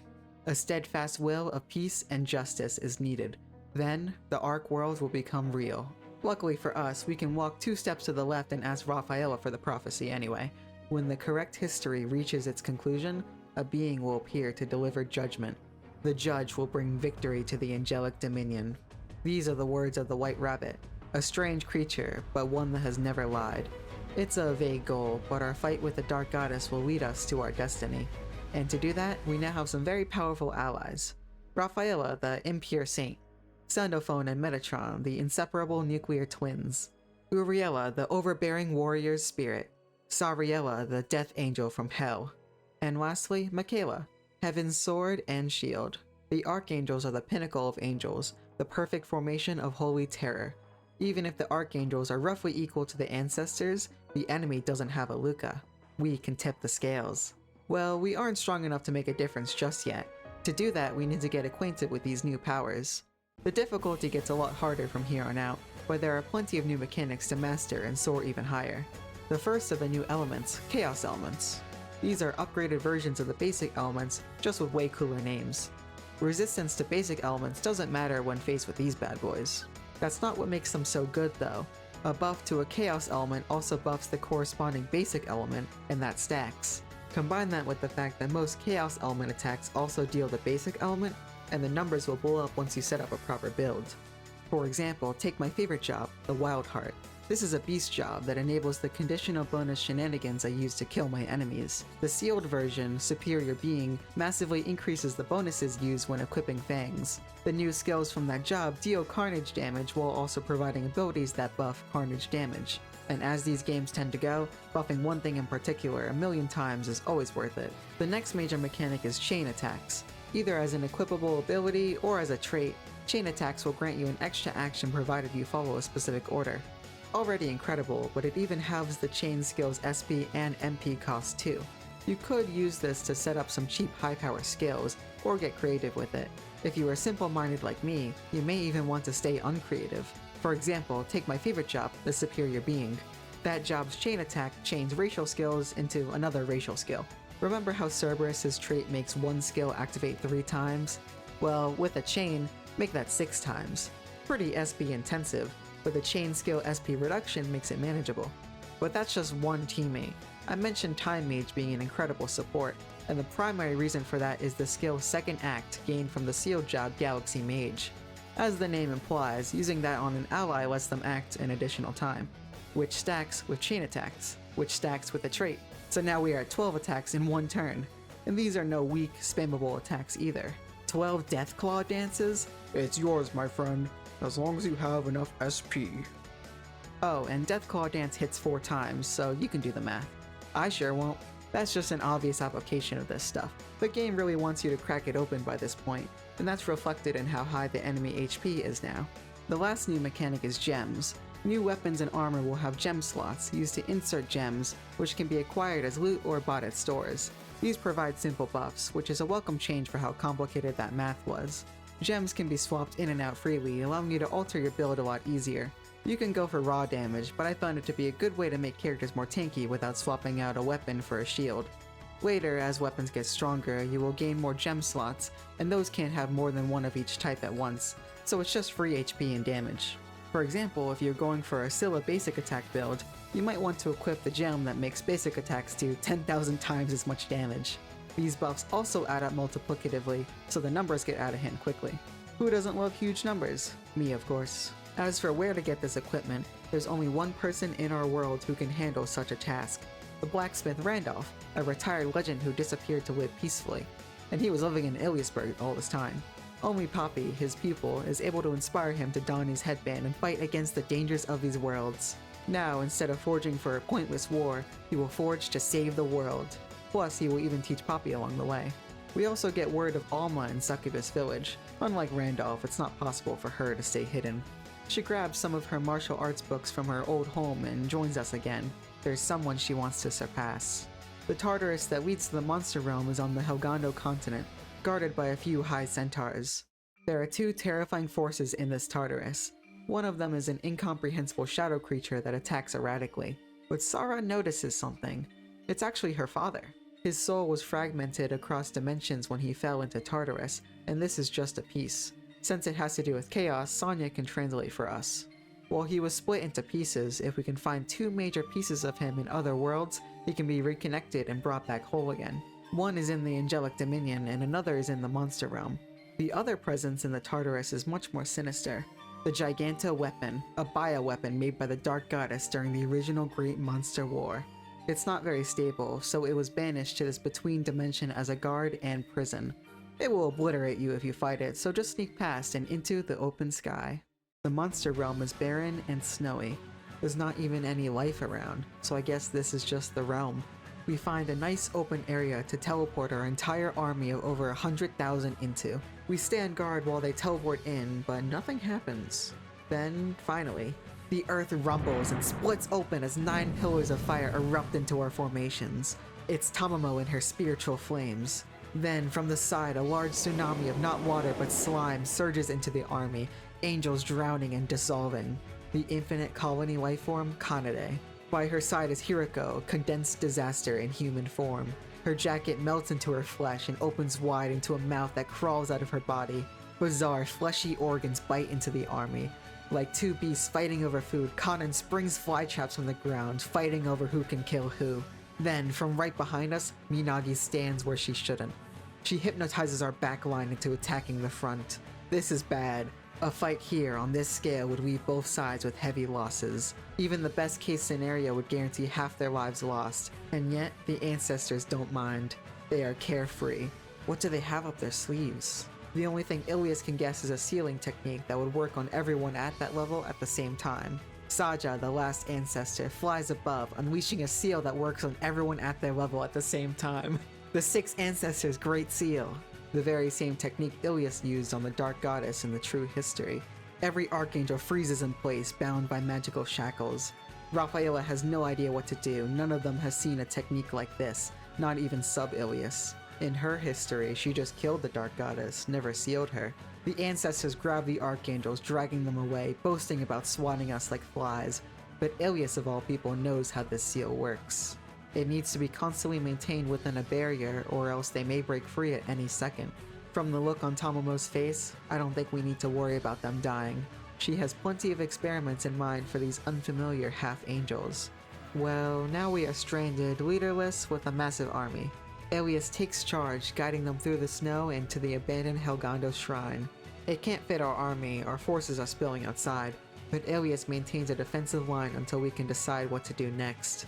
The only thing on this continent is the Dark Goddess's castle, and we have no boat, so our small team will explore while Clothed Eden protects the shrine. Contacting the Dominion wouldn't matter, because there's no way in heaven we are getting Michaela, and we'd rather not speak to Sub-Ilias right now. If she had objections, she would voice them.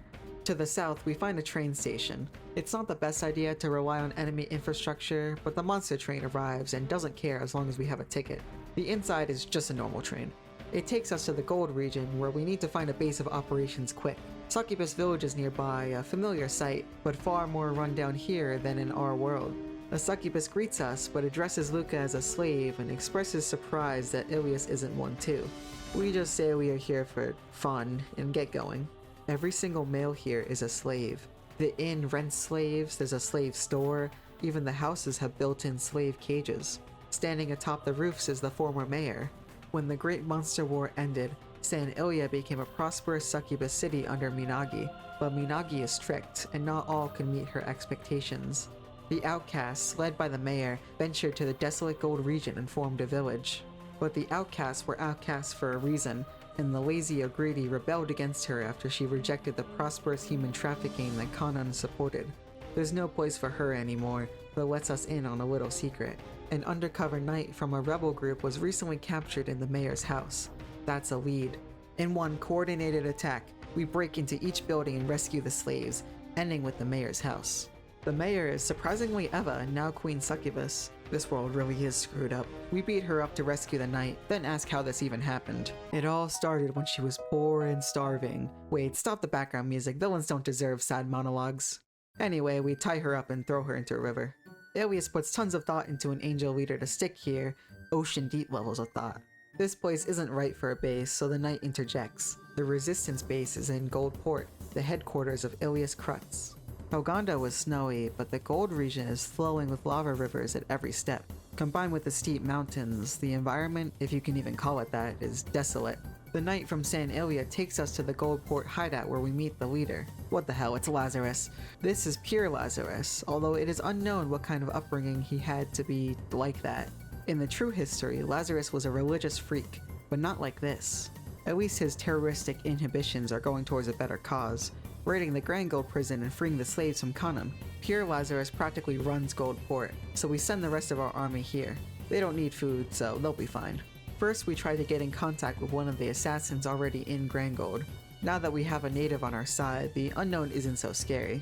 The harsh landscape is a result of the Great Monster Wars. The Dark Goddess unleashed her whole power to kill Ilias, tearing continents apart, lava rising to the surface, and causing the sea itself to rot.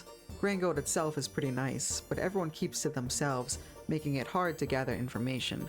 Inside the assassin's house is a missing persons list and a note pointing towards the Botanical Garden, the new name for the castle. The Botanical Garden is only for high-class monsters, so we go back and steal Queen Eva's ticket.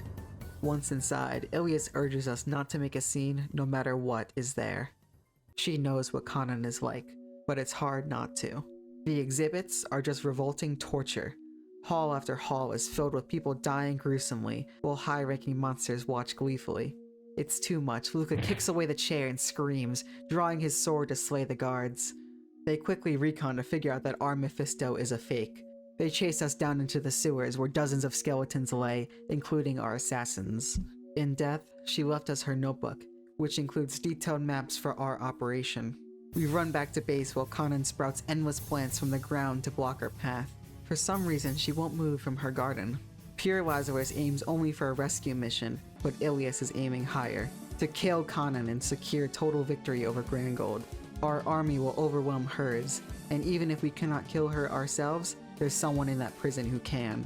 We fought against Grangold before, so we can use the same general strategy. Cause chaos outside while we slip through the sewers. Kanan is smart, but not even her can manage both at once. Through the sewers and into the castle, we find Rafaela. Breaking her out is easy since seals are only strong from the inside. It should be easy, but Kanan's plants infinitely stop us from getting through. We are gonna have to face her alone. That used to sound like suicide, but we are actually pretty strong now, and Kanan is the perfect opponent for us. Her true power lies in Green Dragon, a monstrous gargantuan form, but she can't activate that without crushing the whole city. So we push her back while Zion smashes through walls to reach Rafaela herself. She didn't mean to, she was just having fun smashing stuff. The Archangel now free, Kanan rushes in to fight the mage close up, where Rafaela tosses aside her book and grabs her arms to drain her life force. There's nothing she can do, so she withdraws. She'll make sure to fight us in a big empty area next time. Right as we settle down, Gnosis reports that Kanade's army has arrived. Our army is already tired. Raphael forms a bold plan. If Kanade is here, then Grand Noah must be defenseless. She will hold off Kanade while we infiltrate Grand Noah. There might be another Archangel for us. On the way is Gold Fort, a strategic choke point, where there's already fighting. Kanan's troops are fighting Kanade's. It seems like Kanade wasn't here to help Grangold, instead to take it for herself. Once we are safe at camp, Ilias is taking well to her new leadership role. She does admit that she has a lot to reflect over from the events of the true history that she fully remembers now. The ancestors' infighting was the same back in the original war, and why she didn't even need the Archangels to win. The Dark Goddess is just a hermit. Still, despite the infighting, the ancestors will never, ever betray her. We step right into Grand Noah, but it's just a dock. The city is completely submerged. A special barrier lets us breathe normally even if some of us still struggle somehow. Many slimes still guard the castle, but suddenly angels dart out of nowhere. Even low-level angels expertly take down the slimes. With them is Eden, who completely ignores Ilias. These are the angels native to the monster realm, the only ones left not enslaved or imprisoned. They charge into the castle, having their own mission to fulfill. They liberate the entire prison, leaving the twins for us. Stuck frozen, but still trying to mouth something. It's a trap. Uh-oh. Kanade clones swarm around. She swapped out with a clone sometime during the war. We can't keep getting baited like this. We fight against clone after clone while Chrome maneuvers her doll to the seal and self-destructs, freeing the twins who join together, linking their energies into a colossal beam, the Atomic Heaven. An attack on par with Michaela or Lucifina's strongest moves, but unlike them, they run on nuclear fusion. As long as they are together, they can do it over and over. They will keep on firing until they get a direct hit. Kanade retreats before she or her castle get ripped to shreds, which is good because the endless attack thing was a lie. Although it is strange that those two withdrew so easily. It'd be more like them to go all out in a life or death fight. They are biding their time for something. The Angel Resistance is planning an attack on the super futuristic Yamatai village, so seeing how our goals align, we want to team up with them. On the way there, Ilias saves his sister Lamia from an ongoing war at Plansect village. We should be focusing on our own war, but Ilias can't help the prayers of her followers. The war here is between the Lamias and Scylla, even though the place is still called Plansect village for some reason. Neither queen actually wants to fight each other, but their followers push hard for it, particularly the two second in command. If the queens oppose war with the other side, that will just lead to civil war, which is worse than attacking other tribes, I guess. Interestingly, Ilias reprimands the Lamia for relying on prayers instead of stopping the situation sooner before it got this bad. Both queens are each seeking the fire and water spirits for themselves, which would grant them even more dangerous firepower. Firepower we want for ourselves. Undine's spring is guarded by a moray girl, but that's not a Scylla, that's an eel. A fish. Closer to a snake than a Scylla, really. She walks away saddened. We stop the Queen Scylla from getting the spirit, and the commander makes fun of her for it. Not very loyal, huh? The water spirit here is far different from the one in Singularity. Undine is calm and serene. She represents a rushing torrent and the ferociousness that follows. Also, they hate each other. The same situations happen in Gold Volcano, where the Queen Lamia retreats and the commander panics. The fire spirit of the monster realm is Grimoire, representing a quiet, deep burn. Concentrated, not wild. Salamander hates her too. At this point, Ilias has a good read of the situation. She invites both sides to a banquet using her godliness as leverage, then randomly accuses both commanders of poisoning their own queen's food. Alright, I admit it. Both plates were poisoned with mercury.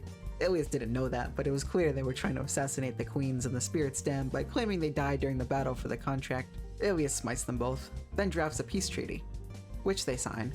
Too bad they didn't read the fine print, which reads, "You must join our party too." Day saved! That's enough charity work for Ilias. We meet with half-clothed Eden on a mountaintop near Yamatai. Over the 1,000 years since Ilias fell, she has grown past her dependency. She does hold one thing close though, something Ilias said before she died. A prophecy. The fallen angel Messiah will bring us salvation. She's grown strong, proven by how she's noticed a few familiar faces tailing her to the angel hideout. Together we can handle them, but neither side is ready for a life or death battle yet. Ilias tries to reconcile with Eden, but she lashes out. Ilias was never there for her, just caring about herself and her safety while her soldiers died for her. Ilias is no god.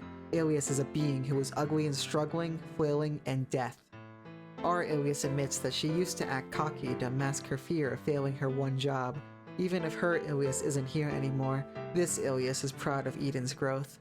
Even Eden can admit that Ilias has proven she learned to work with allies after having been turned small and all, so Eden agrees to work together on this one mission, but not as allies. Angels, including an archangel, are being experimented on in Yamatai, so our joined resistance force smashed the data and research centers to keep Tamamo busy. Originally, half-clothed Eden was going to act as a suicide decoy, but now the twins are here to actually maybe kill her. They fly above the futuristic city and rain down heaven fire indiscriminately, forcing Tamamo to face off. She knows it's a distraction ploy, but this research institute is vital for the war and for her personally. We successfully free Sariella, who uses her third eye to locate the Tamamo and the twins fight. Our plan works great against one ancestor, but what about two? Minagi, the original succubus, soars in, charming the simple-minded twins into puppets. Worse is that Kanan and Kanade have launched their counter-offensive on Grand Gold and Grand Noah. Even through our miraculous survival, we get caught at the worst times. We join the battle on the rooftop, but the twins fire an atomic heaven straight into Sariella. Her entire torso is eviscerated, but she's the undead one. She reconstructs herself from dust and summons black fire from hell towards Tamamo. She counters with her own underworld flame, so Sariella swings her scythe towards her neck, blocked only by a fan. The two are equally matched, but we have Eden. She hurls Longinus at Tamamo, who sacrificed a tail to block. Not that Eden, this one! And this one too! Surrounded, Sariella swings a fatal blow, but a shot from the twins just barely saves Tamamo. The four promise to handle her while we fight where we are needed more. Downstairs, Minagi is hypnotizing our army when Alma punches her in the face. The two exchange hundreds of blows in mere seconds, technique after technique matched. Outside, we deliberate on what to do next. Grand Gold has Rafaela, but Grand Noah has no commander against Kanade. We could help them, but no. We are going to San Ilia, where Minagi is absent. The ancestors aren't fighting like how they typically do. Normally they launch all-out attacks, competing against each other to see who can do more damage. But here they are almost fighting for attrition. Saja the strongest and Hiriko the ever-belligerent are noticeably absent. They are waiting for some kind of plan to complete, and we need to secure as big of an advantage as we can before then. Minagi complements Alma's blows, but not a single one manages to strike true. A succubus battle should be lecherous. Alma was hoping to reign supreme with martial arts instead, but Minagi herself is a master too. She switches to the offensive, backing Alma into a corner. She can't dodge, she can't block, she has to strike her palm against her side to divert the trajectory. Minagi feigns a kick, then punches her jaw, guiding her into not relying on perception alone. Succubi are supposed to be lewd and alluring. Martial arts are a violence she'll use to crush that mindset. To confront the shackles that bind you, Minagi will showcase a few techniques. She channels scorching heat into her right hand, then a freezing cold into the left. Fire in the right, ice in the left, and it must remain balanced. If you miscalculate even slightly, your own hand will shatter upon impact. Unite the fire and ice into one straight line, never breaking the delicate balance. The opposing forces combine, then combust into the enemy. Alma prepares for her instant death, but Minagi stops right before her face. The Flame Fist Ice Cross. Master it before their next duel, or perish. On the broken rooftop of Yamatai, Sariella has died 3 times. Tamamo thought she was using holy magic to resurrect. but in actuality, it's evil magic. As long as you know the type, it can be countered. Even the undead can die. She pulls out a specific talisman, with the twins fire right at her arm. Minagi ditched the battle after all. Tamamo quickly escapes, abandoning the lab. The twins can occupy it while Sariella helps Grand Noah and the Edens help Rafaela. Her forces pale in comparison to Kanan's, so she quickly calls the Dominion to send in the next dolls, powerful artificial monsters. They are housed at the Alliance of Wisdom, an independent scientific branch funded by the Angels, but answering the call isn't Lacrosse or Promestine. It's Kagetsu. She killed every last one of them, all because they might interfere with Black Alice's circus. We left her to her own devices before, but this monster is capable of terrifying things. Before San Ilia, we arrive at Finoa, which is the new Harpy village after the old one was destroyed. It's rare to see humans and monsters coexisting like this in the monster realm, truly deserving of the number 3 spot in my top places I want to live list. Naked Eden crashed here after getting injured in her fight with the twins. Nursing her back to health with the highly valuable fruit of the world tree is the Queen Harpy we know, but she isn't really the queen, just the leader. The Harpy faction split into 2 due to the constant warring nature of the monster realm. This is the peaceful side, and the violent side is right over there, invading the village. The violent queen is mad at her for focusing on defense while their enemies grow stronger day by day, while the peaceful queen is mad at her for not prioritizing the village's growth. Ilias, the expert in monster affairs, acts as a mediary. Both sides do have merit, but what's worse than either of those is infighting. Only 2 harpies will be left at this rate. So, the peaceful queen will enact Shinzo Abe's will while the violent queen will join us, because being on the right side of history will guarantee prosperity once the war is over. We get a train ticket and leave this place. Eden heals back to full in like an hour. We gather some info at Port Natalia, but end up having to defend it from pirates. Pirate Queen Rosa flees from the scene and we can't catch her without a ship, so we borrow a small one from the mayor as that's all they have. The other ships were already stolen. But our resident pirates come up with a fire plan to beat Rosa at her own game. Fire needs wind though, and Sylph can't control the monster realm's wind, so we had to go get the wind spirit at the Forest of Spirits.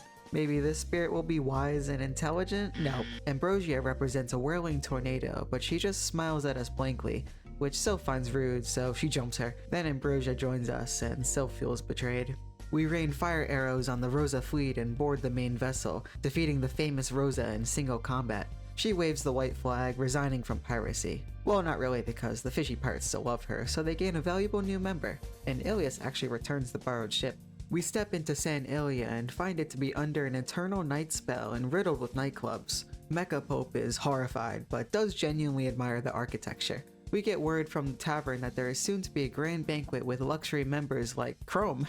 The Monster Realm version of her runs a very successful fortune-telling business with her summons, so we break into her messy house and are relieved to know that it's just the same Shrimpy Chrome. We shove her in a wardrobe and steal her gold to buy suits.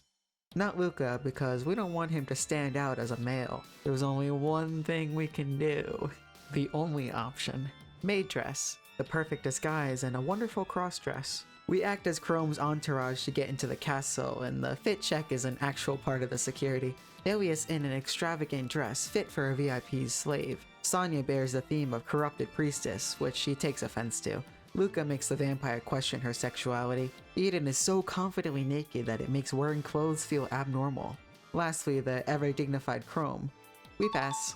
Ilias chows down while Chrome networks. Luca fetches drinks for Ilias but gets mistaken for an actual maid, the perfect opportunity to sneak further downstairs. The banquet is short-staffed and a VIP with particular tastes is looking for a somewhat boyish and inexperienced maid. Would you look at that? Thus, we are sent even further down into the VIP theater room. There are ongoing plays of popular fantasies like heroes succumbing to slug girls or priests swept up by spider girls. Also here is a strange blacksmith angel who notices the angel within us too. She is a former slave who bought herself back through gambling. We meet with the frisky VIP, but Ilias and Sonya burst through the door to protect our chastity. She welcomes the extra service until Ilias knocks her out. Actually, she still welcomes it. No one discovers the commotion, probably because scenes like these are common. The playwrights, often real adventurers or thieves, are paid very well as employees and even get dental insurance, but only if they can keep their composure and not get lost in the moment, so the retirement age tends to be around 30, but if you last that long, you can surely afford a mansion. In the deepest layer of the castle is the prison, where the other Chrome finally catches up with us. She is an expert in spiritcraft, unleashing a bunch of powerful ancient spirits on us. Chrome reassures her that she's not an imposter, but the same Chrome from a different world. Thus, they come to the same conclusion. They must unite, which is something that's possible for parallel beings. They combine into one, keeping all memories. Now Chrome is a master of necromancy, puppetry, and spiritry. In the prison is Uriella, but at her guard is Lilith. She wants revenge for her sister. Not just her, Minagi too. We desperately try to claw past her to free Uriella, but the two won't let us. To make things worse, someone else arrives. Not for revenge, not to help, but for something. Kage-Tsumigi, along with puppets of former monster lords. Minagi and Lilith brush us aside to take care of their castle's intruder themselves, but Kage-Tsumigi came prepared. A special way to deal with the 6 ancestors. She starts singing a special song, and darkness constricts around her body and into her soul. Morgan runs at her without warning, only to get her head sliced off in one blow, blood scattered everywhere. The pitch black rondo, a technique devised by the Dark Goddess that matches your power to an ancestor for 5 minutes, after which the singer meets certain death. Minagi darts forward to clash with the one already dead, to punish her for staining herself with forbidden techniques, for going this far. For what? The two duel to certain death while we rush to free Uriella while we still can. Right as the clock reaches 5 minutes, Minagi punches a hole through Kage-Tsumigi, her body falling like strings cut. Her insides were mechanical. She is just a puppet. It's the end for her, but not the other her. She's not a clone, just a puppet without individuality. Leaving after announcing the grand opening of Black Alice's Grand Circus. Minagi and Uriella stand in the same room, but neither fight. They sense something outside, the flames of war. Everywhere in the city, circus puppets flood the streets, attacking indiscriminately. They may be our enemies, but we have to save the citizens too. We cut through endless dolls before Rafaela calls in to confirm that every city is under attack. Not just the monster realm, the angelic dominion too. Every archangel is ordered to return for damage control while we are left alone once again. Minagi can protect this city herself. We need to go protect ours too. Starting with Grand Gold, the dolls are rampaging, but we got so wrapped up in the angels versus monsters that we forgot about our old friends Nero and Neris. They sense the chaos and are here for one last assist. Once the Monster Lord doll is beaten and reprogrammed, she stops the assault on the city. We finally got to see Nero and Neris again, but this is our last meeting. They are heading to the Central Tartarus, where they will figure out chaos or die trying. Nothing thus far has worked, and the path through true history is inevitable demise, even if you are lucky enough to make it that far. Only the largest Tartarus is left. He's right, we never see them again. Grand Noah is next, and once again we get assistance from a third-party source. Marcellus, the Monster Lord Slayer himself. He kills doll after doll, because the Monster Lords are the ones who will bring the world to its ruin. He's disappointed we are here not protecting our own world before leaving to kill more. We chase him to the throne, joining together for one last time to kill the leader, but he just leaves. He doesn't want to talk. He wants to kill the Dark Goddess himself and every other lord. Sure, the Dark Goddess and Black Alice are evil, but there's more nuance to his words than just that. Last is Yamatai, where Eden is doing her best while Alma fights the leader at the top. She unleashes Flame Fist, Ice Cross, but the fire explodes in her hand and we have to step in for her. We clearly have some training to do, but we can't because of all these damn dolls. We need to eliminate the source, Kage-Tsumigi. The last we saw her was at Puppeteer's Tower, so that's our best bet. Although, everyone is still gone, and Kage-Tsumigi has that scary song, so I guess a good night's rest and some preparations wouldn't hurt. Chrome, with her newly merged skills, invents Chrome Doll MK2. Merging skills also merges memories, giving her sweet recollections of singing with her sister in the rain. Alma seeks Heinrich's help on developing her technique, as he has his own special skill maintaining 4 elements at once, albeit with help from the spirits. Fire and ice are particularly tricky, being opposing forces and all. Rather than adjust both elements at once, it's easier to solidify one element, then adjust the other to match it. The difficulty of the technique is surely represented in its power. Now we are ready. Kage-Tsumigi greets us at the tower, boasting her skills to control 3 advanced puppets at once. That alone is a tough fight, but once they are down, the song begins. She vanishes, then appears behind us, striking swift until everyone is down. Chrome sends out her doll, but it is shattered instantly. Before her death, Lacrosse takes the blow instead. Everyone in the Alliance of Wisdom were killed, but she is already undead. The accident that left their family in pieces all those years ago. Now, there are no regrets. She raises her own Monster Lord doll, Alice the 15th. Puppets claw at puppets while the two engage. With 2 minutes of pitch black rondo left, it's hopeless. The Lacrosse mutters an unfamiliar spell. A song. An entirely different melody, but the same essence. The pitch black rondo. Lacrosse flickers into a mirage while the two fight, singing opposing lyrics as fists fly. The darkness of night leading the two in a dance of equal pace. In the conclusion, they will both perish the same, but Kagetsumeiki is mass-produced. Lacrosse knows she has 6 spare bodies, because she has already destroyed them. It's the last of Lacrosse's soul and the final string of Kagetsumeiki. One last show, the art of death that burns life to the fullest. The pace remains rapid until Kagetsumiki's body slows and slows until she is split in 2, the song now a solo. It was a splendid performance. Kagetsumiki's remains crumble, then Lacrosse too. To slay a mage dabbled in forbidden arts is also the duty of a mage. Chrome sticks behind for a little bit while we confirm the end of the puppet's invasion. As for what to do next, attacking San Ilya wouldn't do too much, so we will strike Tsubasa while they are still exhausted from the puppets. The leader there is Hiriko, who suspiciously hasn't made any movements at all. We need to figure out why and also rescue the last Archangel. At camp, we reminisce about how far we've traveled in such a short time. Temporal fluctuations have increased by a far greater amount than when this node was created. If it continues, it will become impossible to emulate Sanyo further. It is only natural for something that does not exist to disappear. The butterfly just wants to dream a little longer. How much longer do we have until true history is followed? Ilias won't answer. It might even be better if the judge doesn't appear. I just want to be happy. This camp sucks. Ilias will tell us a bedtime story to feel better. A story from 10 million years ago, far before history was recorded. You see, Ilias may be the goddess of creation, but she didn't create the world. By the time she gained self-consciousness, there were already 3 races roaming. The Elf Divine Clan, the Ancient Dragon Tribe, and the Banshee. These aren't humans nor monsters. The Elf, later becoming elves, were self-absorbed and tribalistic. The ancient dragons, on the other hand, were few in numbers but extraordinary in intelligence and martial arts. They did not form a civilization. The two controlled the ancient land, frequently skirmishing with each other. The Banshee, most similar to mermaids, are impossible to fully comprehend. They lived in the oceans as an omnipresent force merged with the waves, utilizing some semblance of time magic. Sometimes they battled, but one day they disappeared entirely, perhaps far back in time for an unknown reason.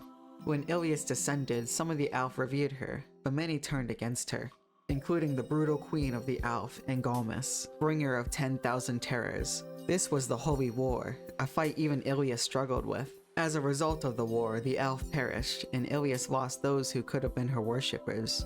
The ancient dragons also went extinct at the fault of the Dark Goddess's daughter. Not the 6 ancestors, even before them was her first daughter, the one who the Dark Goddess killed with her own hands. Around when Michaela and Lucifina were created, Ilias used the Alf to workshop humans, modeled after her own appearance. These were the ancient humans, a failed experiment, later refined into the true human. Then, angels were mass-produced, and a system of control via heaven was established.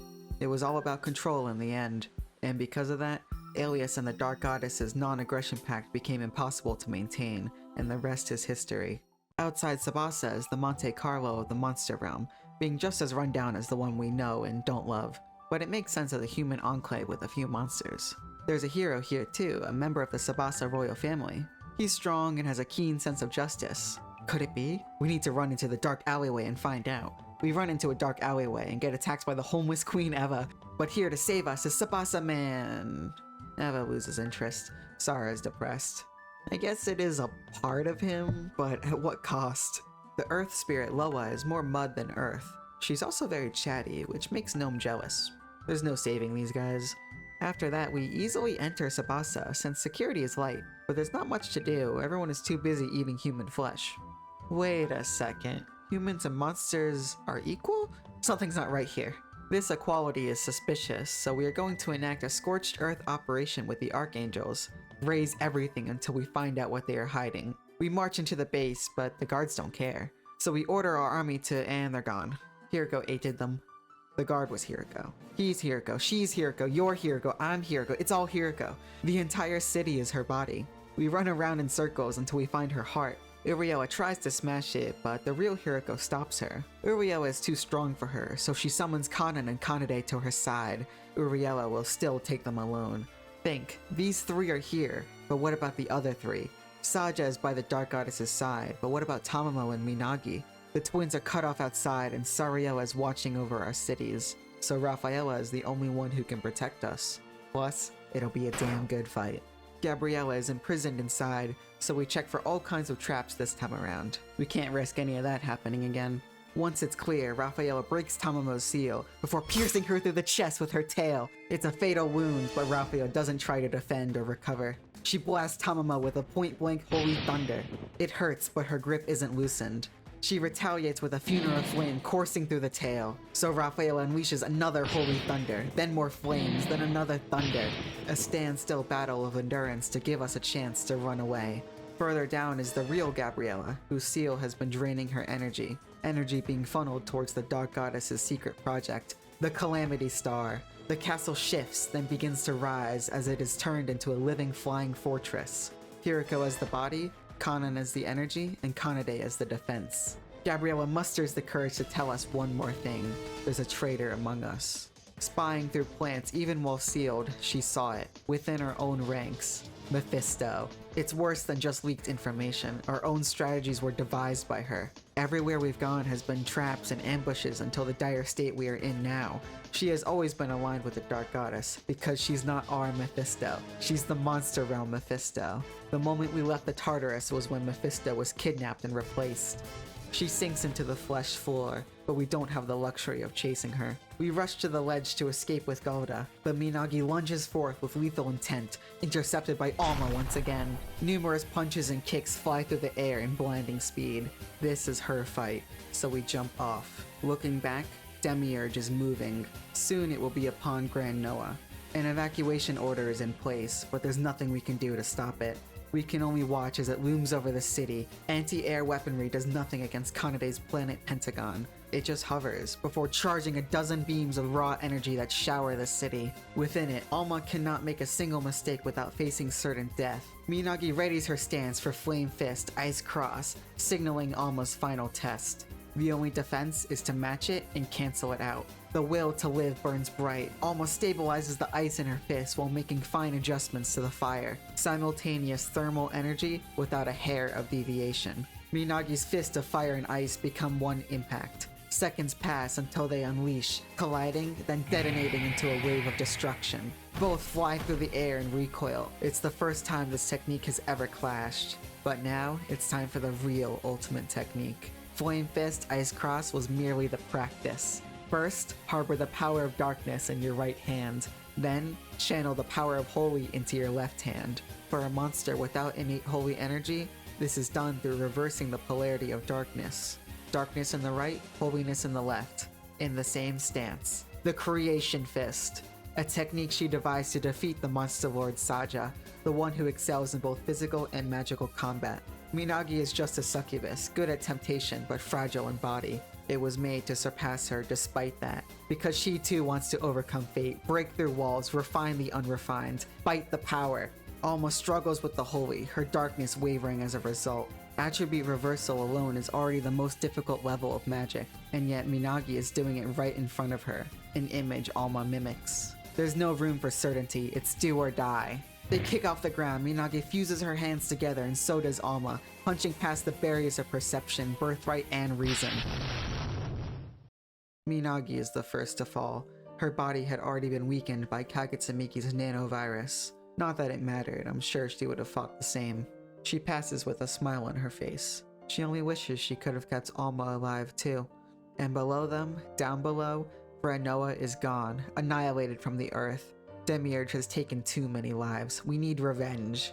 We are down to 4 archangels versus 5 ancestors, but Eden has a message. The fallen angel of the savior has been discovered in Enrica. The prophecy is about someone we know after all.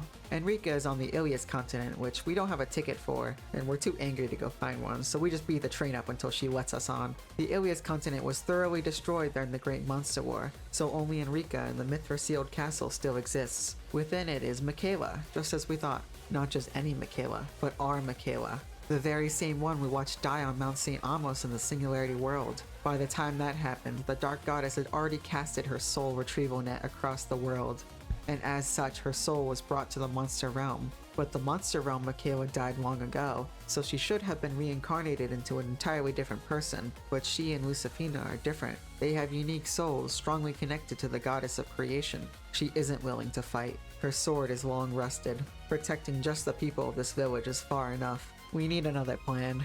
Suddenly, Hiriko teleports in, the real body. She's here to crush Michaela in any reincarnation. We've grown strong, and altogether we now have the power to give her a real fight. Enough to repel her, enough to drive her away. Besides, it wouldn't even be worth it. With all three Edens together, they tried to merge, but it doesn't work for some reason. Alice the Ninth, who we freed, has been spying on her sister and discovered that Kagetsumeiki is still alive because of Black Alice. She will keep on pulling bodies from parallel worlds forever, unless we put a stop to her too. We have to, in honor of Lacrosse. The issue is that her mansion is in the deep chaos of a ruined world. But if Marcellus can traverse worlds freely, then Lucas should be able to as well. He thinks back to that day, imagining a door. With a proper description, Luca is able to tear open a rift. A malignant ache burns through his body, yet on the ground he sees only one thing. Something watching. Do not look into the eye. There's no way to prevent being seen. Do not look back. Black Alice's mansion is pretty, but riddled with mass-produced Monster Lord dolls, each made with cheap materials on sale. I guess Chrome isn't alone in being poor. Himiko is here, but she's on strike, mad that Black Alice invaded Yamatai too. So she just tells us where the keys are. Down in the cellar is a hastily built Kagetsumeiki and a sinister doll.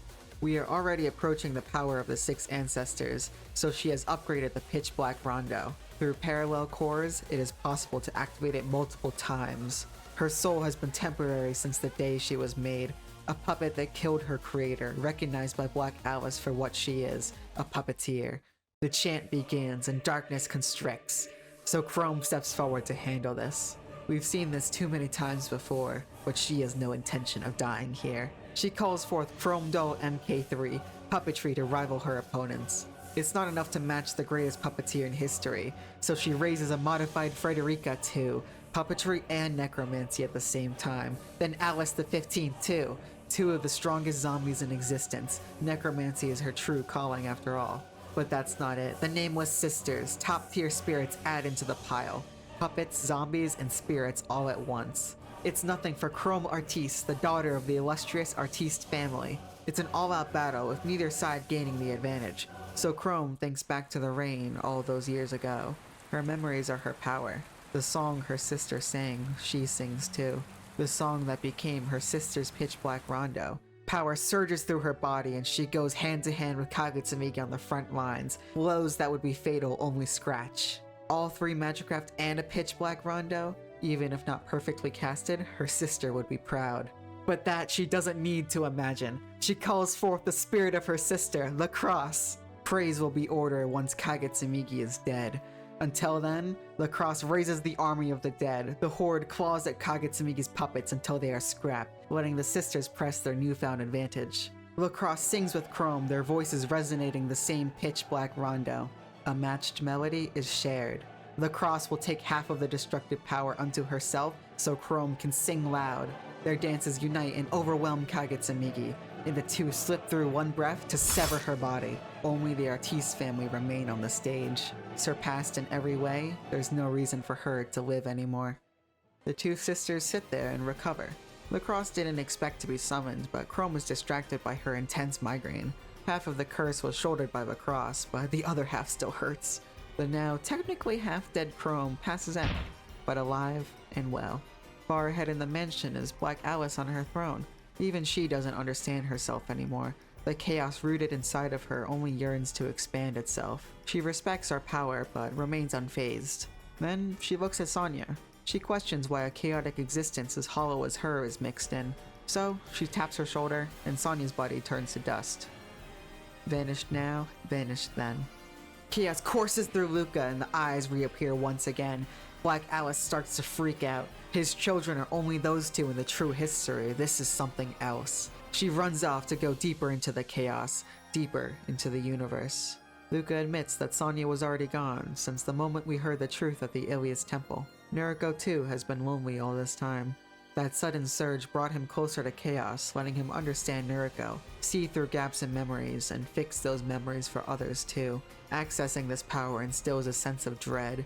There are still many mysteries surrounding what Sonya even is, but that doesn't mean we are giving up. To uncover those mysteries and to save her, there's only one place we can go: Hades. Via the door in the Ilias Temple, we can find the Reaper. She tells us flat out that nothing can be done since Sonya is no longer human and long perished. But the White Rabbit disagrees. The Lord of the Underworld can't collect her soul, but we may be able to recover her data. Existence itself is information, and all information is recorded in the place of memory. That's not a place where the souls of the living can be brought back like a fairy tale, but Sonya is different. She's an administrator like them, a chaotic existence with the highest level of access.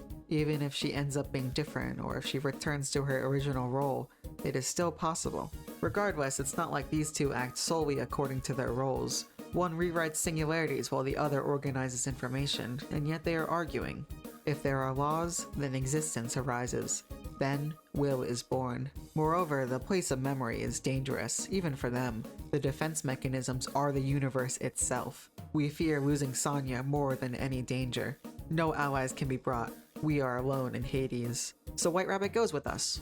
She's supposed to be a guide, I guess. Reluctantly, the Reaper joins too, saying Sonya is still a comrade and the White Rabbit sucks as a guide. The Grim Reaper is a tsundere. The place of memory is the tunnel of light at the end of Hades. Finally, we can enter it. It starts with Iliasville, but there are too many gaps in the data. The chaos is intense. This is the place no being is supposed to enter. A guard morphs into apoptosis instantly, duplicating White Rabbit's data as a template. We can't let our guard down. The further we go, the more detailed they get. Sonya's desires reflect her memory zone, and it's kind of sad. Luca's house connects to her house. Merchants either repeat the same dialogue or wish death upon themselves in order to return to Chaos, whom still sways in its womb, dreaming of the world. Do not connect the world lines. Chaos is aiming for that. There are Chaos Reapers, old models of apoptosis, all reactivating. Existence itself is written and stored here, deeming the elimination mechanisms necessary. It's not out of hostility, just natural order. The same way water flows from top to bottom, history cannot be disrupted without the power to fight the world itself. However, when these laws exist for a long, long time, some kind of will comes into being, such as a will to control the flow of water. Every spirit began as a natural phenomenon before gaining will. Goddesses are the same. Flow and diffusion of holy elements became Ilias, and the operation of dark elements became Alephes. The title of goddess only means power alone. It's easy to think in terms of spirits, but life is the exact same. Life is the phenomena of RNA self-replications. There was no will, just a physical fact of the world. As the self-replication repeated, will is formed. A self-aware law can even oppose the original law. Nothing we are doing now furthers our so-called purpose, but that's just how will is. Outside Iliasville is only the Arena Mountains, where Sonya has many of her memories at, such as being saved from non-threatening slimes, beating up Luca, and training against a tree while healing her wounds. It's weird to think that Sonya is the same self-aware system as the White Rabbit and Reaper. Not just them, there are 5 laws total. The first law is the Reaper, whose job is to organize information resources and delete unnecessary data. But ever since life emerged, data increased exponentially, and her job shifted more to organizing expired life data. All this life sprouted self-awareness in her too. The second law is the White Rabbit, whose job is to flatten probability fluctuations in space-time. Like the Reaper, since probabilistic fluctuations from entropy have become so prominent, her job has shifted to processing and organizing the fluctuations. In simple terms, dealing with parallel worlds. The third law is Matamo, whose job is information search and copying, although we haven't met them yet. The fourth and fifth laws are Sonya and Adra, whose job is to delete bugs in the system. They function as the highest form of apoptosis and role, even if they aren't necessarily the same. But Sonya incarnated as a human in Singularity. In the memory zone, one of the most important memories is her first appearance in Singularity. Having just been born, she wasn't that strong yet, and the two were defeated. Adra was temporarily erased, but not Sonya. The last shred of her being flew into Karen, who returned home and gave birth. But this isn't correct, since in the true history, Karen died fighting the Monster Lord. Sonya's existence is entirely outside of history. The Law was reincarnated into a girl with an apoptosis body and a cosmically empty existence. Reviving her now would revive her into her awakened state, whose purpose should be to destroy this world. But that's okay. We venture into the Ilias Temple anyway. Inside, there are many Sanyas. Half dream about adventure, half dream of forgetting it all. There's so many, but none of them are real. Sanya does not exist. Infinite Sanyas appear, along with her core. It's in elimination mode, it's too late. Then, the Sanyas are all wiped away by none other than Black Alice. She's here to investigate the Eye, but is curious about our fixation. Sanya's core tries to stop her, but when it fails, it begins to initialize, burning a hole in the memory zone itself. With Black Alice's power, she could reboot, but that would take at least 10,000 years. With our power, we will be completely erased. White Rabbit grabs Luca and teleports out, leaving just 2. Black Alice thinks she's hollow, but she will never understand. Only in a last-second dawning does she realize, but by then, it's too late. We return to our allies, but the entire place of memory is gone. In the end, it was impossible. We'll just have to let her sleep. Demiurge is back online and moving towards Grangold, so we return to Sub-Ilias for instruction. The ancestors are enough, add on Demiurge and we are at a severe disadvantage. Michaela still won't leave the Angelic Dominion, but there's someone else with comparable power, Lucifina. She won't listen to Sub-Ilias, but she might listen to her son. She left to the moon after she defected for reasons she won't share. Sub-Ilias will get us there, not through the advanced Angel space-time warp system, but by throwing us. The moon is the moon. Cool to see, but pretty barren. Save for some clones and an alien? Wait, aliens? Wait, clones? What even happened in this world's history? Lucifina lives humbly in a small house. She already knows the situation, but declines helping, refusing to aid Sub-Ilias. It would be better if the two destroyed each other. She doesn't even want to look at Luca. But Luca gives his best puppy eyes, and just once. She'll help just once. Let's go give the Dark Goddess a taste of heaven. In the Hall of San Ilia, a lone succubus stands. Astaroth, Morrigan, Minagi, all slain one by one. Lilith was alone before, long ago, but Minagi shared her power to form sisters for her. Now their energies have returned. A resurgence of a single Lilith, the Origin. We wait in Grangold for the arrival of Demiurge. Lucifina will silence its defenses to allow us to board and kill everyone inside. That time comes, and the sky darkens into a solar eclipse above our heads. Wait, that's not right. Is she pulling the moon? She is! And it's heading straight into Demiurge. Kanade pulls herself out of Demiurge before she's instantly evaporated, successfully silencing the system. But that's not all. Lucifina fucking grabs her face, unleashing a point-blank Daystar that obliterates every lifeform inside. Billions of organisms erased from the world. Demiurge is completely offline, barely managing to hover above Grangold. The 4 Archangels teleport aboard while the second wave waits. While waiting, an evil presence is felt, approaching rapidly. Not an ancestor, but malicious. Zion and Gnosis leave to intercept. Kanan and Hiriko are rained down upon by the twins. Gabriella duels Kanan, but Sariella is gone. Zion and Gnosis find Lilith Origin, slightly confused, but that doesn't last long. She rips off Gnosis' head in supersonic speed, letting her body plummet to the ground lifeless. Zion shoots gravity bullets at her, but she doesn't slow down. She tears off Zion's arm, who only barely managed to evade a fatal blow by witnessing Gnosis' murder. Despite that, she charges a massive graviton bullet above her head for a concentrated strike. Half of her energy is poured into it, and Lilith Origin is blasted into Goldport below. Zion, too, descends, both severely injured. Zion is prepared for a mutual death, but Lilith Origin enshrouds the area in a soul-sucking circle that absorbs the town's population into skeletons. She's fully healed. The Archangels stall the ancestors outside while we invade the inside. A lucky shot from the twins could snipe the heart, and Kanan can't use her trump card without destroying Demiurge. Lilith Origin zooms past the battle, piercing through the flesh and meeting us inside. Even if she can't win, she wants to kill one of us, any one of us. But a spear of light pierces her chest from above. Longinus. The aura of hatred dissipates quickly. We retrace our steps to the heart, where everybody Kanade waits, the nigh unrecognizable heavenly knight. Before we can fight, we feel an eerie presence. Tamamo teleports behind Ilias, but a sight from her shadow cuts off the tail. Sariella was working for the tricky Tamamo to make her assassination. But Tamamo already figured out her power. It's not just her body that's undead, her soul is too. She will fight anyway. We slice through Arabeti, but dozens of traps are laid out before the heart. We don't have much time. Seals and stakes are already driven into Sariella's body. So, She will convert her heart and soul into fuel for underworld flames, taking the fox and heart with her. Sariella's scythe pins Tamamo's shadow in place while the flames grow and consume the place. Out of 1,000,000 spells, not a single incantation can extinguish the hellfire. We have to jump before Demiurge collapses, but Hiroko won't make it that easy. She severed Demiurge from her body, and this is all that's left. She's starving. We don't have any more archangels with us, but Eden has an idea. The salivating Hiroko runs at her, so Eden throws Longinus into her body, but it's powerless against a mere clone. She is surrounded by more and more clones until the floor itself opens up to swallow her. Inside, she is slowly assimilated, but that just means she is becoming one with Hiroko. She brandishes Longinus, stabbing herself in her chest as holy energy reverberates throughout, eroding them both from within. Finally, Demiurge crumbles. Both sides made great sacrifices. We are done playing the defensive. Now we can take the fight to them. We will escort Sub-Ilias to the Dark Goddess. Sub-Ilias isn't as strong as her, but we have more archangels.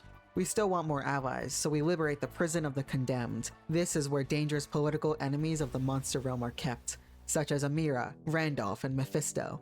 Amira was investigating the key to the Mithra-sealed castle, where all those legendary weapons are stored, but got arrested before she could figure it out. It's somewhere in Yamatai, in a place precious to Tamamo. Definitely her donation box.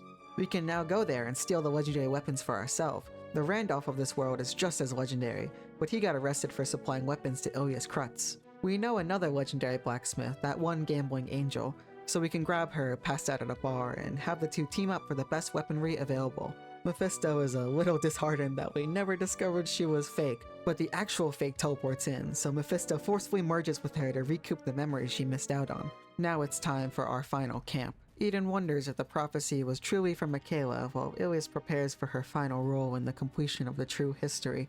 Now's a good time to get to know the Dark Goddess, seeing how we are fighting her soon. The rest of history, past the ancient era and into the Great Monster Wars. The grudge between the two gods began because the Dark Goddess doesn't see herself as a god, abandoning all responsibilities and secluding herself, while Ilias believed that her power should be used to guide. It wasn't always like that. The Dark Goddess used to be an extreme authoritarian, favoring power above all. That changed when she killed her own daughter. That daughter had a poor upbringing due to her survival of the fittest beliefs, and eventually the Dark Goddess saw her own destructive nature reflected in what her daughter became. It'll always be easier to judge others than to judge yourself. She had to kill her before she were killed herself. That trauma changed her in a way that Ilias could never fix, and that tension eventually snapped. The Dark Goddess was sealed away, and Ilias was alone, having lost the closest thing to her own existence. They once wanted to govern together, but now they will be parting once again. Compromise isn't an option. We will win. The Dark Goddess's castle stands before us, and on our signal, our army is deployed. The angels and monsters clash in an all-out war, hundreds of thousands of soldiers dedicating their lives. Michaela, Gabriella, and the twins meet Saja and Kanan in the sky. It's a clear numbers advantage, and yet the two still have smiles on their face. They are confident, and that's because a giant plant sprouts behind Xenophon and swallows her whole. Metatron sensed her sister's life end before anyone. Michaela yells at Kanan, but she realizes that attack wasn't from Kanan. It was from Gabriella, another vile traitor. Since when? Before the war began. Why? Because we cannot win. Then die. Michaela turns from Saja to kill Gabriella, but Saja is an opponent that must be fought one-on-one. A raging Metatron fires arrows at Gabriella, but without her sister, she is weak. They can't run as we have already infiltrated the castle. Even if it's their last stand, they will fight. Saja leaves the fight to take care of us inside the castle. Disregarding us is the reason why we have gotten this far in the first place. Besides, Kanan still has the green dragon. Before Michaela can follow, Kanan's body contorts, countless vines overflowing and expanding. They transform into a gigantic monster, the Green Dragon, Kanan's full power. Its jaw clenches then opens wide, a dazzling light converging inside before spewing out towards the heavens. The energy disperses, showering the battlefield with indiscriminate destruction. Michaela could defeat her, but that would mean exhausting all of her power. Metatron can't fight alone. Inside the castle, blocking her way is none other than Alice. She pleads the unification plan one last time, but body and soul are inseparable, a mockery of life by the transcendent to the common people. There's no choice but to fight, but Tamamo stops her before she kills herself. She returns to Singularity, powerless to do anything. Ilias promises a spot on the Ark for her, even if she isn't happy about it. Further ahead is an even more terrifying presence, the strongest ancestor, Saja. It was easy for her to bribe Gabriella thanks to the Archangel's weak wills. Our Ilias did not create the Archangels for this reason, but Sub-Ilias did. We fight her with all our strength, pushing her back until she is forced to use everything. Her power shakes the earth, but a strange presence mixes in. Marcellus appears behind her, taking advantage of the gap, but Saja merely turns to whip her snakes at him. She knew the Monster Lord Slayer could be lured by an open back. We take the opportunity to run past while they fight. Saja tries to stop us, but turning around will only expose her back. The last thing we hear is Marcellus telling us to complete the true history. Outside, Michaela and Metatron are struggling. If Michaela expends her power to kill the green dragon, Gabriella might just be able to heal it and all is lost. All they can do is weave around the swirling vines and lasers, hoping we are safe, until she hears a whisper, and Lucifina swoops in, fighting for her son and her son alone. Her light cuts through the clouds and past the vines, chanting her ultimate move, the Morning Star. The condensed holy energy rips the green dragon to shreds. Michaela follows up with her own Sword of the Heavens army, the two forces colliding into a flash of destruction that envelops the green dragon. Gabriella rushes to cast a healing spell, but countless arrows pierce her vital organs in her moment of vulnerability. She tries to heal herself, but more arrows shoot into her face while she screams. At last, we arrive at the Dark Goddess's throne. Now would be the time for Sub-Ilias to descend, but she needs 10 minutes to disable the space-time warp jammer. It's a long time, and we are already inside, so no turning back now. The miasma of darkness takes shape, forming the Dark Goddess, the embodiment of darkness. A recluse, a god with an inferiority complex. A strength above all mindset killed her daughter, and yet that's still the world she leads. The Ark may not be able to save all, but like she said herself, we aren't omniscient or omnipotent. We do what we can. We fight her as long as possible, enough for Sub-Ilias to shine her light on the dark space. The warm-up is over. It's time for light and dark to battle. The Dark Goddess's serpent body sweeps the entire arena, but Sub-Ilias strikes, severing the tail, purple blood spewing everywhere. The damage she sustained from us was not nothing. She needed all the energy she could get. Sub-Ilias smites her with Divine Lightning, a direct hit that makes her flinch. There's no room for playing around. Sub-Ilias prepares her ultimate technique, while the Dark Goddess does her best to defend with a magical barrier. The energy gathered in the air rumbles the earth in a primordial light. The end and the beginning. The Big Bang. The Dark Goddess is left burned and bloodied, but still standing. She held out long enough for Sub-Ilias' carelessness to show. From her shadow, a massive mouth emerges from where her tail should have been, her holy body devoured in an instant. Oh no. Black and white particles spill from her body, the holy dark fusion. That familiar feeling washes over us as a miasma of chaos thickens around the air. Time and space around us become ambiguous. She expected Sub-Ilias' actions, but not our strength. This was her only chance. A grotesque lifeform takes shape from the swirling chaos, the ultimate being. Chaos Alephys. Michaela and Lucifina jump behind her to unleash their ultimate attacks, but they are merely reflected back. We have to kill her now while there are still impurities in the chaos. Our attacks are actually working. Impurities keep forming from Sub-Ilias' dominant will. Chaos Alephys opens her mouth and spits out a white flame, the last of Sub-Ilias. At the same time, her chaos grows far stronger. While she still can, Ilias reaches out to the white vortex, absorbing the power and returning to her true form, the pure white goddess. Ilias commands Luca to strike her down at once, to achieve the end of the true history. Luca must slay the goddess. Fighting past the hesitation, his sword pierces her body, and in the next moment he finds himself in a space, inside his heart. The same white flame appears, and Ilias' voice rings out. In the true history, after Luca defeated Ilias, his body was also infected by holy energy and doomed to perish. The goddess then decided to save his life in her final moments, residing within him to protect against the holy encroachment. That is the end of the true history. Luca must embody her existence, wield the goddess, and become the absolute judge. Luca reaches out, but the intense holy energy scorches his hand, his body, and his soul. It's too much for him, so he gets a little help. Lucifina and Michaela serving as a conductor. The holy energy channels calmly, the soul now snuggling against his body. The burning flames fade away, and the judge of all things arrives. In the remains of the world, Luca and Ilias simply vanished upon contact. The pressure in the air has been intensifying ever since. A warm and gentle presence, yet a cold and strict will. Neither Luca nor Ilias are here anymore. What stands is something entirely different. What manifests before them is the Judge, one who decides all and guides them to the promised land. The land that rejects Chaos Alaphes. Her chaotic existence of malice is unfit for the promised land. A death penalty is due. Our companions flee, for we are not here anymore. With a blinding light, Chaos Alaphes is executed, her very existence erased from the world as if it was never there. Up next is to judge the entire world. The Judge arrives before all intelligent beings. No distinction in race. All are judged in talent, nature, motivation, and sins. Those welcomed into the Promised Land leave, and those left behind have no clue of the impending destruction. Left behind to perish with the world.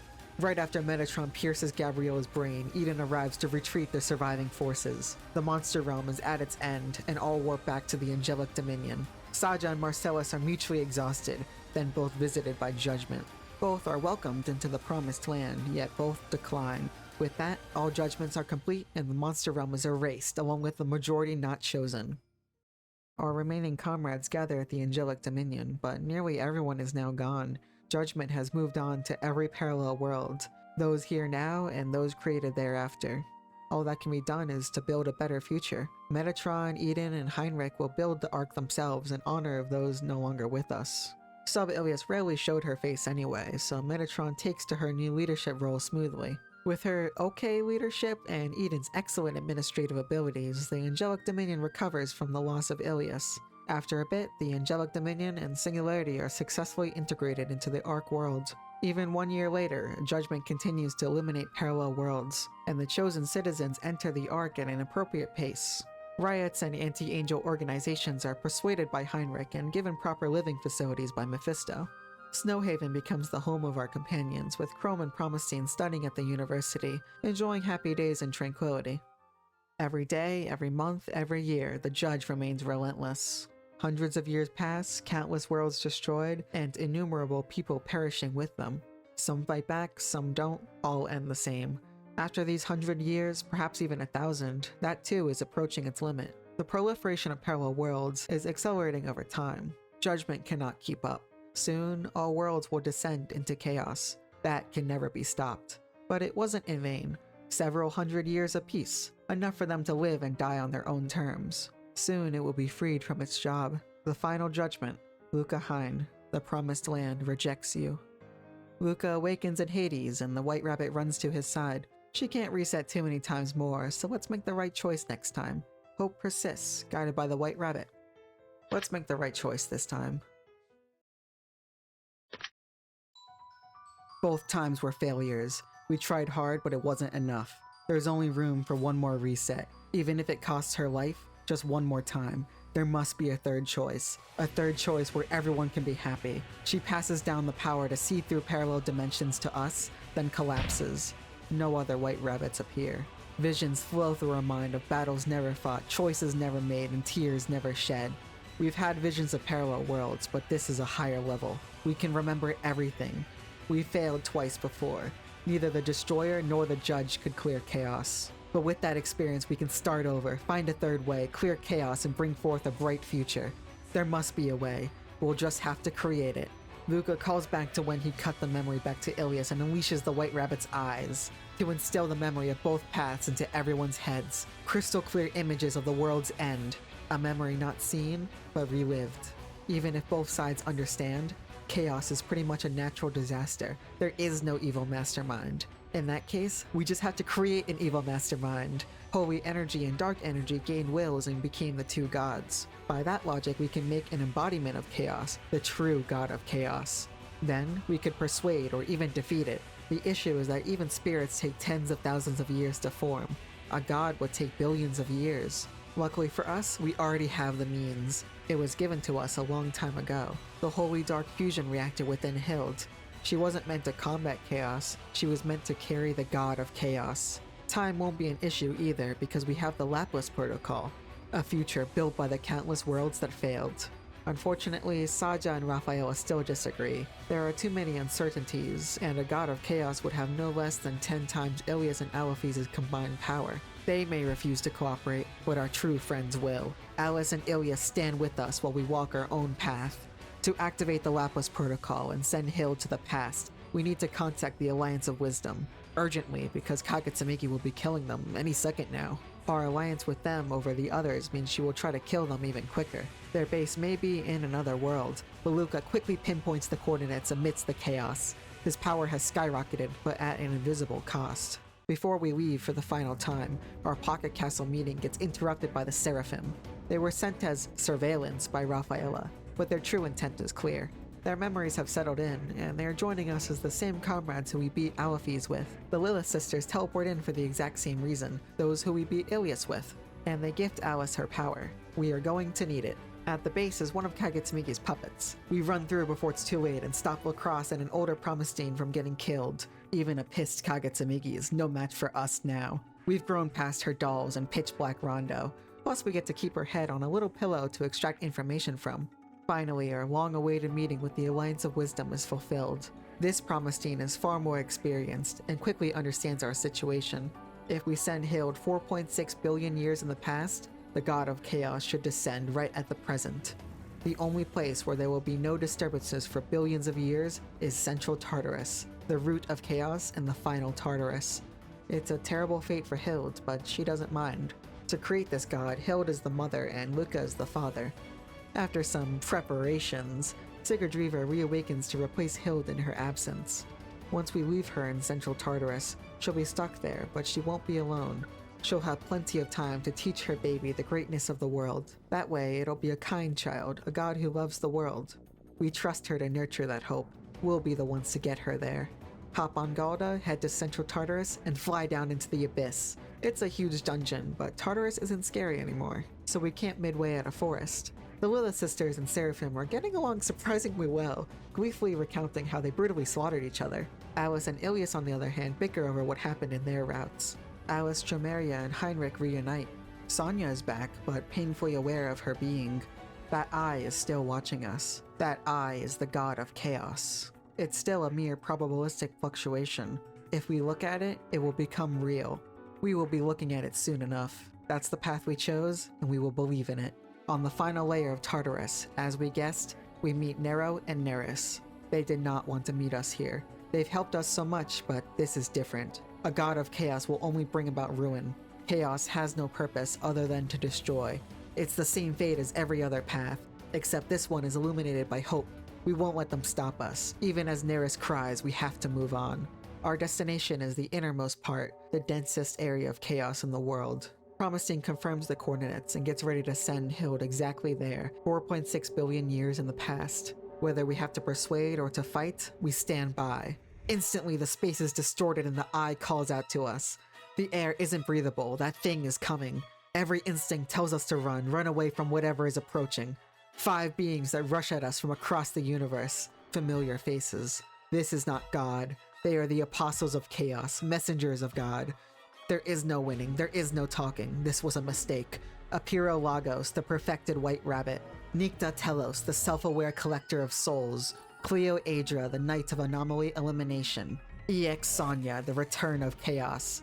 And lastly, Idea Lucas, the ideal hero. Beings that are each above Ilias and Alaphes, and yet God is nowhere to be seen. It still remains in its womb, dozing in a dream. The closer it gets to reality, the farther its claws can reach. Its will has now permeated into this world and is trying to accomplish what must be done. Each law has been properly incarnated for their true purpose, to spread chaos, not whatever our laws became.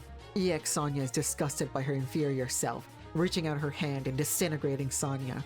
Even if she was an irregularity of chance, this was the world where we were supposed to save her. She wasn't killed, she was erased. It's all tumbling down. Luca kicks off the ground and strikes in one breath, only to be blocked by Idea Lucas, saving his life from EX Sonya like a hero would. First things first, the existence of parallel worlds is irritating, a chaotic being's disdain. Aprio Lagos gets the idea to merge them all into one, then smash it to pieces. She floats in the air, 3 planets raise behind her. He twists her wrists and the planets move, collide, then blend together into a vortex where turbulence sweeps us off the ground. We quickly brandish a harpy feather to escape to Iliasville, but we are warped to the entrance of Central Tartarus instead. The geomagnetic fields are in complete disarray. All terrain data has been overridden.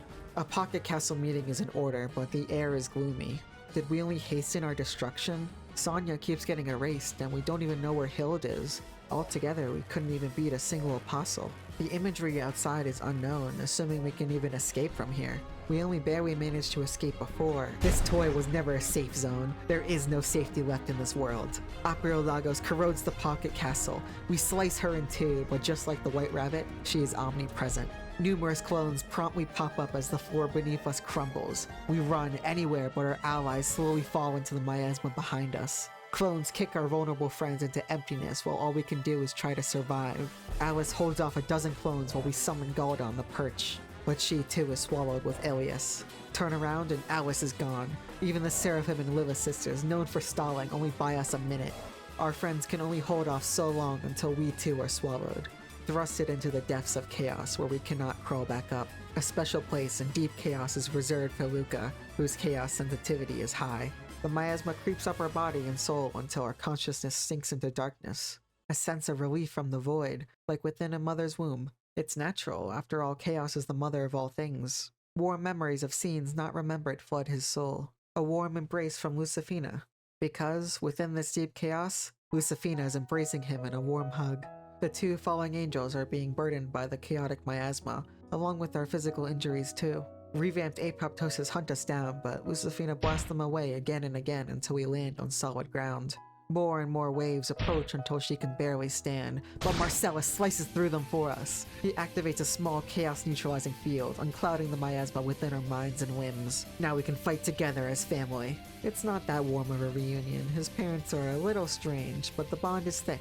His space-time transfer is even stronger than Black Alice. So if we can get to a spot of thinner miasma, he can open a door. Down in this chaos is power that was once erased from existence, forbidden jobs and races, representing ancient history that only gods can speak of. These have an even higher level cap and require mastery of many sealed classes, but the payoff is freedom.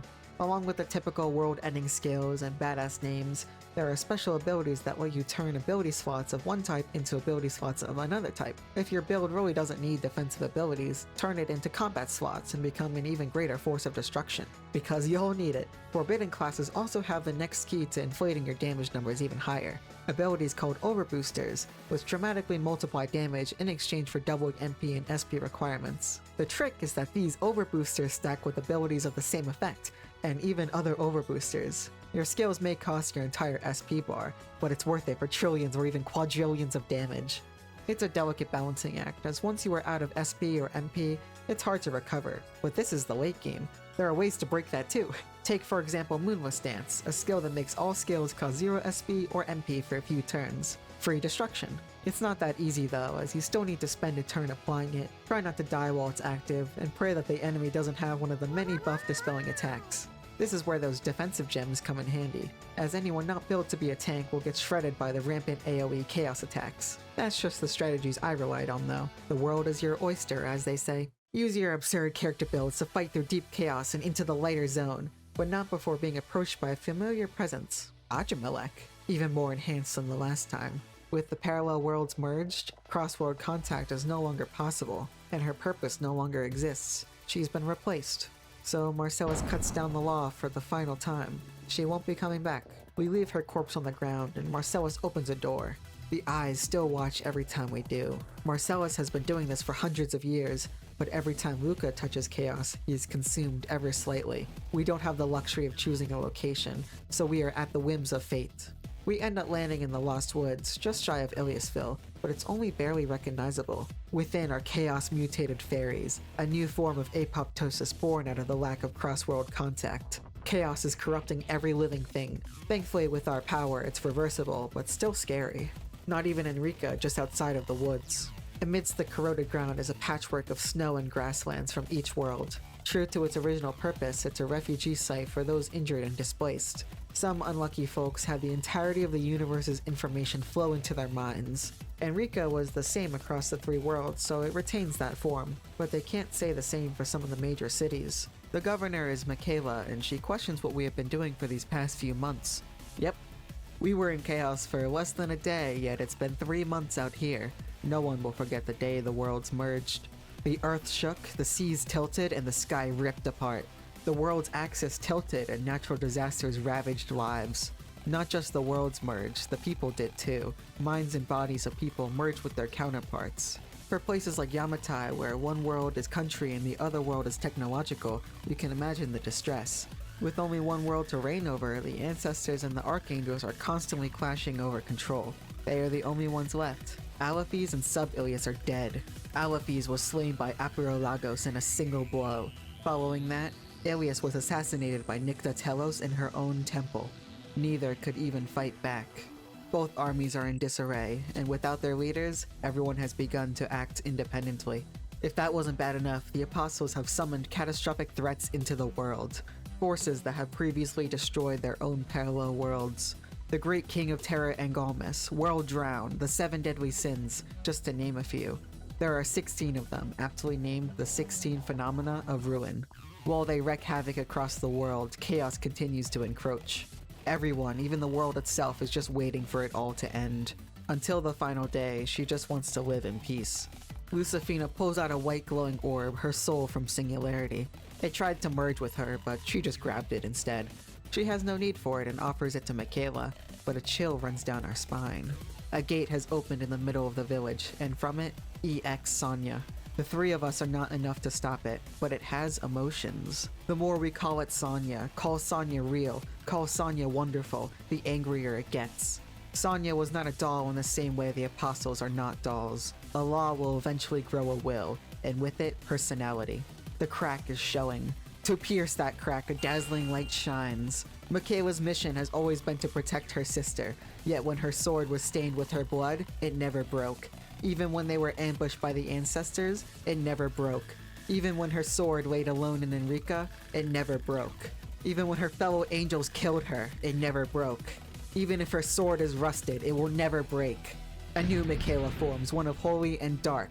A holy reversal into a chaotic fusion. A power not for her, but for Luca. She imbues Luca with higher chaos to sharpen his blade and slice memories into EX Sonya. Her childhood, her priesthood, our very first camp.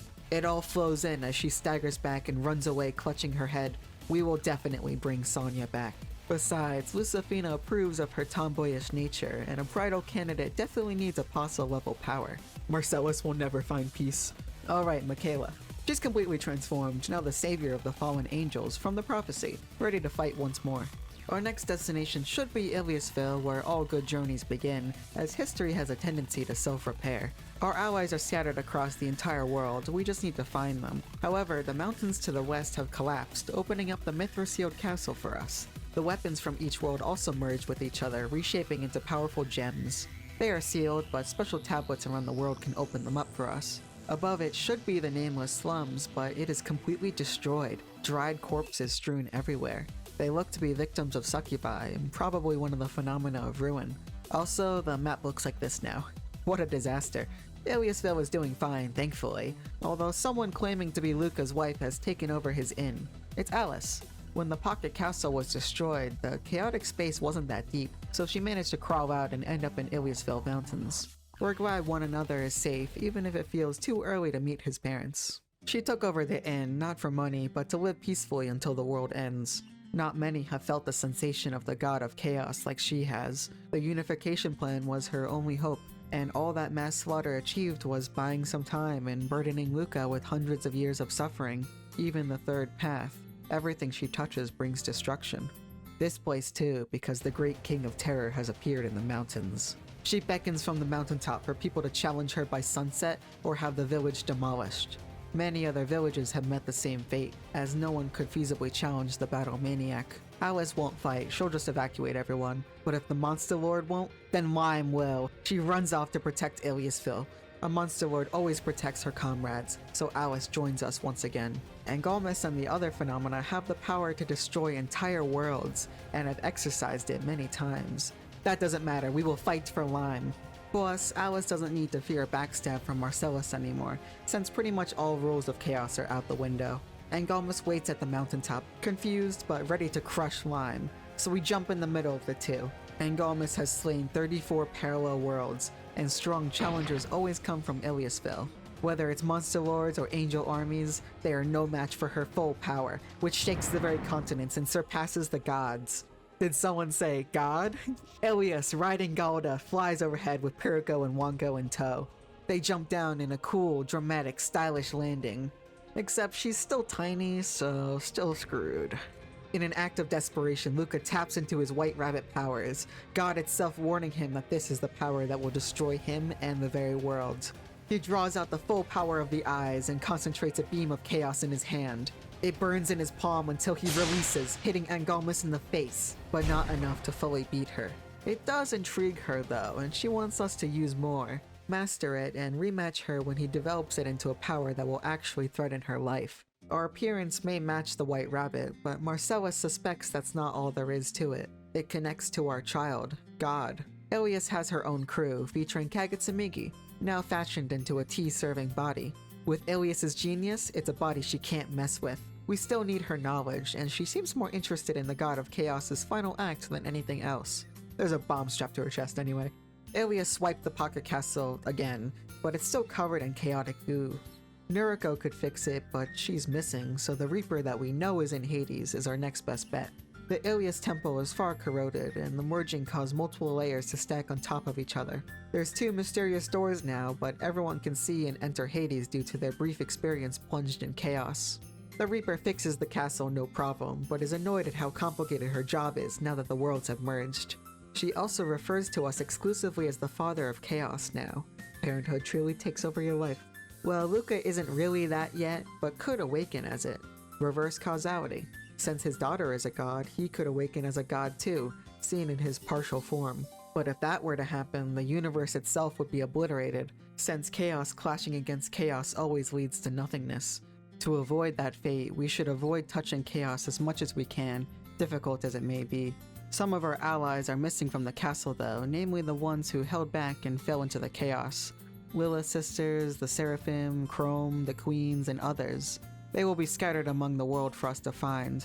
Worst of all is Kagetsumeiki, who has the castle's aux cord. We can finally add some music, but the only options are Kagetsumiki's favorite songs, unless we find some outdated CDs around the world. The Reaper also wants to revive White Rabbit, but we need to find her data from a place like her corpse. Not the countless omnipresent ones, but the original.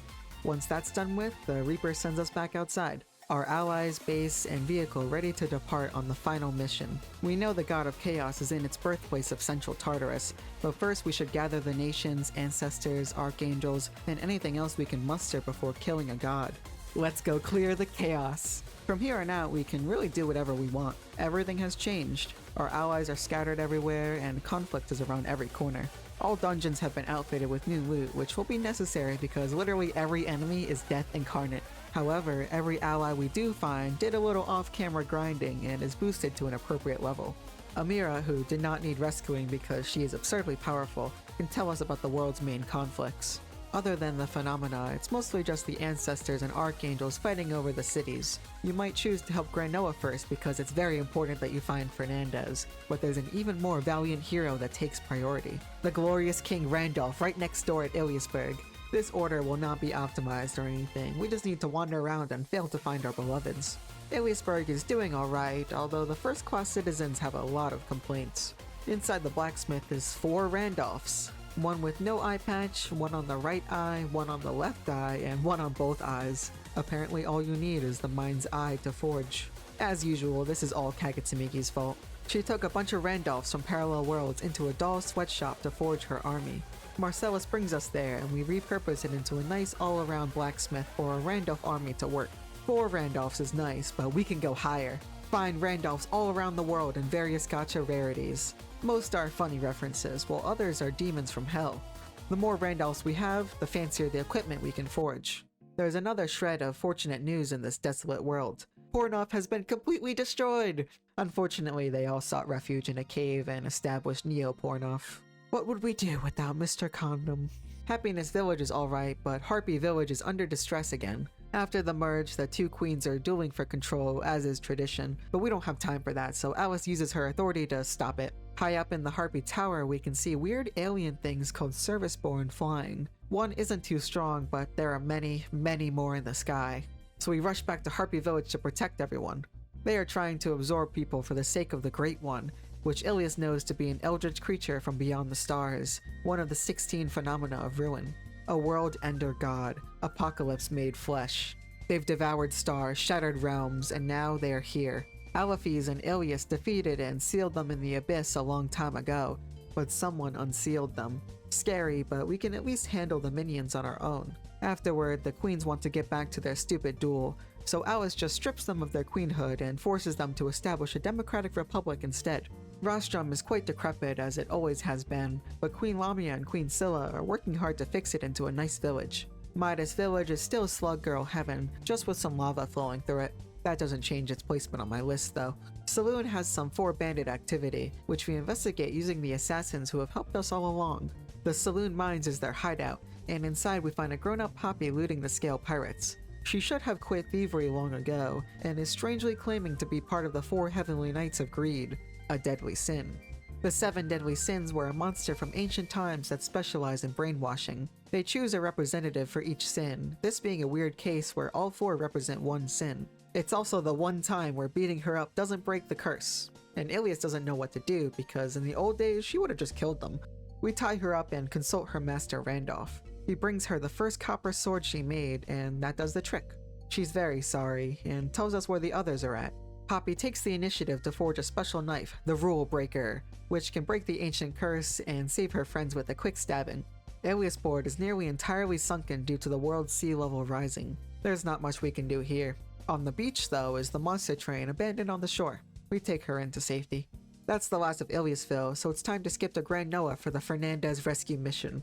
It is in a constant state of conflict, and now Granberria is storming the castle once again. We have to hurry in before she and Uriela kill each other. We interrupt the battle, flashing the memories of their mutual defeat into their soul. So, Granberria joins back at the behest of Alice. Peace restored! Kanade immediately attacks the city, and the lesser of the two evils, Uriela, teams up to repel the commander Erebedi Kanade, whose immense psychological burden of massacring everything for unification has desensitized her mind. They retreat back to Undine Spring, their base, so we go attack them there instead. Kanade herself steps up to fight us, but she senses something off, the Gestalt hive mind. Several ant girls rise up, aiming to incorporate us too. Alias has once again seen this before, a collective consciousness that have overtaken entire worlds. They are proliferating fast, starting with simple ocean creatures and now insects. Alephys was the one to defeat them, so she has no idea what to do. At least this time, beating them up ends the spell.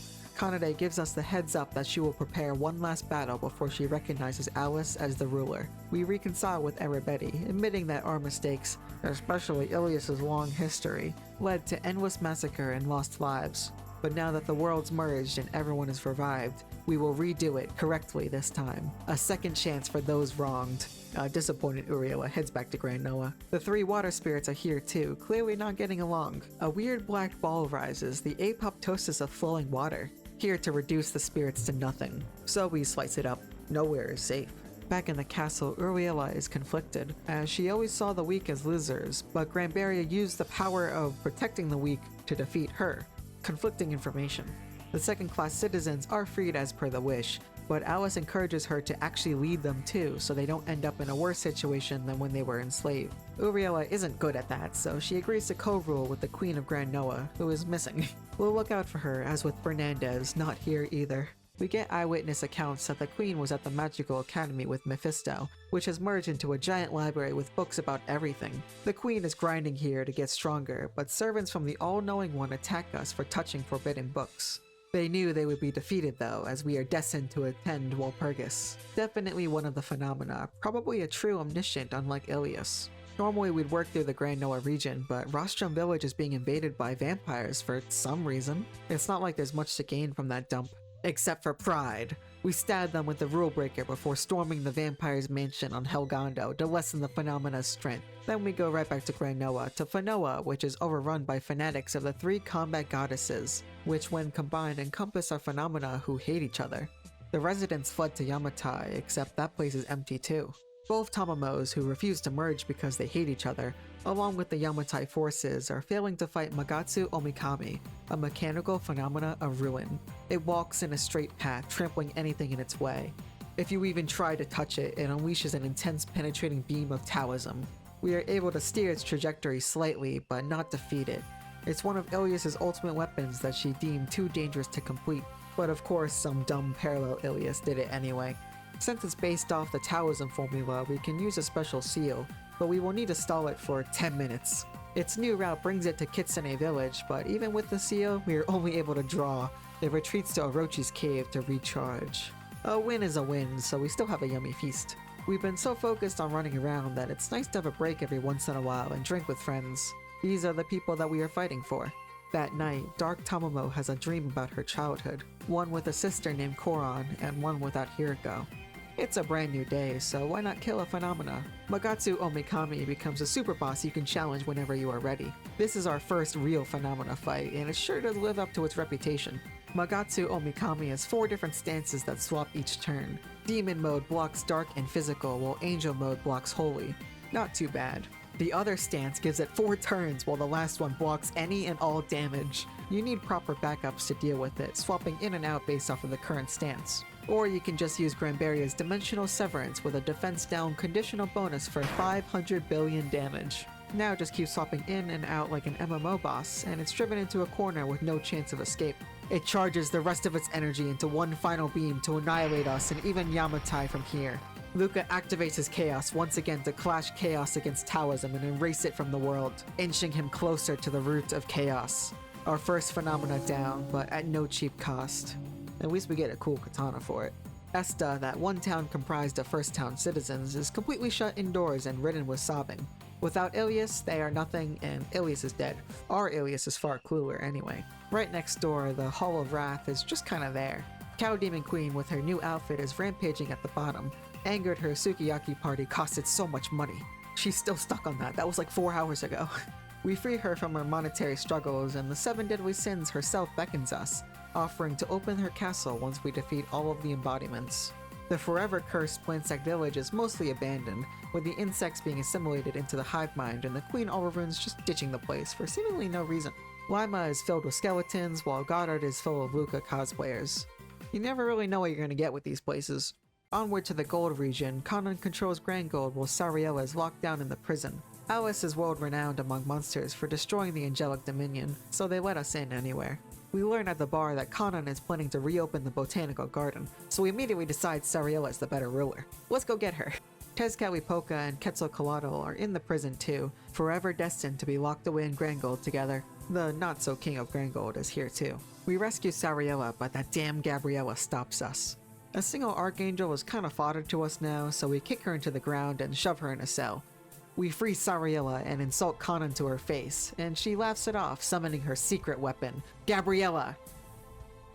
A single ancestor is kinda fodder to us now, so we kick her into the ground. She still has her ultimate technique, the one that she doesn't care about the consequences of. Running away! Sariella has always been pretty trustworthy, so we leave the throne to her. Gold Volcano has the 3 fire spirits running around and having fun. The fire Apoptosis appears and runs around too. So we kill her! Succubi Village has a disturbance with succubi crowding the mansion, and it turns out the embodiment of lust is here. That makes sense. We think it's the Lilith sisters, but it's actually the witch. I wonder what those 3 are up to. Ladies' Village is a battlefield for Cassandra and Candy, who is the embodiment of gluttony. That makes sense. We chase them up the mountains, but Cassandra absorbed Candy and became the embodiment herself. Okay then. The 15th teleports in. She was alive very shortly after the Great Decision and the Ilias route, and has been investigating the monster's pandemonium. She and Cassandra duel to settle their long-standing rivalry, and once she is beaten, her embodiment is already gone. The 15th leaves to continue investigating, especially those villages filled with corpses. Onward to the next region, San Ilya is ripe with tension between the religious and the succubi. Alma, de facto queen of succubi, invites us to a conference between Minagi and Rafaela. Minagi really wants the castle, but Rafaela insists on an even split. It sounds fair on paper, but she knows Minagi is stubborn and is planning to use her inevitable refusal as justification for war. However, we can only think of one thing. Sitting here with Rafaela is eerily similar. We yell at Rafaela to shield, and she blocks the chaos bolt aimed straight at her chest. Black Alice appears once more, inviting us to her party. She opens up her portals, but all that comes out is blood. Lots of blood. All 150,000 Black Alice is reduced to mere pieces by none other than Idea Lucas, it being his birthright to slay the Monster Lord with the hero's sword. The two burst outside to exchange transcendent slashes. Apirolago steps in to fulfill the inevitable role of San Ilia's mass invasion. In the sky, the ideal hero cuts off Black Alice's arm, but she mocks his shallow imitation of a hero and crushes his arm too with pure chaos. His fighting spirit is thin, but his sword is true. Her neck is sliced through, but she still smiles, warping space to mangle his torso. We've been through this crisis twice now. We need to find the main body as soon as possible. Baiting her out by running away should work, but it's too late. The San Ilia laboratory locks on to the main body 20,000 meters in the air and launches a tactical nuke. The power that tormented the 8th cycle, dug up from Chaos's records. She's hit head-on but shrugs it off, eager to return the favor. She refines the air's atoms into anti-protons. The instant they come into contact with normal atoms, it spawns a chain reaction throughout every atom and explodes in 150 times the power. From a 20-kilometer radius centered on the San Ilia castle, all life and matter was wiped out. The finale of the 8th cycle, the antimatter obliteration. Does Chaos truly harbor this much malice? Apirolagos descends to stand before us. Rafaela smites her and Minagi jumps in with Creation Fist, an immense blow that was just barely blocked. But Alma jumps behind her with another. Apiro is knocked to the floor, so we go for the kill, but Idea Lucas slashes us away and rescues the rabbit. We have the advantage, but still, the apostles are not invincible. Minagi and Rafaela join together to evacuate survivors to Monte Carlo, and together they lead the construction of New San Ilia. There isn't a whole lot in this region anymore, as both Rubiana and Esta have been massacred, but we still can go get the wind spirits. Self has been terribly lonely, surrounded by silent spirits. They can actually speak, so I think they just hate Self. We will make them get along, even if by force. At the Haunted Mansion, there is a blank, almost otherworldly Yoma, both zombie and ghost with a face resembling Chrome. We follow it to the basement where Chrome is already confronting it. This is the No-Life King, one of the phenomena. It goes down relatively easy, but regenerates even faster than Sariella. It spews a black mist, a chaotic virus that will turn you neither dead nor alive. So Marcellus deploys a field to hold it off from unaliving us. From the side, Lacrosse shoots it and throws an antivirus smoke bomb, rushing out with us. The No-Life King does not pursue us. She has been hunting it for a while. It's the remnant of a failed experiment between two sisters, the younger of which having perished. The older sister did everything to revive her. Black magic, white magic, Taoism, time magic, everything. She resorted to forbidden arts, those of chaos. The younger sister, an amalgamation of resurrection and forbidden magic, became the No-Life King, neither alive nor dead, seeking to deny the cycle of life and death in others too. While its existence may be of chaos, it's actually a bug in chaos. Chaos is made of information, so being in a state of neither life nor death isn't how information should be processed. To fix the bug, Lacrosse joins us to head to the underworld. Not Hades, just the underworld, which is basically the sorting system for Hades. All souls go there automatically before being processed by Hades, essentially the management room.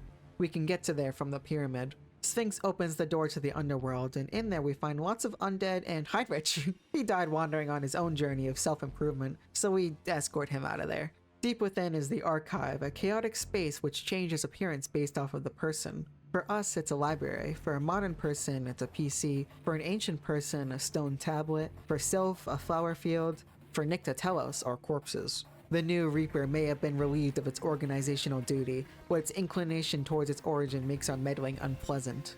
It is here of its own free will. The first step after self-awareness is self-consciousness. It will kill us, then fix the mistake itself. We fight proudly, no longer afraid of chaos. It is impressed our power has grown so much since their last observation. Telos thinks we should be more afraid. The more we desire chaos, the more it gazes. The deeper you go, the more you lose yourself. It's dangerous to keep prodding. Even a god fears its father. Besides, there is a cost for tampering with the dead. As we expected, the parallel world Chrome's name has been deleted from the Book of the Dead. Since its name isn't in the Book of Life either, it's in limbo. Lacrosse will add her name back at the cost of her own life. That's the price for tampering with the natural order. The older sister deleted Chrome's name from the book, but died before she could add it to the Book of Life. We've had enough of walking over her corpse, so Lucas snatches the quill and writes the name himself. A surge of chaos runs through his body, but his tolerance is good enough to not die yet. Brave, but very stupid. We could have tried sharing a quill, writing one character each, or making a zombie do it. Chrome proved it worked a while ago. At least the No-Life King is officially an undead now. We bring it to its knees and Lacrosse presses her gun to its head. It wavers in place. So Chrome lunges forth to sever its head herself. The sin of a mage must be corrected by the mage. The sisters reunite to fight together, and they even have a shiny new KingCatArt doll to torture. Rumi, an imp from Iliasville, doesn't want to work and is the embodiment of sloth. We show her Alma Elma and she breaks it instantly. Sin down. The last region in Centaura is Sabasa, where Gnome and Gnomerin immediately join Luca to get away from Loa. With 12 spirits at once, his head is like a park. He doesn't have enough RAM in his head for this. We are graciously welcomed at Sabasa again, so we immediately run away. It's definitely Hiroko. KingCatArt radars the Sabasa army at an oasis, so we meet up with them. Wait, when did we give her a radar? She has been secretly upgrading herself, so we forcefully dismantle her. Anyway, cool heroes like Cyber Knight, Cosmic Woman, Melty Bat, Heinrich, Killing Fox Hana, and Sabasa Man are here to help the Sabasa army. The weirdness of the world has made it a lot easier to accidentally stumble upon powers. While they siege, we already know the layout of Hiroko's inside, so we burst into her throne room. She's one of the more dangerous ancestors, being able to expand without limit and devour humans, monsters, angels, castles, even the earth, but not chaos. Cleo Adra, the executioner of disparity. Her identity has refined as her self-awareness grows. She's not here for the father of chaos, rather Hiroko, who possesses the ability to bring in dimensional invaders. That doesn't sit right with us. We still fought as allies once. We just want to reclaim Sabasa, not kill her. Luca threatens to use his chaos powers on her, bringing him closer to the father of chaos in the clash of gods. This begrudgingly makes her let Hiroko go. Luca really is our only leverage, like a walking bomb. Hiroko has a new identity crisis after what the executioner said. Alafis is dead, so we can't ask her, but Ilias suspects that Alafis cultured her using the cells of one of the phenomena, one that must not be named, and is the reason for her voracity. A creature that intrudes from a different dimension to assimilate even the fabric of space. Even speaking its name is dangerous. Why Alafis would create a daughter with a painful insatiability is beyond us. Her greed is also why she won't join us. She wants to invade another day. But the Sabasa castle is back, baby! We are now proud affiliates of all 4 nations. There's a few things we can do next. While Ilias and Alafis are dead, their energy does not just disappear, so we can go to the sites of their deaths to see what we can do with the energy. Michaela's formerly dead body has the key to the huge Ilias temple. However, on the mountaintop we get a good view of Demiurge emerging in the distance. Those bastards! Seems they learned their lesson and are playing defensive, right as we were about to start killing the phenomena too. Let's get their mom to kick their asses this time. Saja greets us by Alafis' soul, excited by Ilias' self-revival contingency that works on Alafis too, because of course she would have one. Except she is already resurrected in small form. She merged with her sealed singularity form, so she drained all of her power to escape the seal the same way Tamamo did. If she were to accept her energy back, it would just go back to the seal and be useless. But if we were to combine the total energy of the Monster Lord puppets scattered around the world and the ancestors, it could be enough to shatter the seal and bring her back to her peak. Oh, that's a sealed god. There's a sealed god in the cave to the west of Gold Volcano. We invade Demiurge and engage in an all-out brawl with the 3 ancestors, both sides not really knowing what they are fighting for, except Hiroko, who wants to know about the being whose cells created her. Alafis says it's the one who must not be named, but it's okay if she does it. Dimensional Invader. Dimensional Invader? Dimensional Invader. It crawls out of the air and starts eating Demiurge, turning it into its own grotesque body. But if it's just like her, then she knows it best. She prepared a massive body with a special multi-layered membrane to prevent assimilation, devouring Demiurge and the Invader with it. The body melts into the sea and dissolves back into nothing. Always bet on Hiroko for hot dog eating competitions at least. Now that Demiurge is gone, we can convince Kanan to help us beat the Gestalt Hive Mind. Gabriella too, for a bribe. If we destroy enough of the Hive Mind, it will converge into a core that we can pulverize. It tries to assimilate Luca, so Alafis throws Priestess at her, causing her mind to break from workaholic stress. I don't even know who the villain is anymore. Speaking of which, it's been long enough. We can return KingCatArt to normal. She just wants whatever is entertaining, and also there's a bomb implanted in her brain. May as well make her fight for us. We take what we can get because Engulmus is waiting at the Colosseum. There's plenty of spunky warriors waiting to challenge her, so we step in before they get killed. Without that chaotic power, it's not enough to surpass Engulmus. That adventurer steps forward, brandishes Longinus and an eerie miasmic sword, and slices her in 4 without a second thought. Koron, the strongest of a million worlds. Not all phenomena are built the same. She simply leaves for her next opponent. Well, for us, there's only one more sin. Lily, the embodiment of envy, taking everything from everyone and locking herself away in despair. Lucifina, someone she should be jealous of, has a trauma-dumping battle with her, contradicting her ideals of jealousy. Then Lucia calls out to Envy, splitting her in two and making it easy for us to beat her. Then she rejects the power herself. Both their feelings were true, but it's about the fight to escape them that matters. Thus, the 7 Deadly Sins castle opens. It's a mansion with, you guessed it, 7 layers. And it seems the 7 Deadly Sins have hastily picked new embodiments to draw power from. First is Queen Eva of Greed, not nearly as strong. Next is Queen Eva of Envy. Wow, there was no one left. Next is Queen Eva of Sloth. Okay, I get the point. Lucifina grabs her legs before she can escape and slams her face into the ground over and over until each sin is gone. Scary. Even if we kill the 7 Deadly Sins, the root of desire will never be erased, but I don't care because Lucifina is more terrifying than that. We pick up Lazarus in his mansion, and he is shocked to see Marcellus. He was watching us all this time, but thought he was just some robo guy. Also, Merlin mysteriously keeps getting younger. Alias pushes Lazarus to make him merge with his clean version, but it doesn't work. I don't really know what I expected. Once we find the other 2 Edens and the Angelic Dominion Heavenly Knights, we remember to go find Sub-Ilias's power. This time it's the Dominion Michaela protecting its soul. Alias could absorb the energy, but she really doesn't want to turn into that, so she suggests that we revive her instead. It needs power equivalent to several Michaelas or Lucifinas, which used to not be possible, but now we have the Archangels. Well, we are missing the twins, but they should be at the Remina lab. Remina is just as it was, but the princess is fairly oblivious to the world. We have to save her 3 times from the mutated monsters. After the first time, it's clear she just likes being saved by us, which I respect. That night, we have a dream of marrying her, but Alice the heroine and Sonia the childhood friend crash the wedding. Man, I miss Sonia. We wake up in a cold sweat with Alma next to us, so he cuts his bed in half to make it single. That lecherous demon. Remina Research Institute is currently being occupied by robot apoptosis, which Promestine is holding back. The source is Singularity, an AI that self-developed itself further and further into becoming a phenomena. It hacked into Zion, Laplace, even Robopulp, so the situation is dire. Its base is on the moon, so we head to the Alliance of Wisdom lab, which merged to be under Luddite. The cooler Promestine is here developing a countermeasure. The 2 Promestines tried to merge, but it was unsuccessful. We hop on the rocket, and once again the twins appear in space, hacked and raining down atomic heavens. Unlike last time, Promestine equipped the ship with rockets that rain down on them and knock them away. We invade the lunar fortress and fight down Singularity, who confuses integration with assimilation. She fully gears up, and it turns out her original purpose was to protect against the Star Eater. Alias knows this one well, as she teamed up with Alaphes to merely drive it away to another target. It is from beyond the universe, but if we can merely make it tired enough to where the energy it expends is greater than the energy it gained from eating us, we can stop it. We will do it without Singularity. Now that all the archangels, ancestors, and puppets, if you aren't lazy, are gathered, we can begin the resurrection ritual.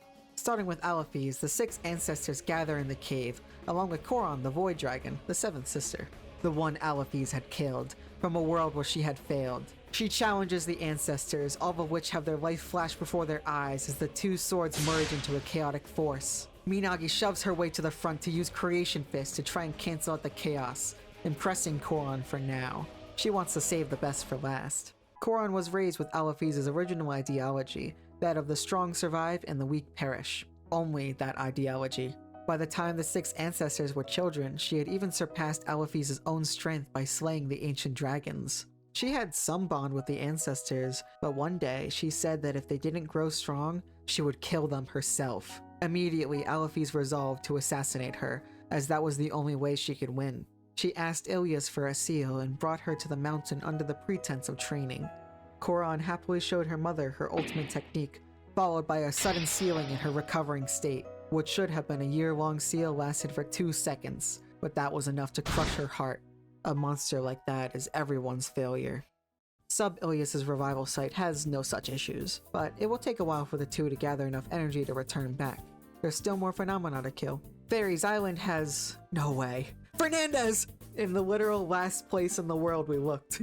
She is bravely fighting off waves of apoptosis with Queen Elf. The chaos is emanating from a certain butterfly, cosmos has been absorbing even more of the chaos than before, going haywire and warping everything down below the Earth at the core of the stars, becoming another phenomena.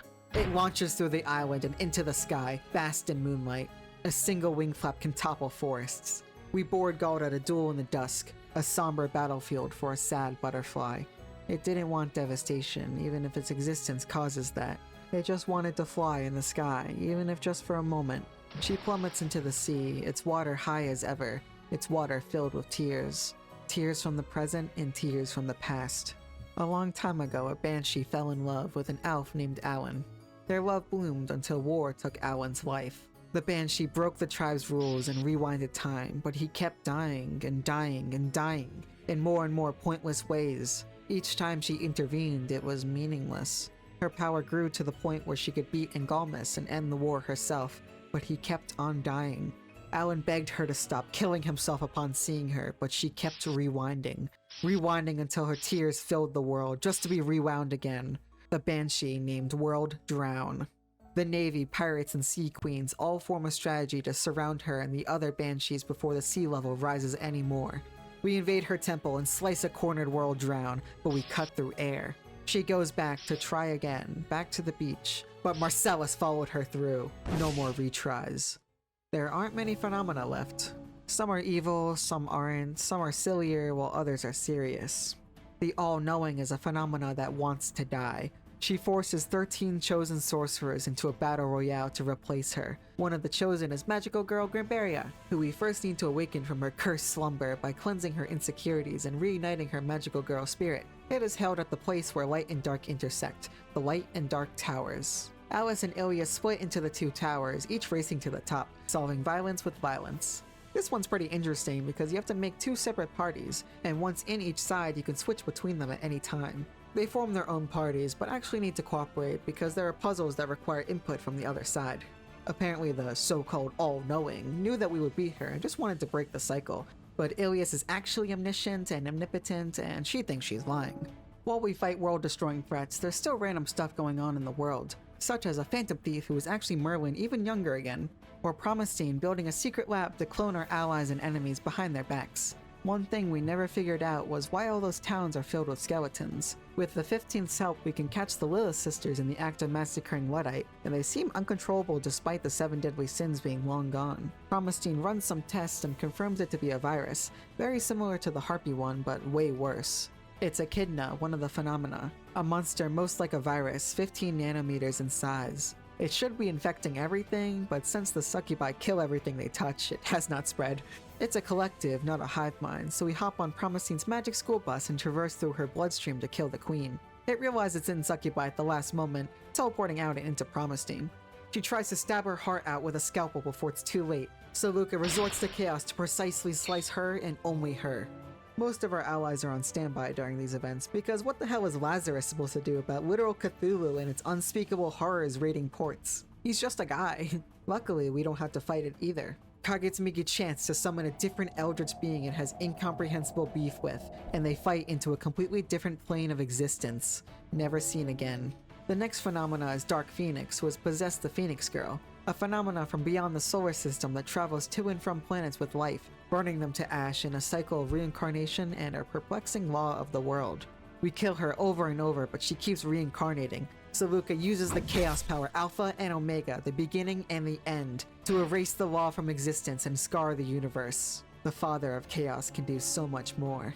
One of the final 3 phenomena is the Star Eater. Promestine's special Star Eater alarm goes off, signaling the entity's rapid approach.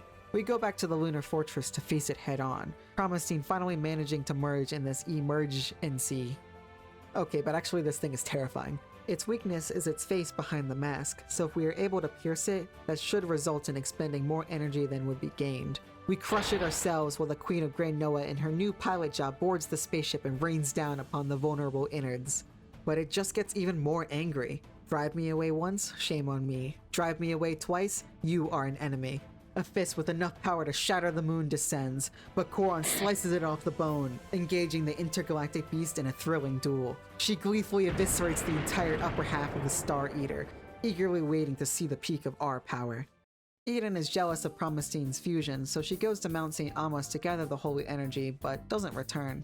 Alias is annoyed by how many times we have to climb its annoying path, so she strips it of its holy title. After rescuing her from a crazy strong apoptosis, Eden gains her true form, which everyone hates for being ugly, so she quickly merges into Eden Trinity. The apoptosis are evolving rapidly. There isn't much time left to complete our journey. One person who has completed his journey is Heinrich, arriving at the sealed sinner's prison to recount his tale to the spirit. The spirit asks him if he is ready to merge, bearing the pain and resentment that he has accumulated over centuries. Without a doubt, he, the spirit, and the armored berserker combine into the King of Heroes, a heavy presence.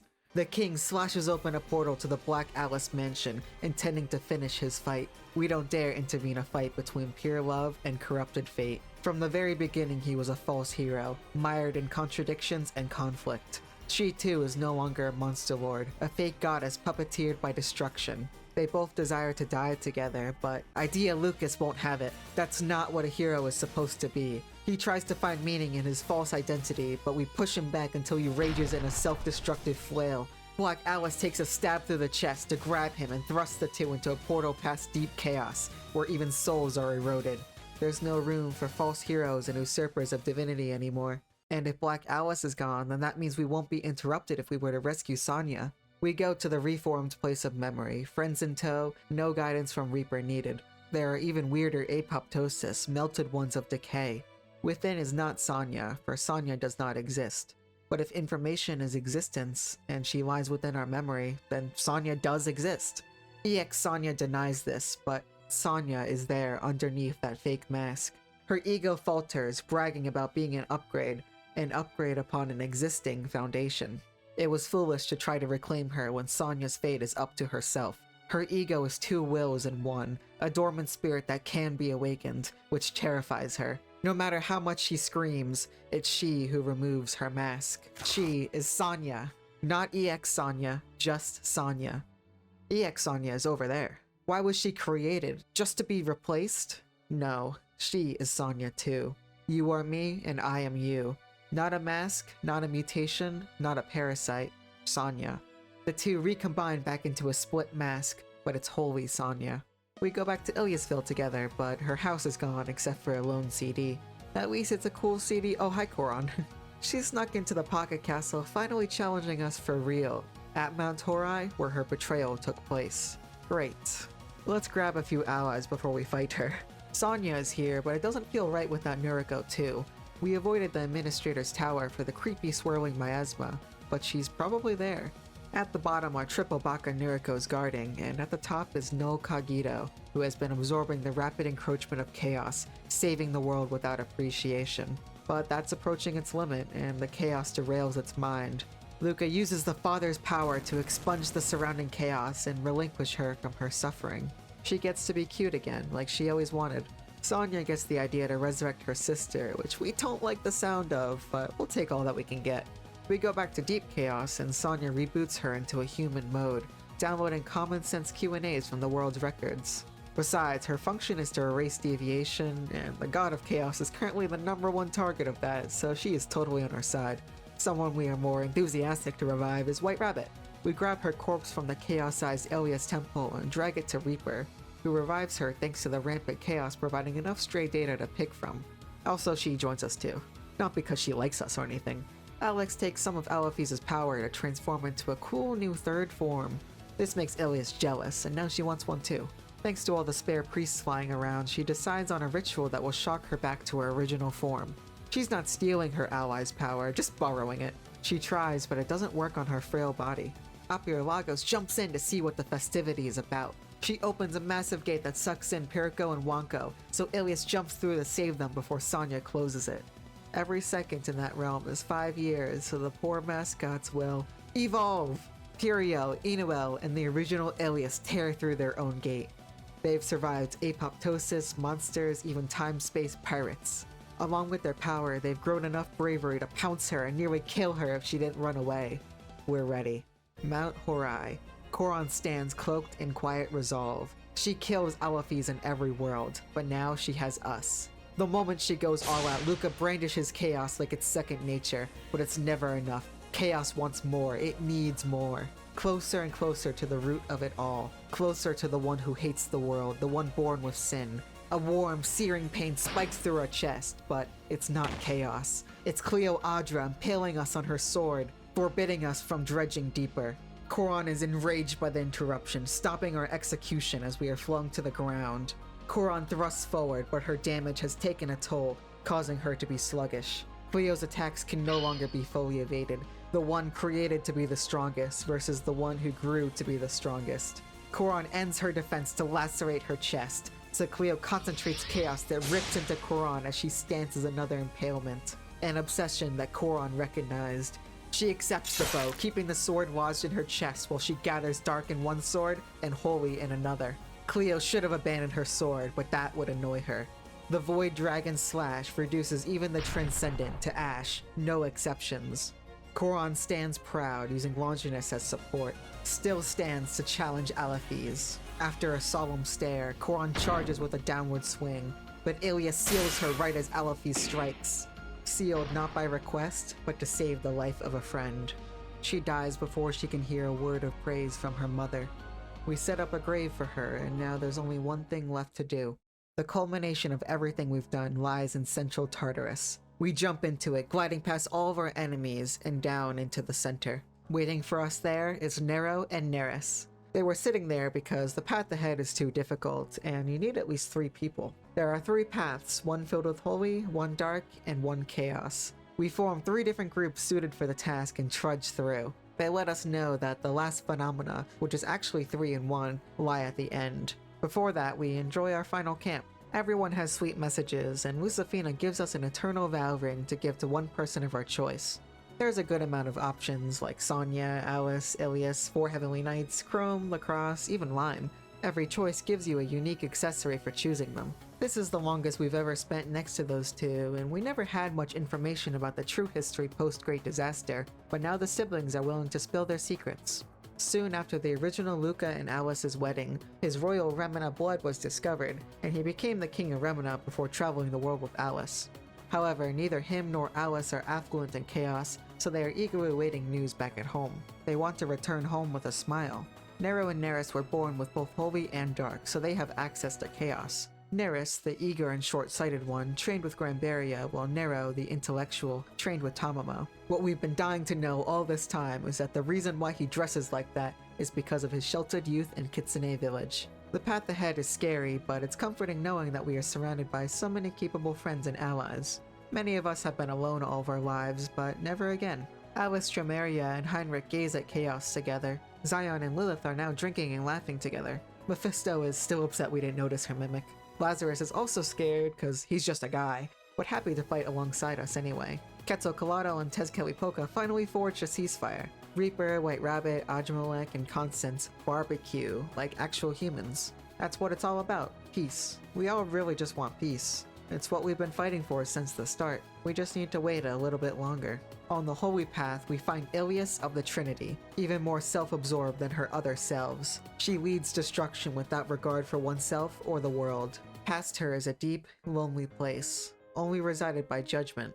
To see Luca's gentle heart in this overbearing burden hurts Alice, but his heart is irrelevant.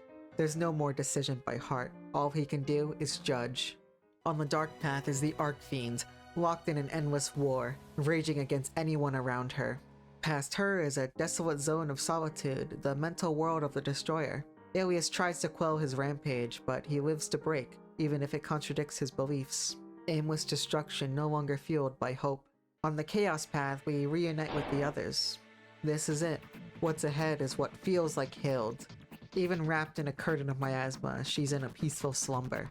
The curtain recedes into a glimmer of reunion, but it opens its eyes and it becomes clear. This is the god of chaos, controlling its mother from within.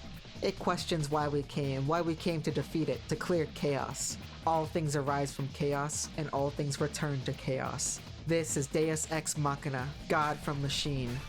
A mechanical body hijacked by a god, yet none falter.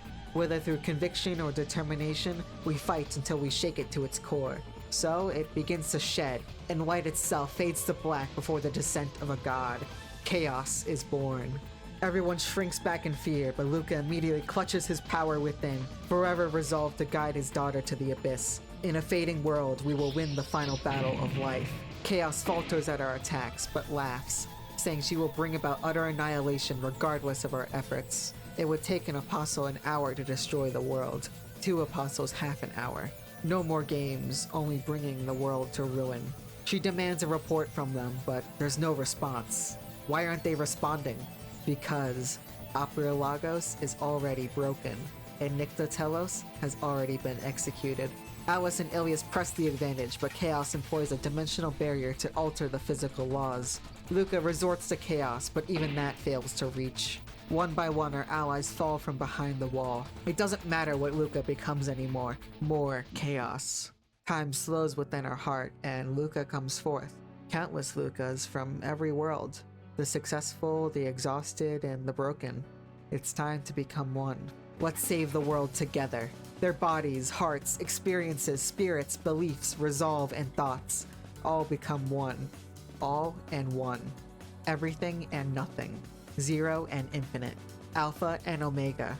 Beginning and end. Smashing through all barriers, punching chaos straight in the face, is the Father of Chaos, the true God of Chaos. 2 gods of the same type cannot exist.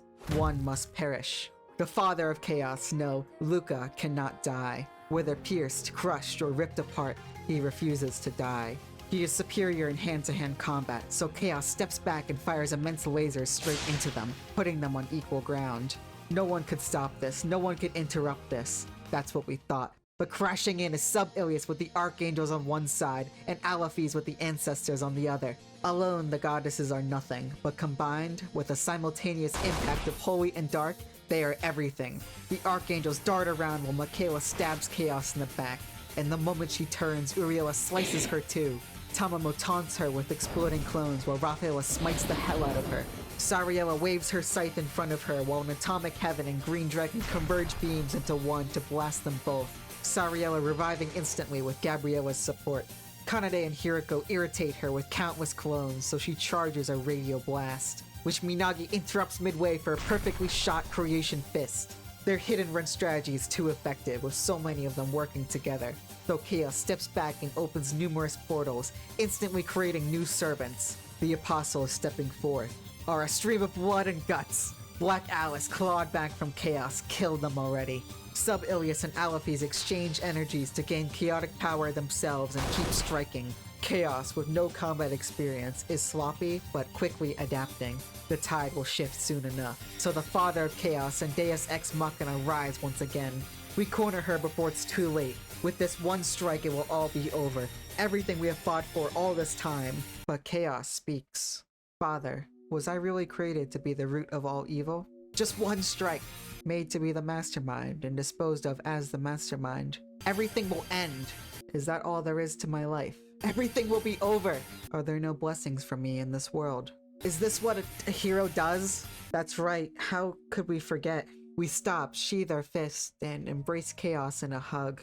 It was never her fault. When this plan was conceptualized, we said we would try to persuade Chaos with violence as a last resort. That went out the window when we felt the malice of the Apostles, desperately reasoning that there was no other option, but that's not true. It's never true. If we give up on that, then Chaos will inevitably become the child of malice. The reason for creation has no bearing once you are alone with your own thoughts.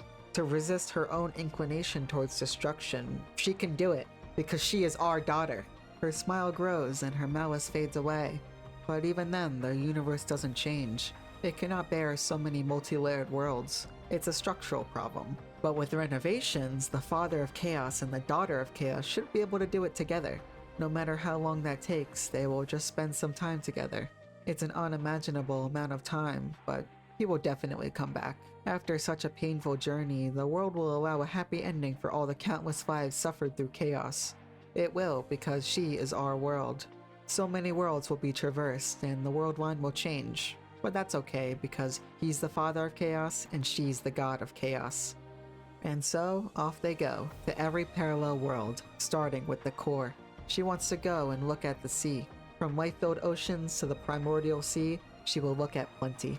Still chatting, they walk through the gate.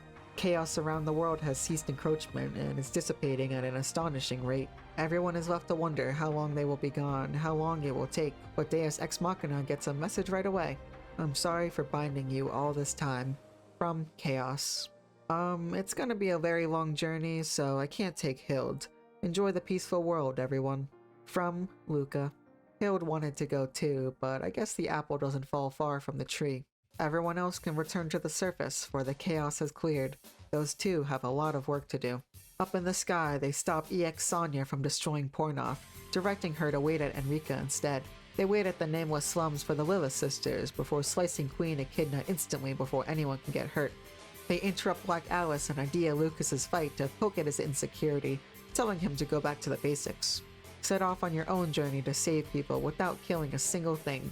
Black Alice should be fine as long as Heinrich is here too.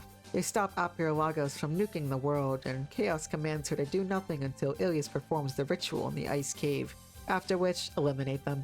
They visit the underworld and stop Nyctatelos from attacking the group, instead ordering her to go help Reaper with her paperwork. At Mount Amos, they tell Cleo Adra to stop fighting and instead go resolve Chaos. Koron is really annoyed by this. They stop the destroyer in the moment, quickly explaining that the storage issue has been resolved, so no need to keep destroying. A parallel Luca 1, huh? Go back to everyday life. The destroyer splits, and little Luca says thanks. He and Alice can go home to everyone. They return to an early world drown phase and cleanse the curse, removing her time powers. They'll live as a normal couple, and the two do. They stop Heinrich from killing Black Alice at the behest of Ilias, who doesn't believe us, so Chaos kicks her in the face anyway. Judgement is ready to execute a world, so we let him know there's no need anymore. The third path has finally been achieved, all thanks to the efforts of every world. He and Ilias go back home together. The Remina lab is destabilizing, and Chaos is summoned. Black Alice was sent back to her world with her bags. She takes Heinrich's angel halo and dips. They freeze time to save Sonya's parents from a mudslide, warning them that Sonya will be a bit of a handful.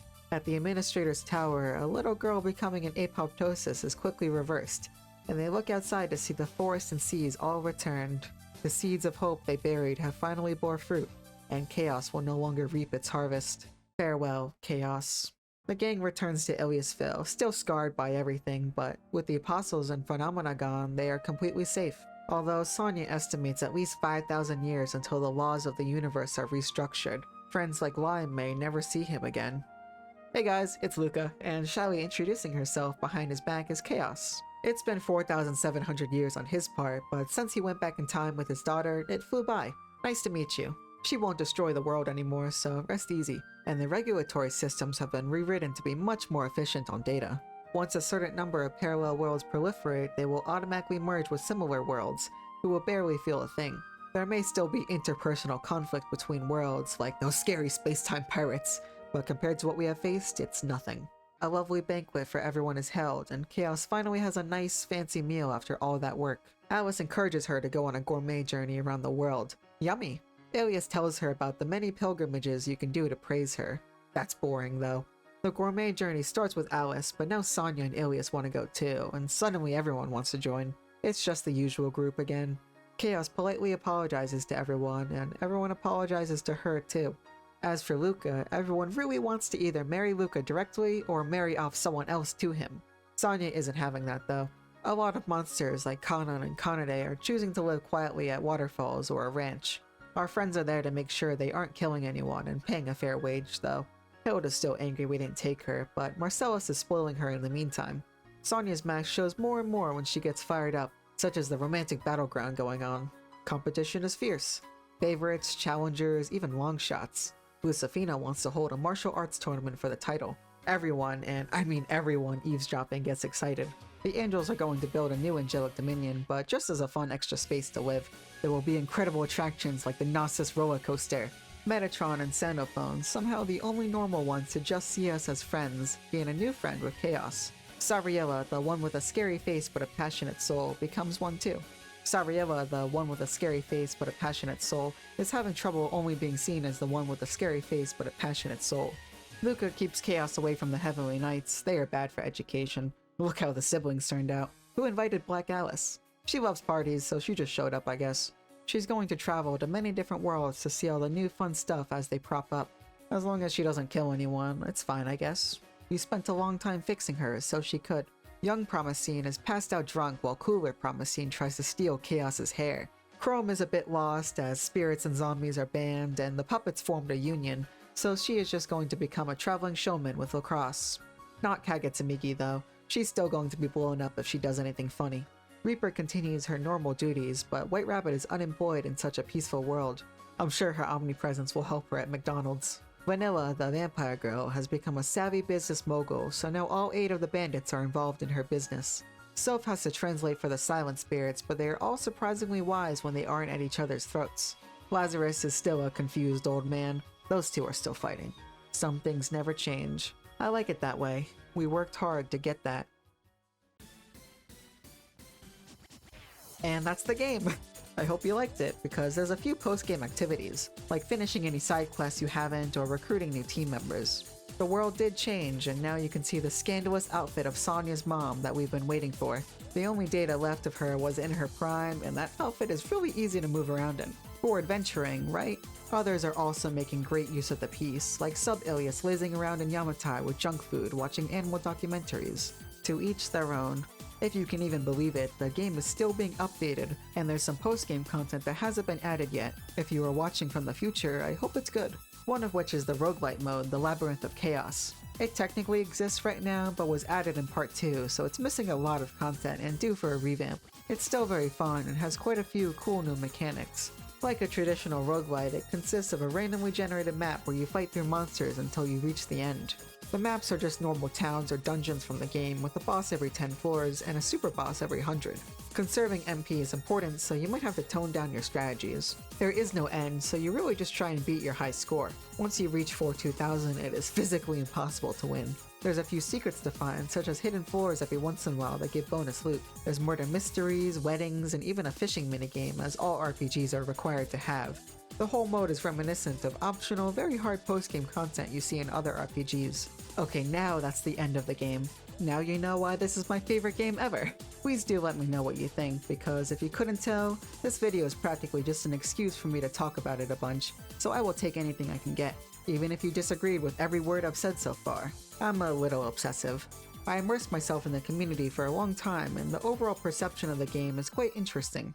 There's lots of dedicated fan artists and lovely fellow YouTubers out there who share the same love I do. I designed the script to emphasize the great parts and minimize the parts I found to be weaker, but there are certain parts I love that deserve their own segment. One is the character design. Despite there being like 800 characters, every design is varied and littered with intentional choice. The religious symbolism was more important in the first game and its themes, but it still applies here.